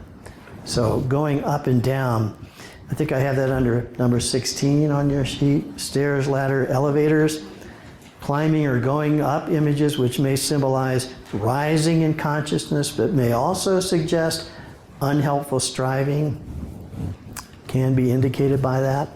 A lot depends on how the dream goes. If I'm climbing the stairs and it gets better, well, that's probably a confirming dream. If I'm climbing and it gets more and more arduous, I think I talked last night and maybe today about a man who was told by his father, the world only cares about successful people. This is the guy that was the professor writing on the board, making the mathematical mistake, and oh no, being paralyzed. One of the dreams he had frequent dreams of climbing mountains. And one dream he had a couple of times was he's climbing a mountain, and in front of him, about another, 20 feet ahead of him, is a man who he doesn't know personally, but in his particular profession, he is the top man in the field, who won, I don't know if it was the Nobel Prize or something like that. He's climbing, and he's always beneath the guy who is the top of the field. That was kind of the relentless charge in his life, to catch up with the top figure. In that dream, he kind of takes a peek and looks up beyond the top guy, and on the top of the mountain, he sees his parents waiting for him to get there. So that's the complex in his life, the belief that he had that was his charge, to somehow catch up with whoever was the top figure. Now, climbing in that dream is a pretty arduous, relentless task. He eventually later on had a dream where he's in the water, he's swimming in the water on his houseboat, he's swimming in the water, feeling refreshed, and he sees his father on the houseboat, his father who had died many years ago, touching to me, and his father sees him and says to him, I'm sorry. So moves something in me. So there's this sense of the father now not wanting him to keep climbing anymore and kind of celebrating he's in the water. He's closer connected to his own emotions and going with those. So climbing, going up and down has a lot of those connotations. Okay. Any thoughts, reactions? All right, I want to maybe just jump around and pick up a few other themes that may be useful. I may jump over number 4, anima animus, which is complex. It has to do with the whole issue of contrasexual images in our dream. You know, men obviously have dreams of unknown women, which have something to do with energies, viewpoints, aptitudes that this particular man associates with women. The dream's always telling me something about how I'm relating to that, and I may experience some of those as really helpful, and I may experience some as pretty critical and negative. It's just sort of a window into the inner images of women that populate my particular psyche, partly because of my own life history or experience. Conversely, same is true for women. Unknown male images in a woman's psyche are images of aptitudes, attitudes, behaviors, viewpoints, ways of being that she associates with men. And some of those are helpful, can be supportive, and some of those can be oppressive and restrictive, depending upon my life experience. I'll say one more thing about it. To the extent that a person encounters in their dreams and in their life a fairly negative masculine or feminine figure, something at some point will compensate it. Something at some point will balance it. At some point, let's say if I'm a woman and I run into a lot of negative, critical, masculine figures, somewhere along the line, psyche wants to bring forth a positive one who sees me, who cares about me, who relates to me. And unconsciously, that's what I'm looking for. Because unconsciously, we're looking for whatever actually our psyche now needs for wholeness. And so it shows up at times in our different imaginings and fantasies where we have different images of men and women. Sometimes I refer to the example of a man, I've used this before, an older man, older, I was going to say 65, and I'm older than 65 now myself. Well, a relatively younger old man.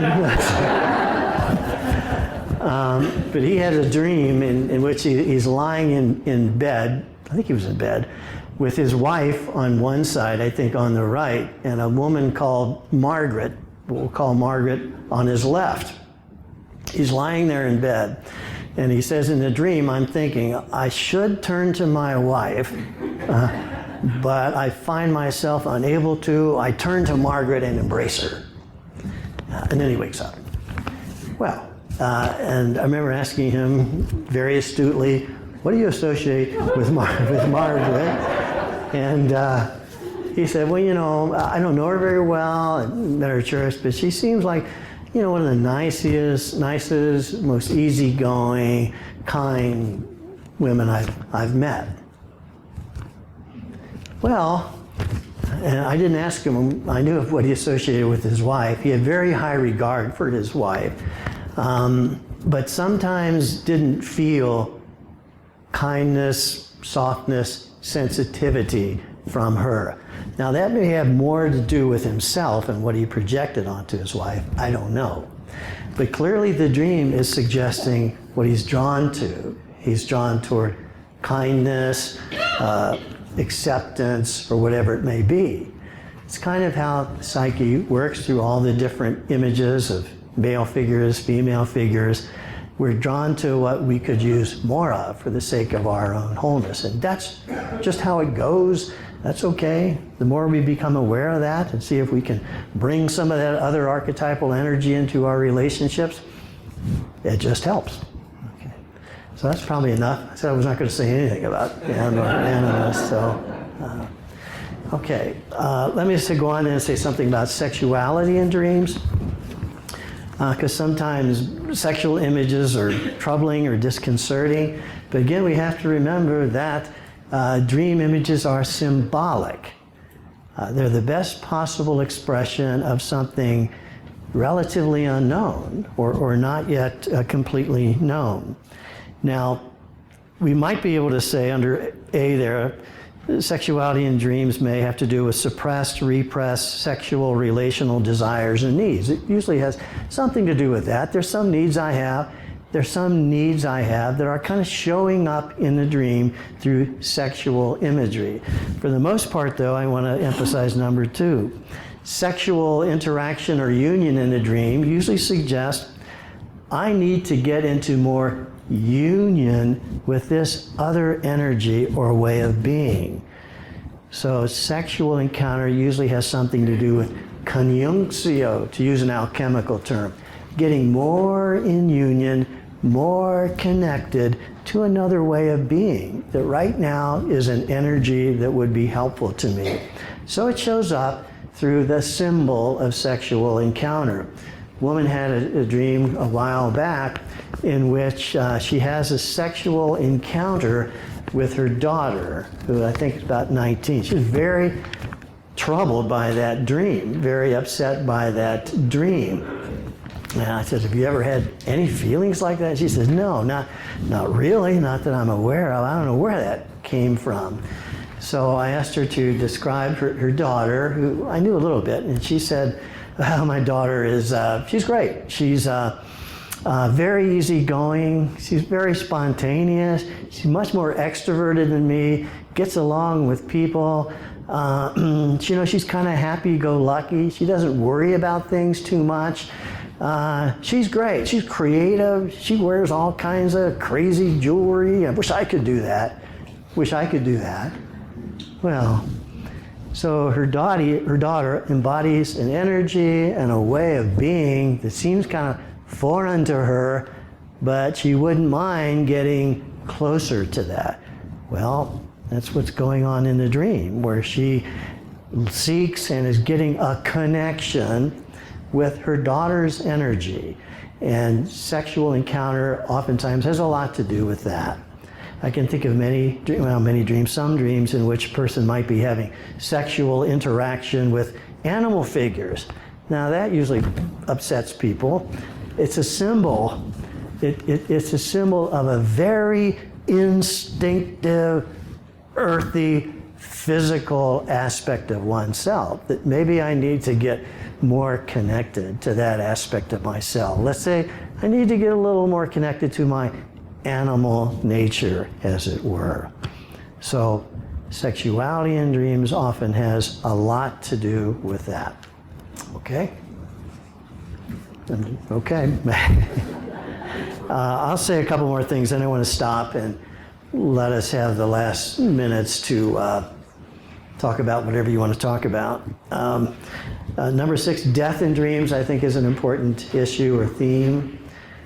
Death in dreams usually, now of course it's not true if we've lost a loved one or someone close to us has died. Of course, their death, the loss of their presence in our life shows up in dreams. So certainly that has a particular meaning. But otherwise, death in dreams usually refers to death or transformation of the ego attitude or the elimination of a particular ego complex. So therefore, death is often a transformative image. It means that something that's had a lot of vitality is now dying, and maybe it needs to die. Oftentimes what dies is the ego itself, the dreamer, which is an image that my current ego attitude or way of functioning is dying, or is getting killed off or negated by something else in my psyche. So death means there's a shift in psychic energy. It's not as much in something where it once was. The woman who had the dream of the coffin, that's an image that something has died, is no longer viable in her life, and that's okay. But sometimes it's actually the dreamer himself or herself or some other figure that actually dies. If I could look at one dream on your sheet. This is dream number 10. Dream of a man.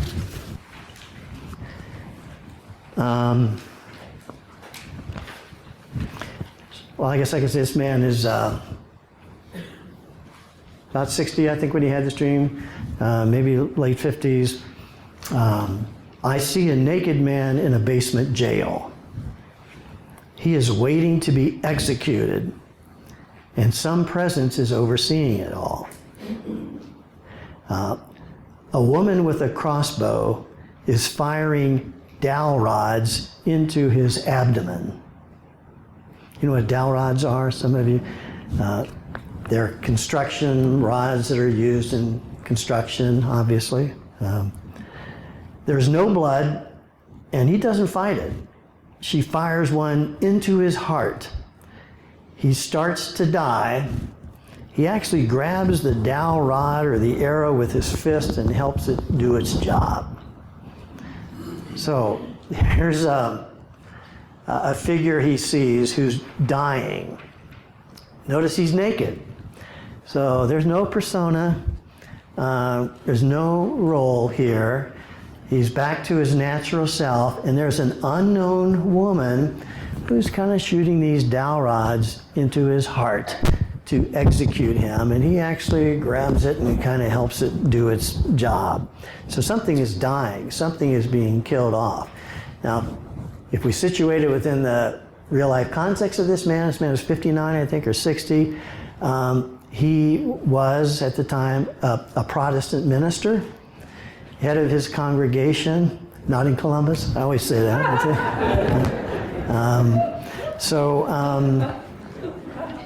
Something is dying in him. He is pretty tired. He is pretty burnt out. He wants a sabbatical. And what did he tell me what he wanted to do on his sabbatical? He said, well, I'd like to add another addition onto the house. This guy was very handy, very good carpenter. He wanted to build another room onto his house. You might say, create some more space. That's what I really want to do. So he's getting shot by dowel rods that go to his heart. And the person dying actually wants to facilitate it. Now notice it's being done by an unknown woman, an anima figure. You might say what's actually is animating him now in his life is this yearning or desire to get some time off from pastoring and be by himself and maybe work on building the room in his house or something like that. So there's a part of him that's lost energy, that's dying. It was not just on the basis of this dream, but after a while he went back to his congregation and he just flat out asked if he could have a sabbatical for a year. And to his surprise, they said, sure. So he took a year off, and among other things, he worked on his house and he started building a new addition. That's what he had energy for. So it was kind of forecasted by this dream in a way, the dream showing that something is dying, has died. It's okay. That's not where the energy in the psyche is. Something else is animating the psyche now, and maybe that's what needs to be honored. So dying, death in a dream is not a bad image necessarily, oftentimes not appealing. Okay, I'm going to stop. We have 12 or 13 minutes, and I just want to give you time to offer your thoughts, reactions, sharings. David? So I was interested yesterday when you first introduced transformation as a more Jungian than maybe a common term.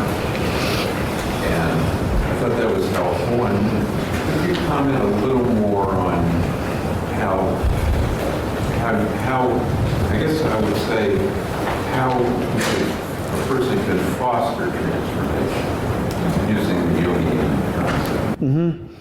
How someone can foster transformation using Jungian concepts. Yeah. If I might, not only as a in the sense of insight, which I think you described, but also in the sense of living it in life. Mm-hmm. Okay, well, let me say a few things. It sounds, of course, too simple, but I think fostering transformation basically depends upon openness or receptivity. The more any of us can be open to what we're actually experiencing, what I'm actually thinking, what I'm actually feeling, the conflict I feel in myself, the more I can be open to it, paying attention to it. In one place, Jung says, nothing can change until I first accept it. Nothing can change until I first accept it. Once I'm open to experience it and trying to discover, what does it mean? Why is that happening? Why am I feeling that? Why am I experiencing that? Why do I get a strange dream? Why am I having the same conflict in 2 or 3 different situations? If I'm open to listening, discovering what's being revealed, then I'm open to the transcendent function. I'm open to what's trying to transform within my own self. So I think that's a major initial step. You know, and then if I can gradually try on ways of trying to honor it, you know, maybe I can honor it by trying this. Maybe going back to the husband and wife sitting in the tub without water, okay, maybe I talk to my husband or wife and talk about what I'm actually feeling at times. And I say, okay, this is what I find myself feeling. So I try that. I try that on. Maybe I try changing some other behavior or attitude. Maybe I reduce my workload to some extent. Maybe I spend more time with grandchildren or less time. You know, I try on different ways of being that look like they may be part of what's being called for by the soul itself. Because if we subscribe at least to what Jung subscribes to, there is a transcendent source of wisdom and energy at work in all of life, in all of existence, and in our own psychic experience. And transformation most happens when we pay some attention to that. Otherwise, sometimes it will force a change anyway, one way or other. So I guess I would say that, openness, acceptance of what is, and then the willingness to maybe try things, try saying something, try making a change, and seeing if that seems to honor a bit more what's going on within the soul. Barb?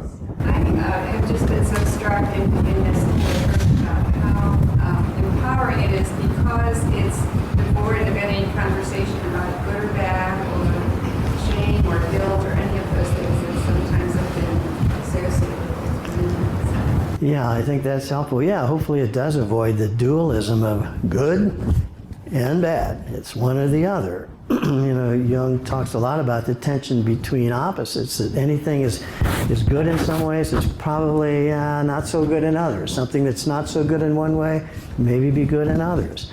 And so not seeing those as diametrically opposed opposites is helpful. So if I use my gun, my anger, and I express it, that may be helpful in some ways, may create some other problems in another, but it's all a question of trying to honor the transcendent guidance that we find within soul itself. Yeah. Yeah, Joe, did you want to? Something that kind of connects with part of what you just said about good things and not so good things and the trade-off. But anyway, when you were talking about the house, one of the images that occurred to me is regarding the rooms in a house and our culture. The dining room as the place the individual is nourished in the group and by the group, and the place the nourishment of the group by the homemaker.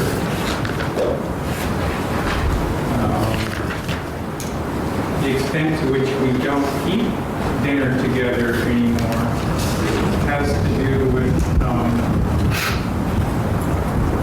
acknowledging other values. So there's a trade-off. It's such, in our culture, we're 24-hour days, 7-day-a-week productivity. And so we're flexible.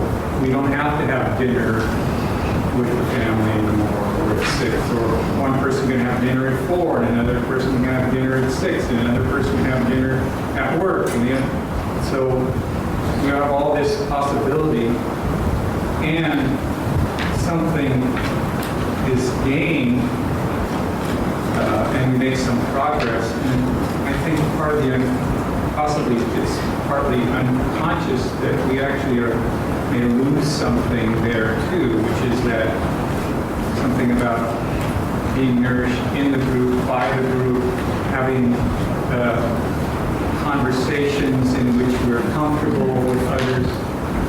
It's just an image that it came up for me around this house thing that I wanted to just add to the conversation. Yeah, I think it's a good point. Like dining rooms very often don't get used very much anymore. Large dining rooms, there aren't, I guess, a family mealtime such as maybe it once was. And, obviously culture does affect image and the images that show up in our psyche. So let's say if there aren't dining rooms or places of feeding and nourishment, the value is, okay, there's openness to diversity, different activities, involvements, variety, but there may be a downside. There almost always is some downside, and maybe there are other hungers that aren't getting fed. And so maybe someone develops a bit of an eating issue because there's a hunger or a need for a certain level of nourishment that's not happening in certain ways. And we put that on the individual. My hunger, my food problem, Yeah. But it's unconscious.